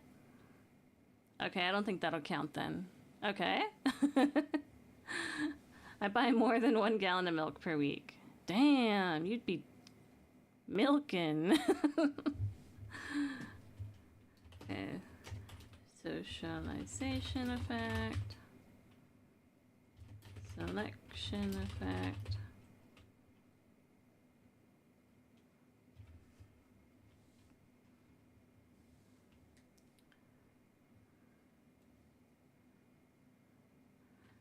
Does your milk get like bright white line swirls in it after sitting in the fridge for a day? If you look inside the jug. Sometimes. Like, yeah, I mean, that's like the cream and shit, I'm pretty sure. When it goes bad, it gets chunky.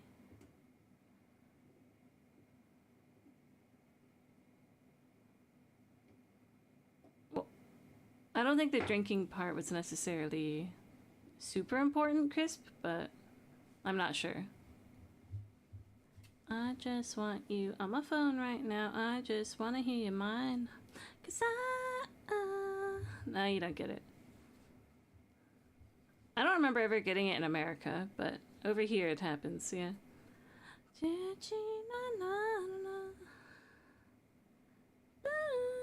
Actually, it usually means it's bad, I believe. I throw it out, actually. Ultra pastorant? What are you talking about?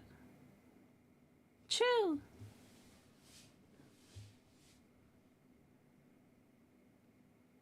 The fuck?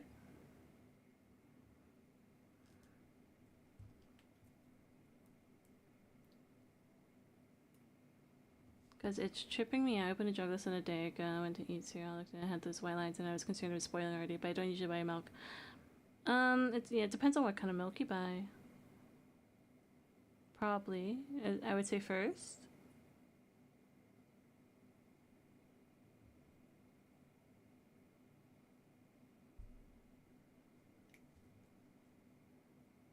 Okay, I'm talking more like, did you buy like super like fresh or I don't know, like from the farm kind of shit, you know? But like, so what I'll do, I'll pour, like if it looks a little weird, I'll pour some of it out into my sink. And if it kind of leaves streaks as it's going down the drain, I say that's not good, personally.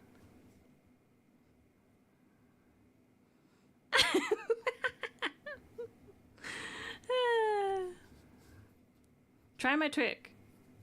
Show a viddy. Maybe I can also help.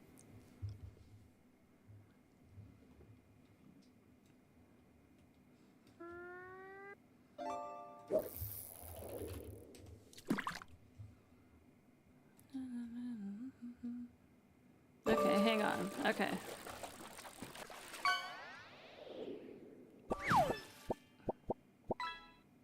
Rabbit fish. Doesn't look like a rabbit.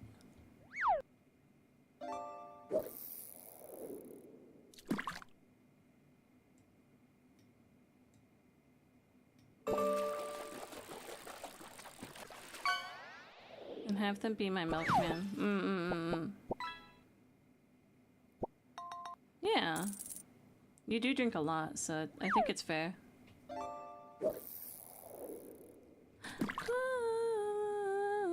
What do you? Don't get a milkman, he'll cuck you. Crispy single, that's alright.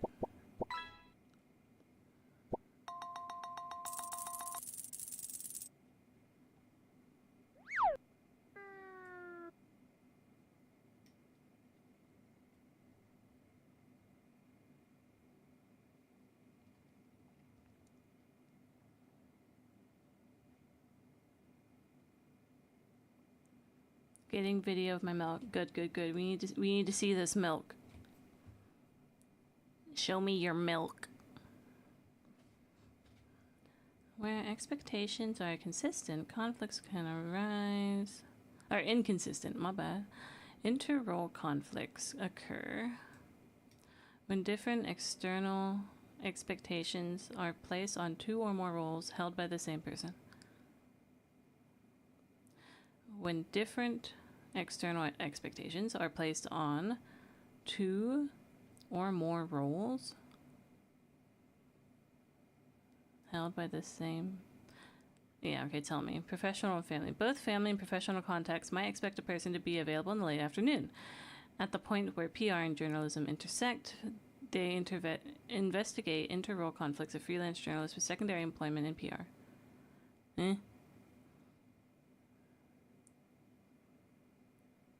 Oh, I see. It was just this part. That was... Okay. Their work shows that those surveyed were aware of the conflict potential of working simultaneously in journalism and PR, and consider these conflicts as aversive and strenuous.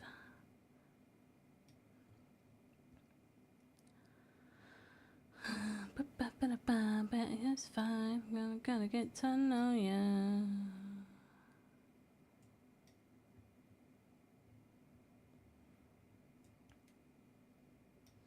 This study does not focus on it, but concentrates on conflicting expectations within a single social role, also known as inter-role conflicts. In this, those affected perceive contradictory expectations of external peer groups for one and the same role.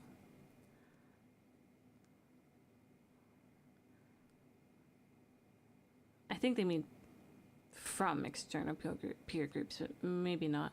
This might be differing expectations of professional role, for example.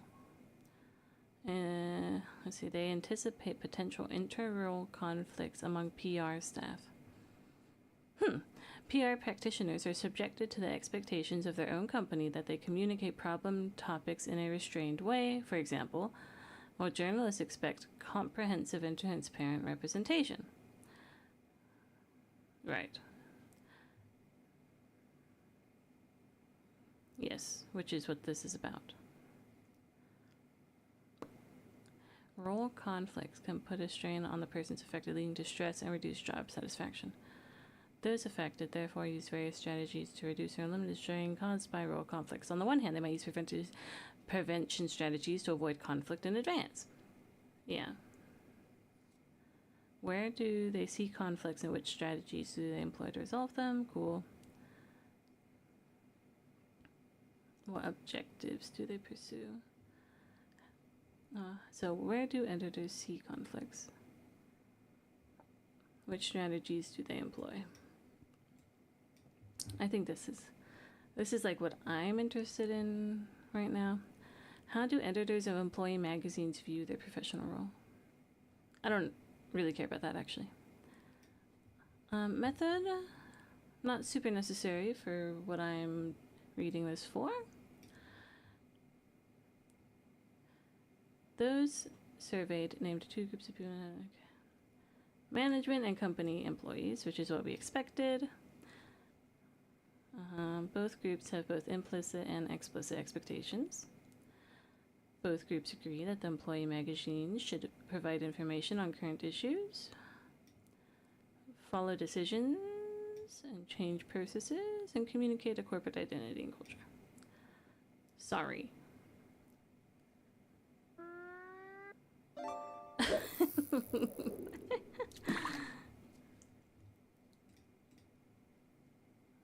Okay. Do I have a video yet? Let me see. Okay, here I see a video. Here's some milk. Can I make it big? Wait,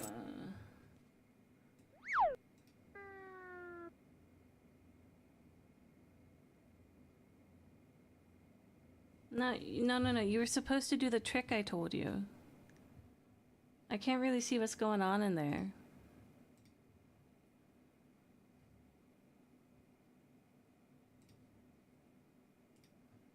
What trick? That you like just pour just a tiny bit down the drain? No, it's all white, bro. You just pour a tiny bit down the drain, and if you see like streaks of it as it goes down the drain, then I usually pour it out.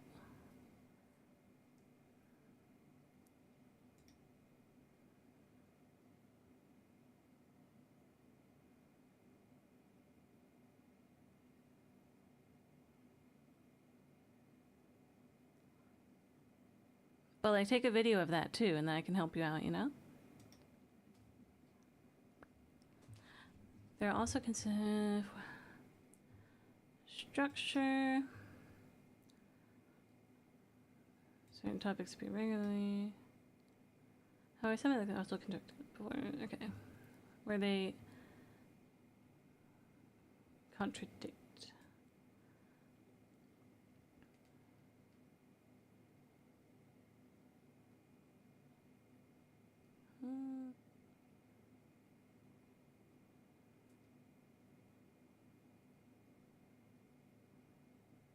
Distribution of the participants across the 4 editor types.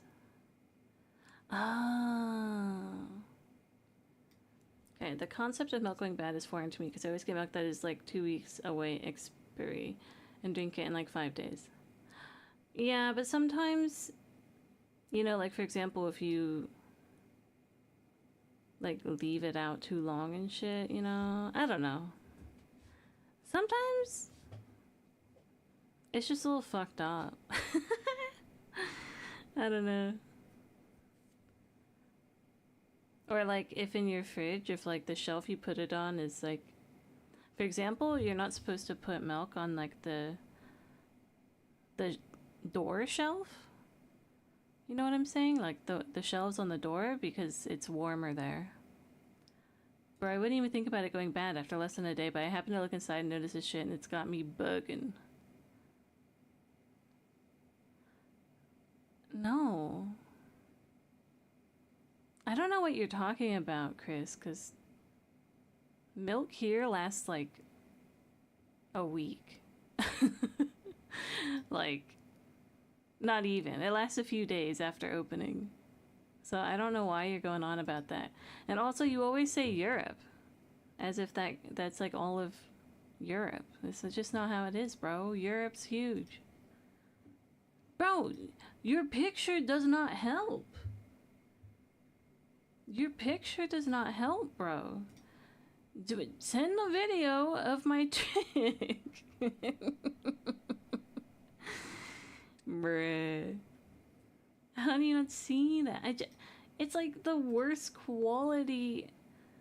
I don't know. I can't see shit. It's like...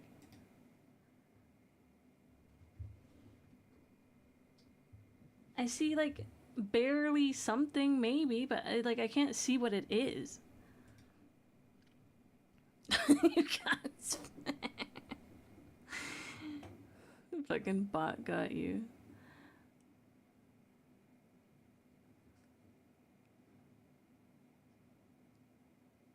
Yeah, no, milk here doesn't last long at all.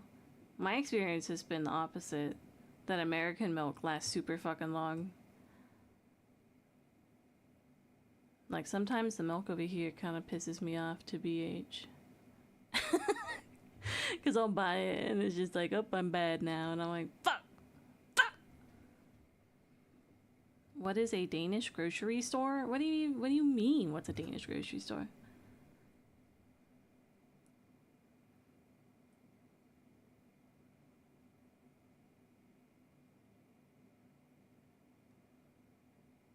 Oh, here, I can show you, man. Okay, like, okay. What do you want? This is milk. When I bought milk, this is what we would get.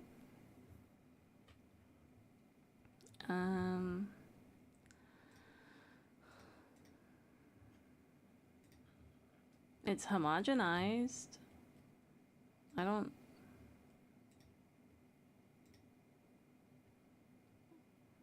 Like, America is known for pasteurized and shit, I'm pretty sure.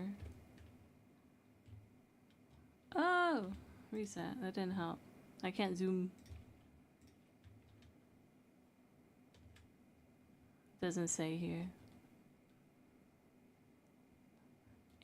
No, tap. It's just when it was taken from the cow. Okay.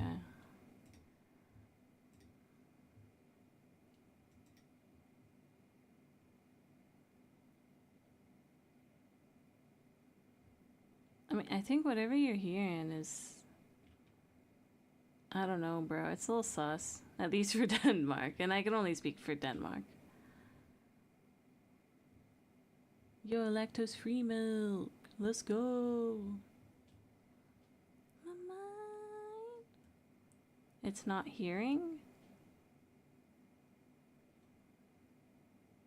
It's not hearing? A Danish store is beyond mortal understanding. Far more superior than American, certainly. I don't know about that. I mean, American store has a lot more items in it. I've been to Europe. Okay. What? Yeah, like okay, so maybe you bought ultra pasteurized. One, there's so many things that could happen here. You bought certain milks that are ultra pasteurized. Which countries were you at? You know? It's not just Europe. You can't just generalize Europe like that, bro. It was all they offered. Okay,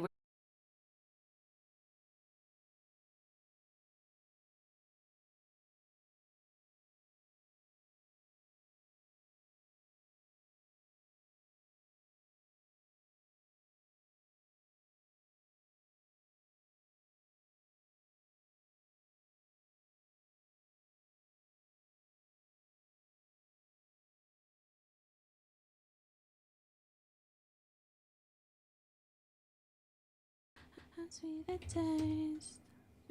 That's not what I want. I want egg. No, the fish isn't gonna work because I temporarily DC'd, so you have to wait a sec. Allergy, another chair. And don't you know how sweet it tastes now that I'm without you?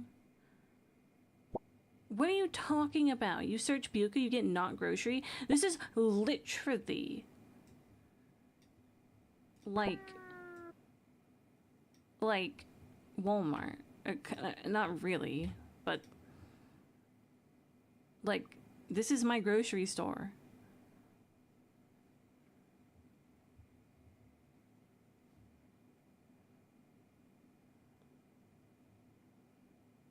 Also, I typed in egg.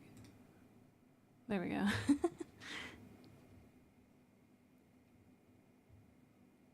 I buy, well, actually, I buy smaller versions of this one. There we go. No! These are the eggs I buy. Well, I don't buy eggs all that often, to be honest. But when I do buy them. They don't say anything here. Let me see.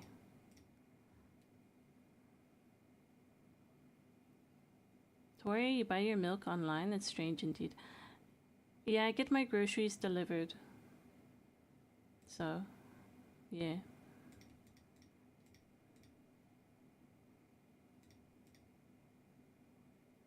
No.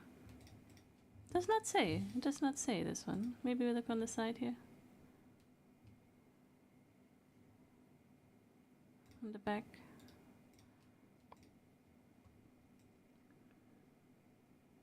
It doesn't say. I don't know. I guess these are a bit more fancier eggs. So maybe actually they are just like fucking eggs. You know? We could like the cheap eggs. Bro, it's so cheap.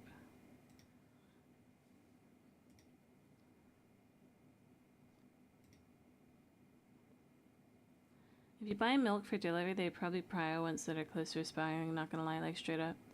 Nah, those aren't that bad. Like, I haven't bought milk in a while. And there's a guarantee with the grocery delivery service. They can't be giving you shit that close to expiry. Otherwise, you just ask for your money back. And you can do that quite easily.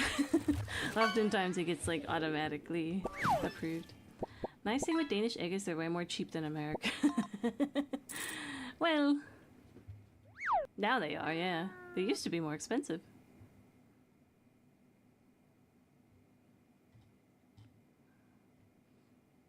I mean, these ones I buy, it's 6 for 30 crowns.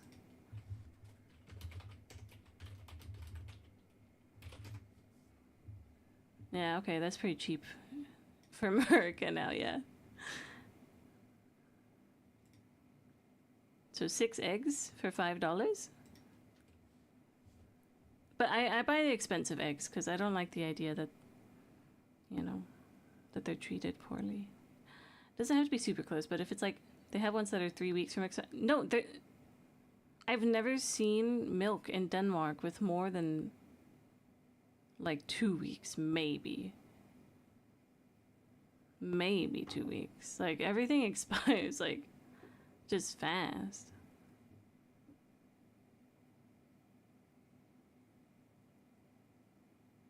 And I'm talking also about...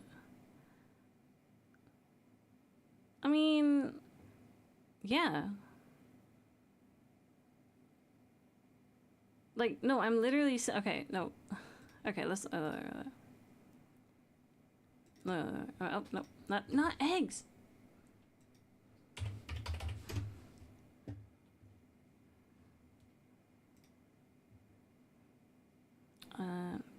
Does this one have one? No, it doesn't. They, like, photoshopped it off, bruh.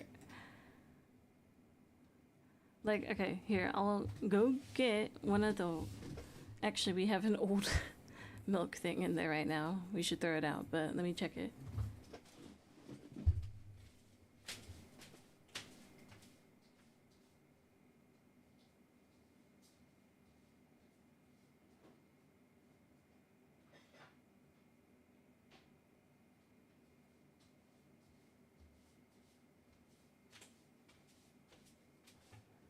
Okay. So, it says it was milked the 6th of July, and the very latest they want you to use it is the 18th for this one. So it's a bit more than a week, right? A week and like, don't know. I'm not doing math right now. Like, that is how long the milk lasts, okay? Because it's just fucking, it's milk, bro. I don't know. That's just how long the milk lasts. And then after you open it, it says 3 to 4 days maximum.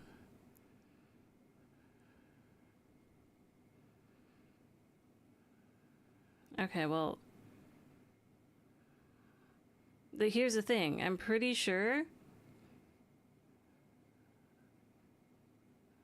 America is a lot more pasteurized. But it's chill. Maybe France and the UK is worse than America, but I don't know. Not Denmark.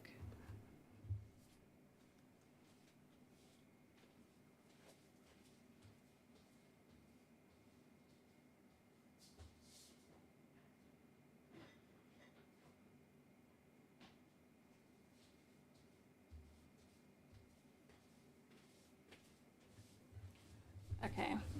Ultra pasture is not the amount of... I don't know.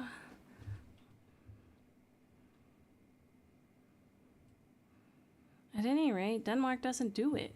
Apparently, if it makes it last longer.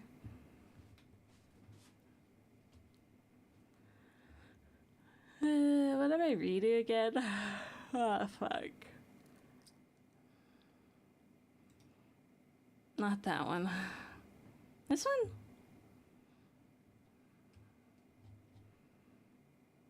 Yeah, this one, okay. I don't know what we've done. Oh, wait. You never took another video, Zero.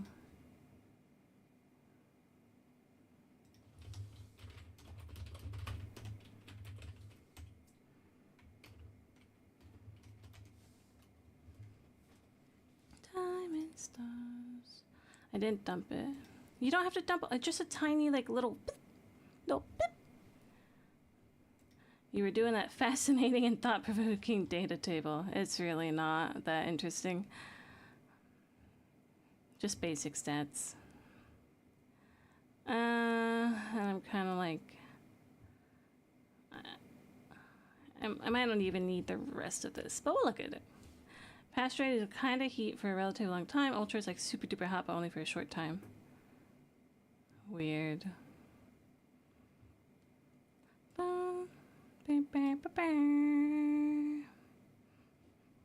Okay.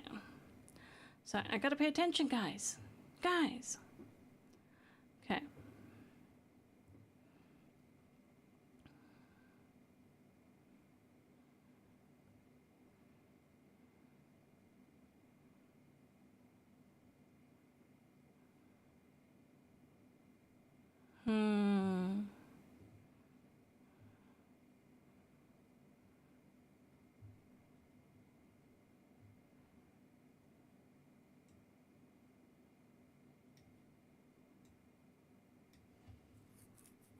I see. With good hot topics for it. Yeah, you gotta lock in. Yeah.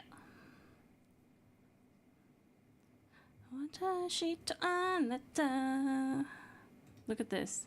Look how many we've read, though. We're getting through them. We might not even need the rest. Cope. Okay.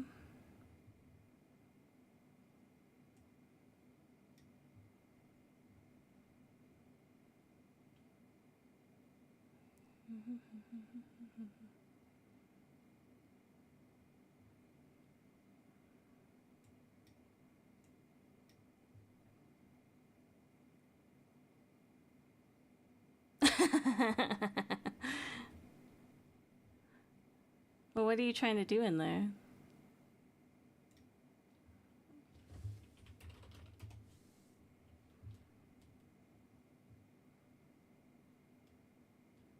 Oh, I can't do that because YouTube gets upset. Talus, what?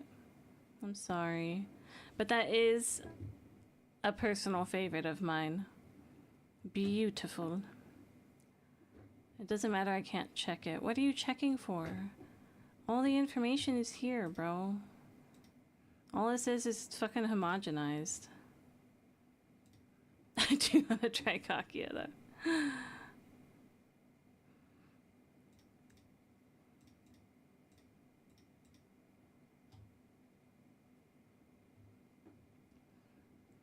Isn't it royalty free? Yeah, but whatever version I use, like, I could check. But generally the things that are like on Spotify, it's like someone had to recreate it and they can claim the copyright for their version of it. Nah, you don't see if it's stringy. It like will leave white streak marks as it flows down the drain. Like, so don't pour it directly down the drain, pour it a little bit, like just on the, in the sink and let it drain itself. But yeah, you just dump a tiny bit. It doesn't have to be a lot. Because if the milk is fresh, it shouldn't leave any like residue really. Or like, not the same way.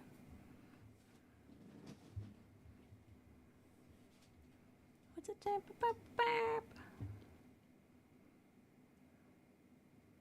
Nah, they're all the same. I know, Claire de Lune. I know. I know. If I stop the YouTube stream, I can do it, okay? I don't know if I can stop. Can I stop a stream mid, like, just one of them? I don't know about that.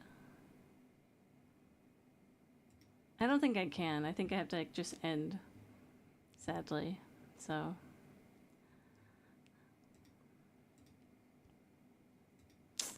yeah.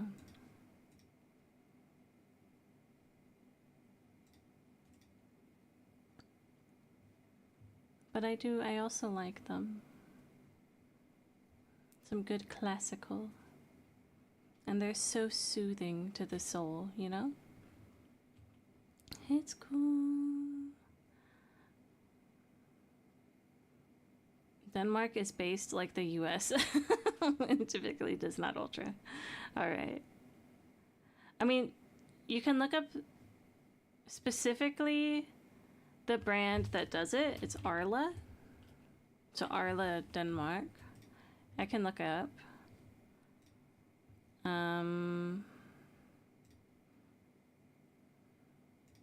can look at products. Oh, okay. This isn't the products I really want, but like, where the fuck's the milk at? I just want milk, bro.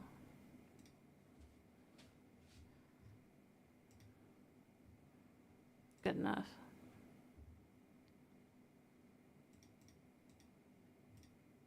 It's pasteurized, but it doesn't say ultra, so I'm assuming it would say ultra. I don't know if I've ever seen anything say ultra here.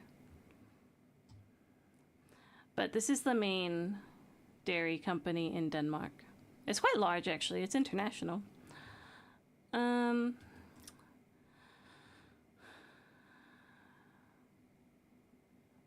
Yeah, like that's what I mean. I've just never even seen it. The milk, if I can buy it, is kind of fancy. I don't remember what it's called. I can only buy it from this one site though, because they're like a bit more fancy for buying groceries online. I will buy, yeah, this one.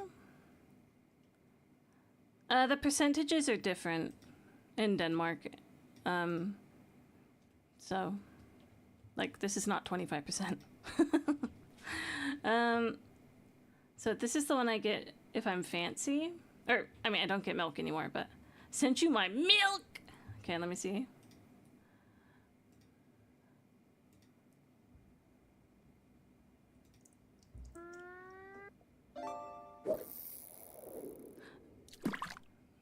That milk looks fine to me. Why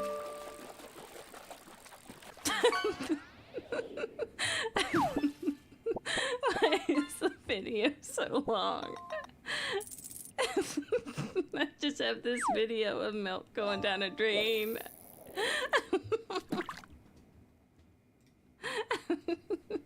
I'm sorry. I know that's what I asked for. It's just it's just funny to me, I guess. So sad. Will the same thing go for Ode to Joy? Yeah, it's for all of them. It's so sad. Bro, if it didn't taste or smell weird, it's very likely still fine. I've never, like, smelled bad milk. Like, I don't let it get that bad, you know? Yeah, and I don't want to taste it either, if it's bad, right? I've never tasted bad milk. Okay, wait, 0, okay. Before you drink it, technically, like, sometimes I'll do it. I mean, you're fine. It's honestly, it won't be bad. But, like, sometimes if you don't pour enough, you don't get the streaks. But that one looked fine to me. Yeah, if it's sloppy, that's my version of bad milk too. I've had an entire glass of expired chocolate milk on accident and didn't get sick. Yeah. Make a wish, babe. What you want to do? Okay, let me see.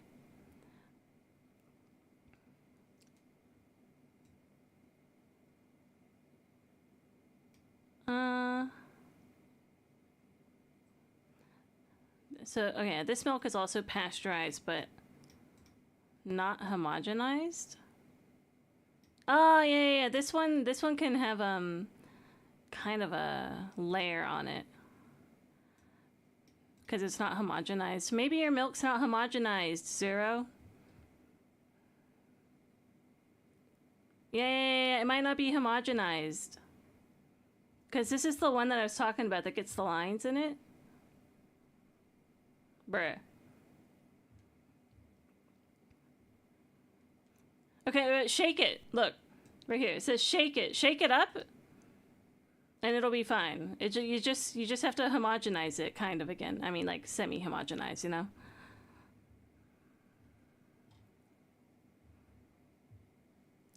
I forgot it was the specific milk I get that it happens to.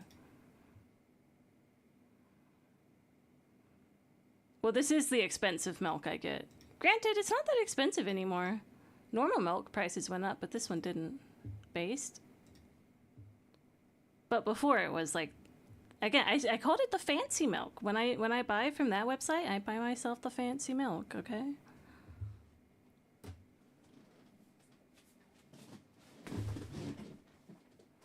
Okay. Let's go back to our thing. Got us feeling otherworldly tonight. Okay.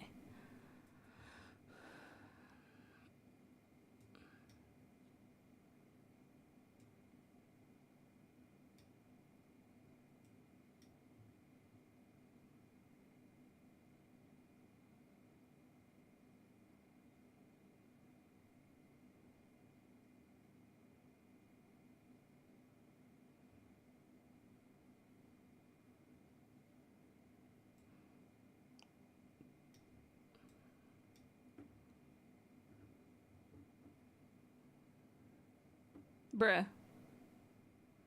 0, did you shake it like I said? Oh my. Shake it up and tell me if you still see that.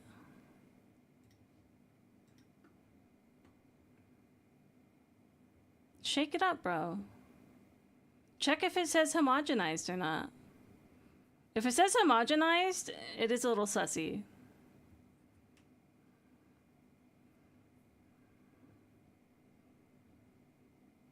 Yeah, we'll figure out your milk problem, brother. I don't care what's wrong or right. Don't stop blowing up my line. Okay, at 11:59. Okay,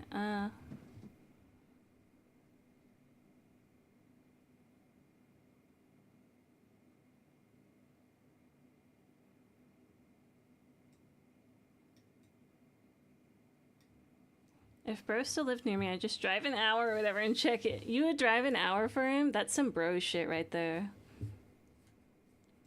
Like, in a good way. It's a good thing to do that. It's called being a good friend. I don't care what's wrong or wrong. Ah! Ah! Oh, I don't know what I did, and it was spooky. But it went away. I've never met him in real life. Yeah, but he's still a homie, right?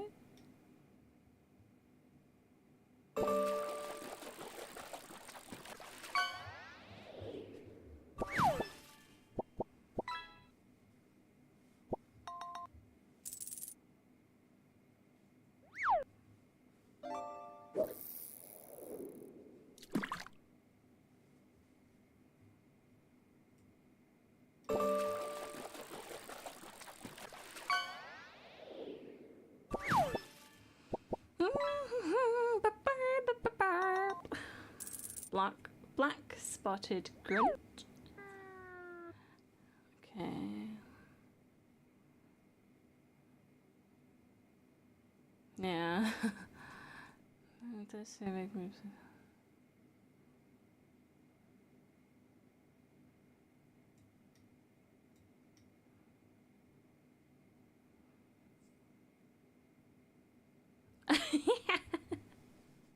It's just full of bubbles. I mean, like, you don't have to shake it hard, bro. Just...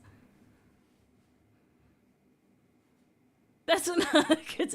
No, you literally... All you did was put oxygen into it, bro. It's alright. Okay, just wait for the bubbles to go down. You didn't have to shake it, like, that much. It sounds like you really gave it a fucking shook. But, like, then... But, yeah, like... Check in a bit when the bubbles are gone. And see if it's still, like, weird. Also, check to see if it says homogenized, remember?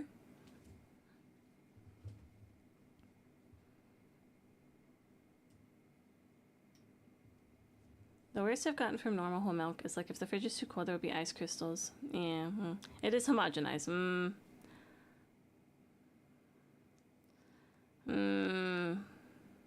If it's homogenized, you shouldn't have to shake it. So...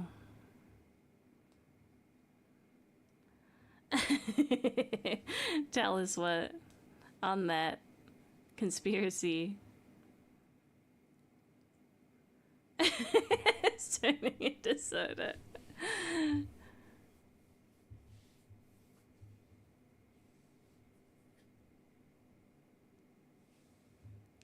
Maybe it is sussy then. I think, okay, here's the ultimate test. Okay, BRB. Alright.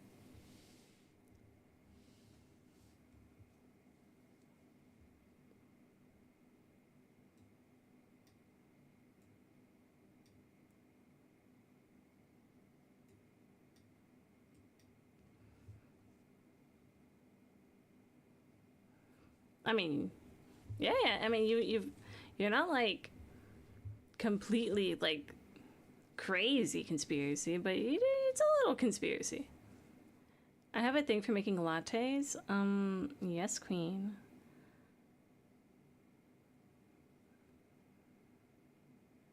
All it does is foam up milk. Oh, you have a thing for making lattes. Yeah.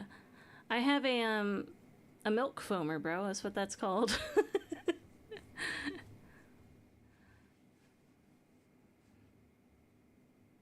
Like, I got this, like, machine thing there. Well, I don't want to do it in Danish because I'm lazy, but, like, you know, you can get, like, these things. They warm it up for you and shit. Okay, you got the hand one because you're fucking broke, bitch. Yeah, you got like one of these. Essentially. Oh, the pump. You have a pump one. Let's see these ones.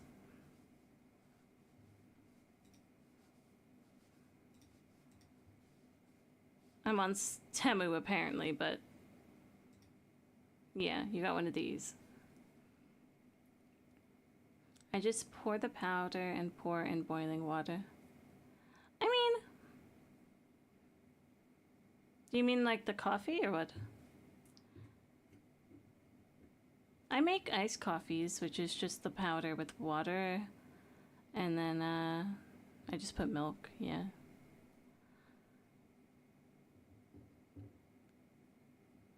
Well, mine is just plugged into the wall, Crispy.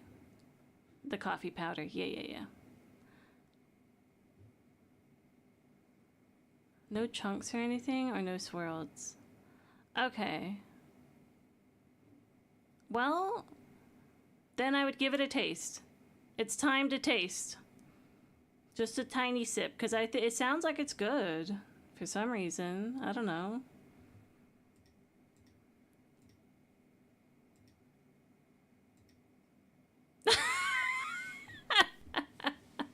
Alright. Toss it then, toss it.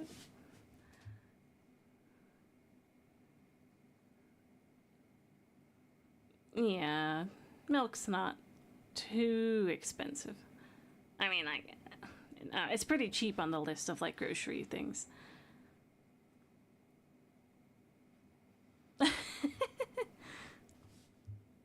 Cranking my fridge up to 5. Remember, Zero, don't put your milk on the door shelf because it's warmer there. And also don't put your milk on the top shelf because, you know, heat rises. So put it like low and not on the door. And also cranking up your fridge can help, yeah. I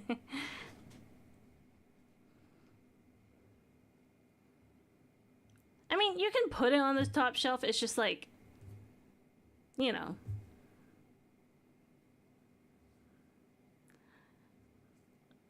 At the bottom inside, not on the... Okay, well. Shrug, you know what I'm saying?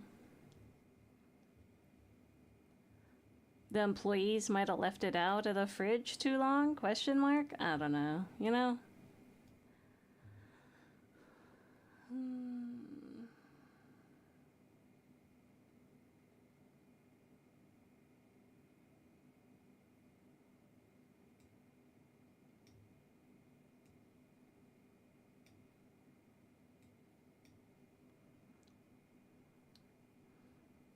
California workers the laziest motherfucker. What the fuck? Rude.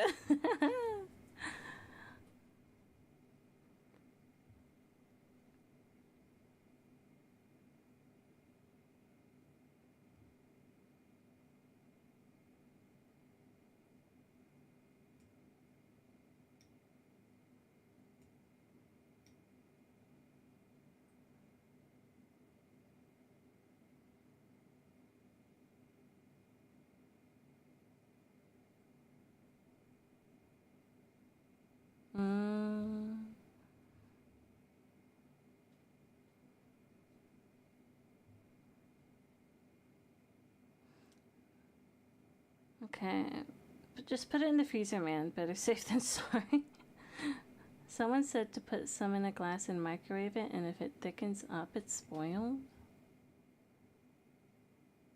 I've never heard that. I mean, it's just throw it out. If you're scared to drink it, just throw it out.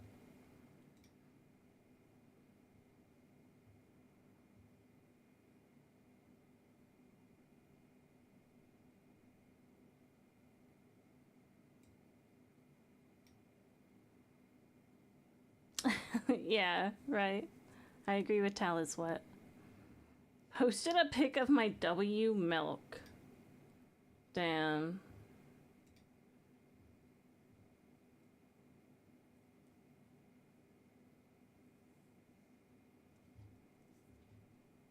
Where'd you post?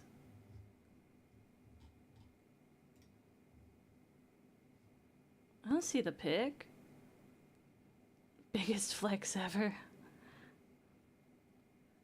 Look at this. Oh, why didn't it show up? For some reason it didn't give me a notification. I'm buying a whole milk from now on, W. Why do you got cat food in your fridge, bro? You don't have a cat or a dog. Now they're posting in the Discord, tell us what. You can join if you'd like. Don't feel pressured.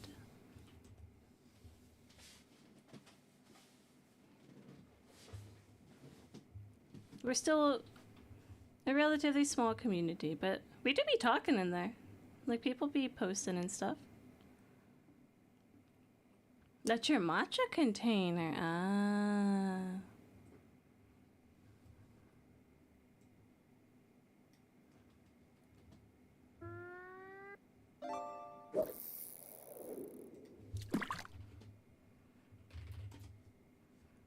The fishing rolls and...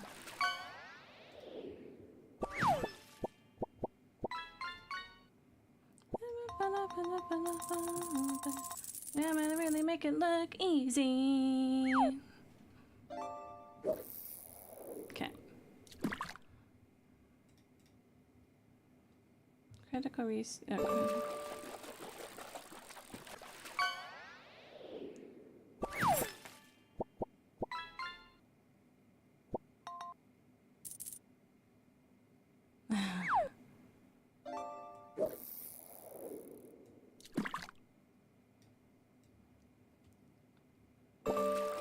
Alright, tell us what. You don't have to join. But that is where they're posting the pics.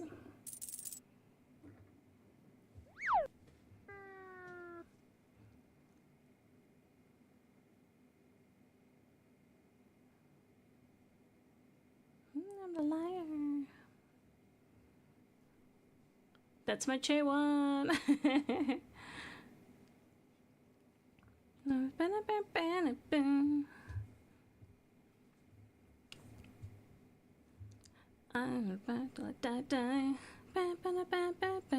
Thanks, Blood. You for real, homie.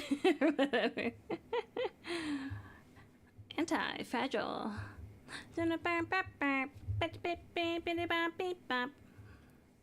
Alright. The window's still open. I gotta chill. Fragile.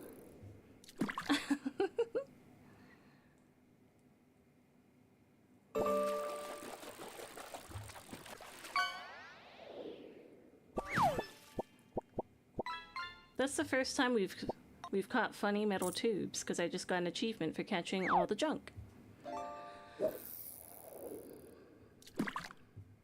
I'm a bit of a liar. Desire. Okay. Whoa, a sword.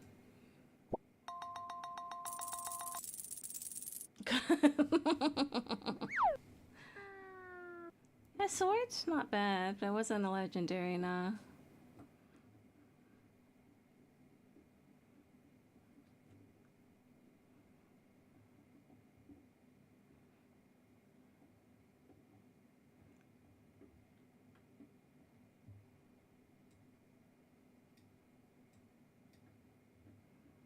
Drop the electric lines in there. Critical topics can also be diffused by the choice of how they are presented.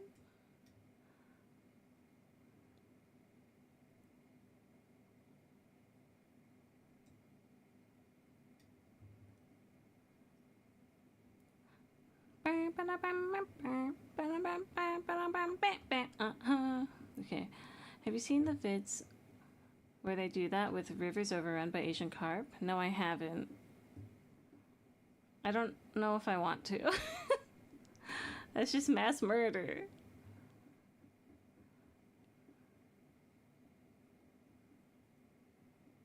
Do you like Stacy? I don't know them. Unforgiven! I'm a villain! I'm a... Okay, you just have to do...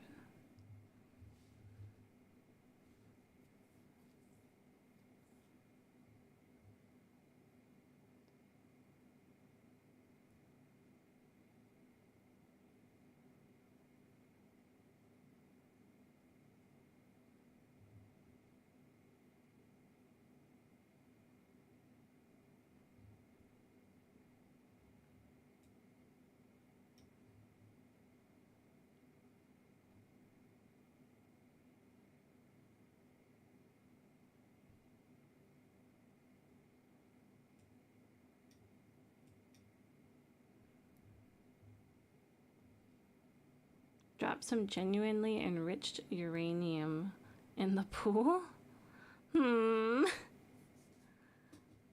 That doesn't sound good.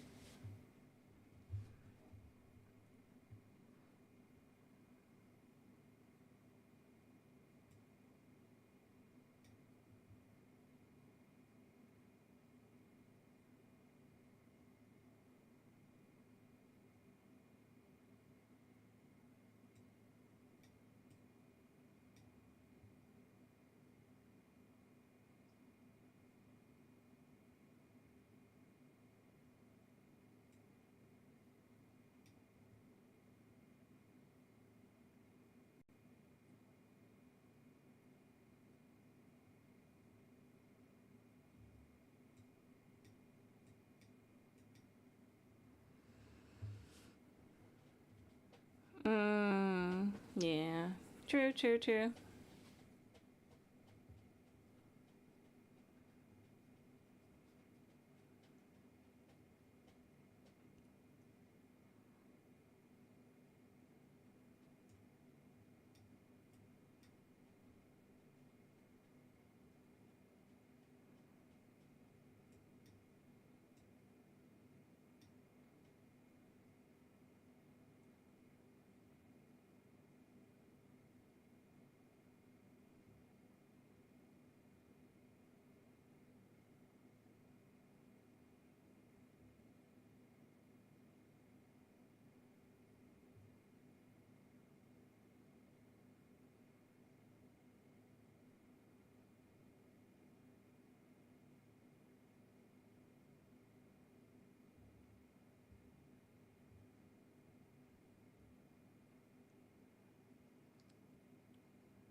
Huh. Yeah. I'm a little pissed off that, yeah, there's not more nuclear power, but, you know, that's what it is. People are scared.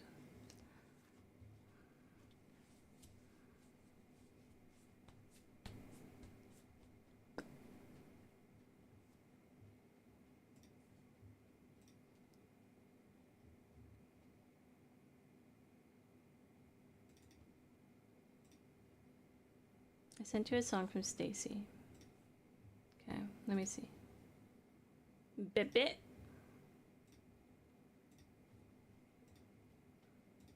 Oh no, don't look. Don't look.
Okay. I liked some parts of this song, and some parts I was like, it's not that good. But like, I think overall I like the song. I won't, like, just because one song's okay, I am not like willing to say I like Stacy, right? I'm gonna need more data on that. Okay, let me look at the chat. I was really focusing for you there. Okay, while we're talking about our sources for our knowledge, Rob Words is where all my knowledge of etymology comes from. More fascinating than you'd think. Nah, it is interesting in linguistics as a whole. Yeah, there's this one guy, Subby2. Well, let me see if I can find him before, so you don't have to like look at random shit here. Okay, so you're a hater then? I'll see you on the Twitter thread. Let me see. Shamor. He doesn't post often, this guy I'm talking about. But I like his videos. They're linguistics based. You've probably seen them, to be honest, if you're into linguistics. Yeah, here they are. Native Lang. They're very like soothing videos generally as well.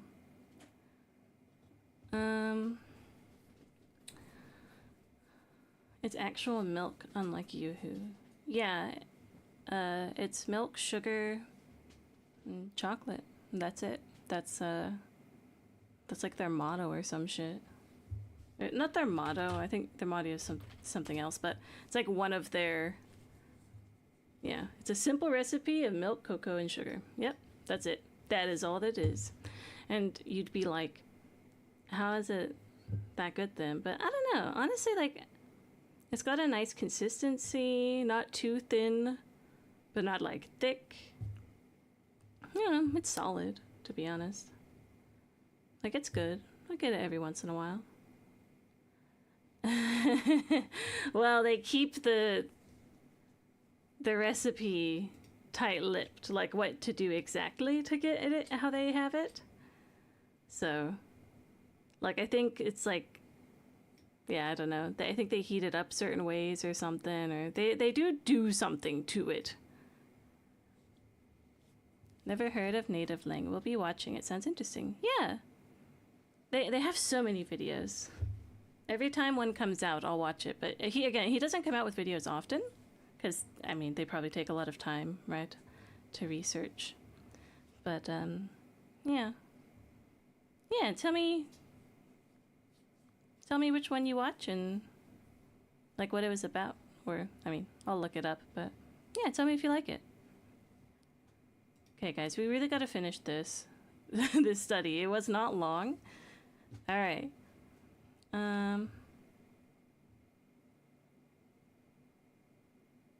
Right. I read that. Some of the goals stayed in us.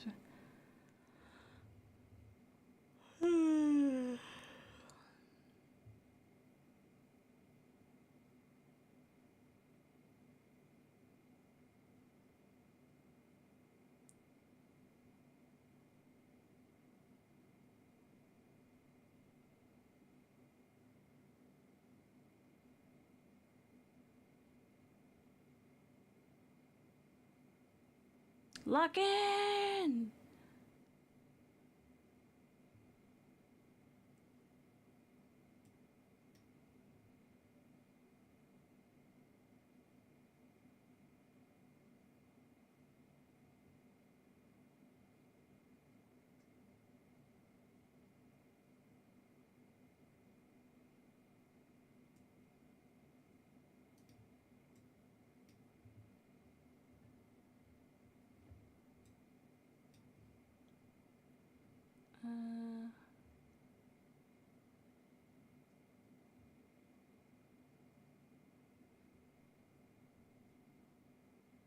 Right, so there was management ambassadors, mediator, service provider, employee representative.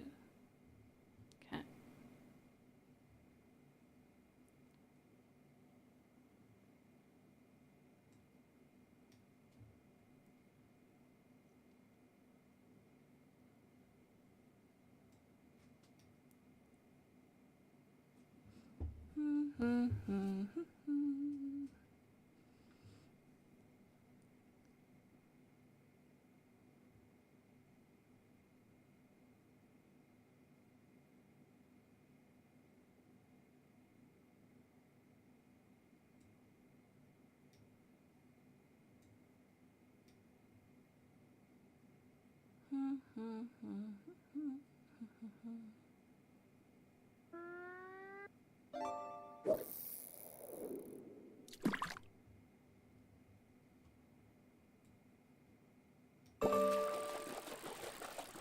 Nice. Some fishing.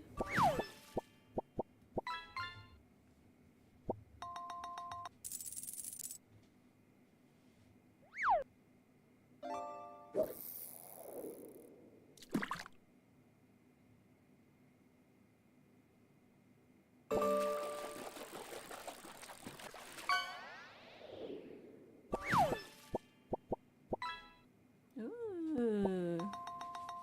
100 gold.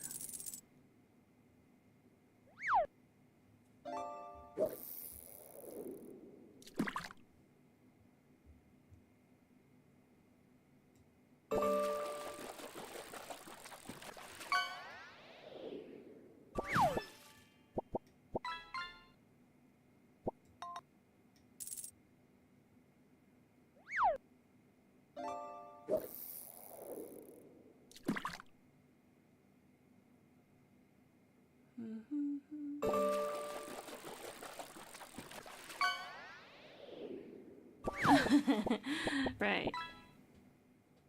Yeah, go to sleep, Talis. What? I should go to sleep as well soon, but I want to finish this this article. Good night. Good night, Talis. What?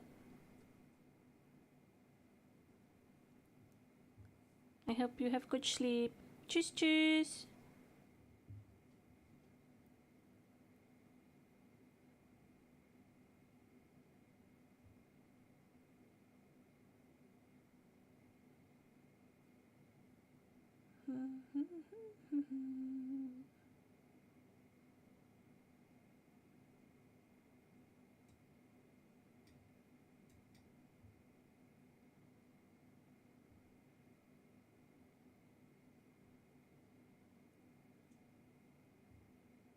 Okay.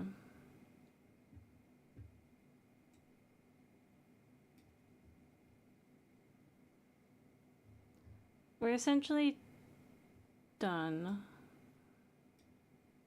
Like,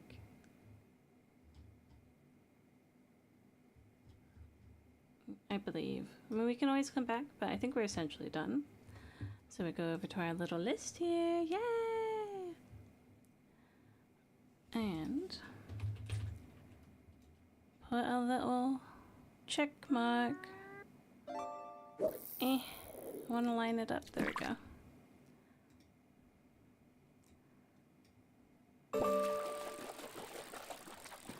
Alright, 1, 2, 3, 4, 5, 6, 7. We only have a maximum of 7 more to go.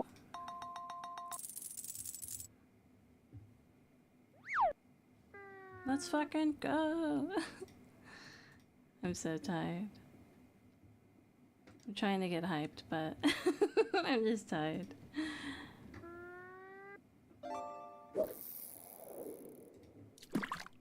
Halfway, let's go.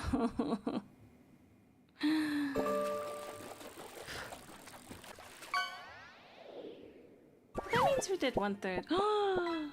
Duck, duck, ghoul. Sheesh, that's pretty good.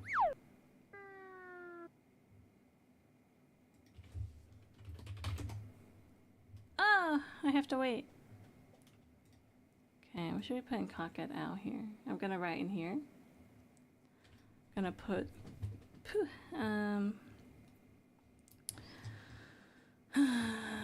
stuff about this. Management ambassadors. Oh, why didn't it work there? There we go. Mediators. service providers, employee representatives. Actually, I don't have to put that. I can put a picture of it instead, which is nice. Yes.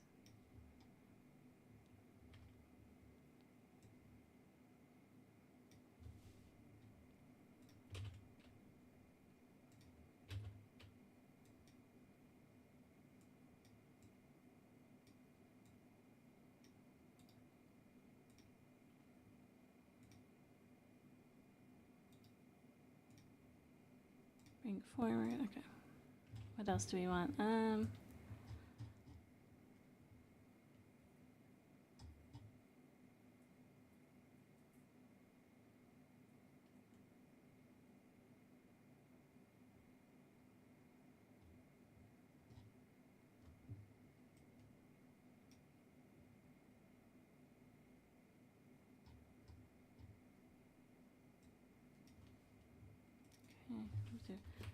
to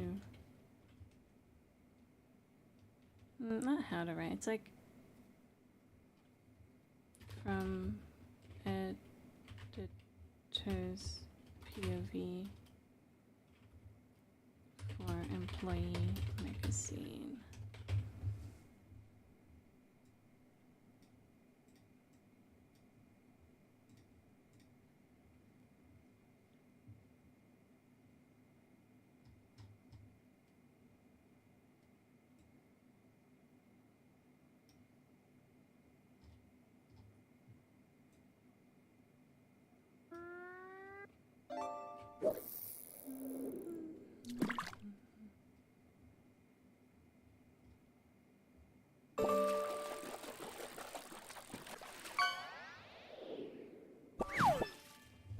Mahi Mahi 69. Nice.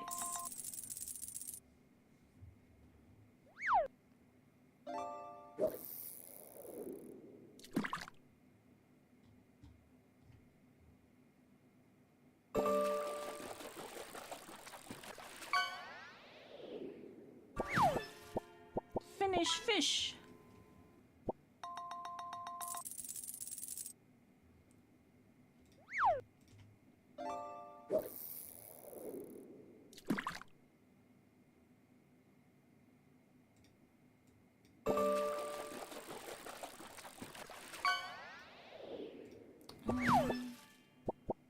I remember this one.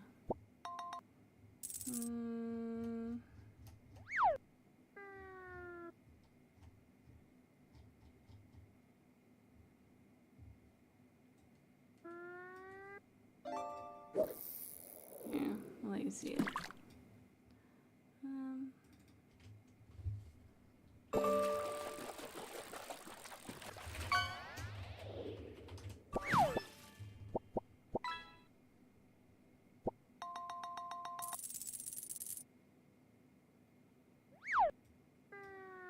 It's not colorful though.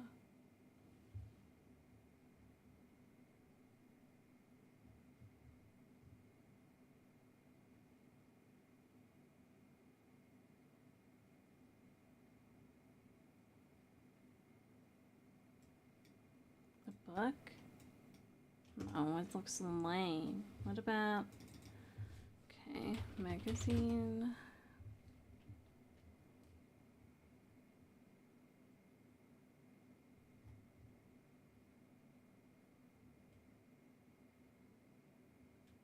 None of these are good. Employee. Sure. Lamau. Alright. I think tomorrow, let's see, what will we start on? We will do...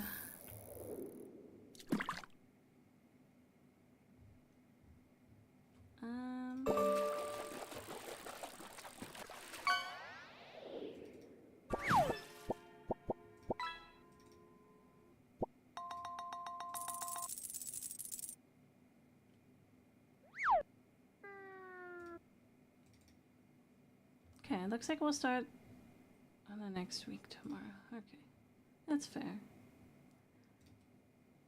Okay, have you played King of Retail? No, I haven't, but I mean, we've played Supermarket together, which sounds kind of similar. John Hunter. Sometimes I wonder what a communication student learns.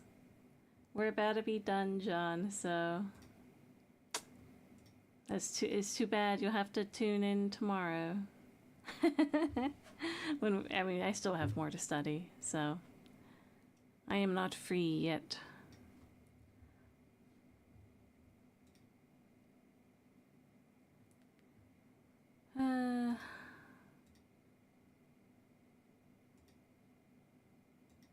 So let's check the leaderboard before we go. Everyone get in your crane games, get in your fishes. You know? Crispy says hi, John. Here. Your chat will pop up now too, John. Oh no, it's not. Why is it not working? Ruined. Oh.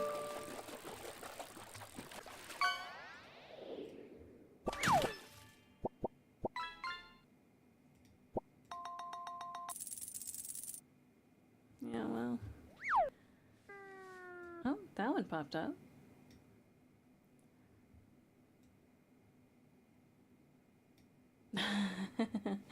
Double the Streamlabs. So that's where that went. Yeah, the scooter just found the link, everyone. So we got the leaderboard. Crispy is still on top, followed by Zero and then Tankness. Me, Hydra, Q, my biggest hater. Zero has the best catch, followed by Tankness, followed by Crispy, and then me. Oh, we've both caught an Eagle Ray. Nice.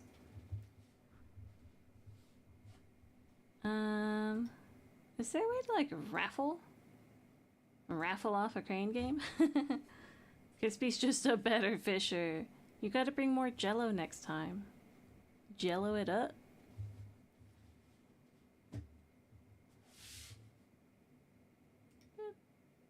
Get rid of that for now.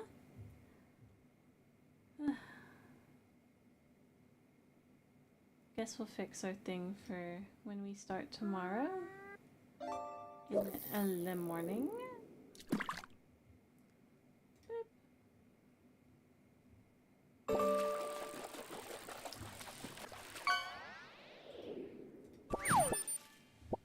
I'll watch. Alright. Okay, everyone. I think, is that the last fishy? I gotta sleep so I can wake up in like 6 hours. 6 hours if I'm lucky and the dogs don't wake me up. Yeah. Thank you everyone for coming by. It's always really nice. It makes me feel better. Makes me happy. Love talking to everyone. We have good talks. I hope I'll see you tomorrow, I guess. I mean, if you're around. I will be around. I stream every day. So, see you later. Bye-bye.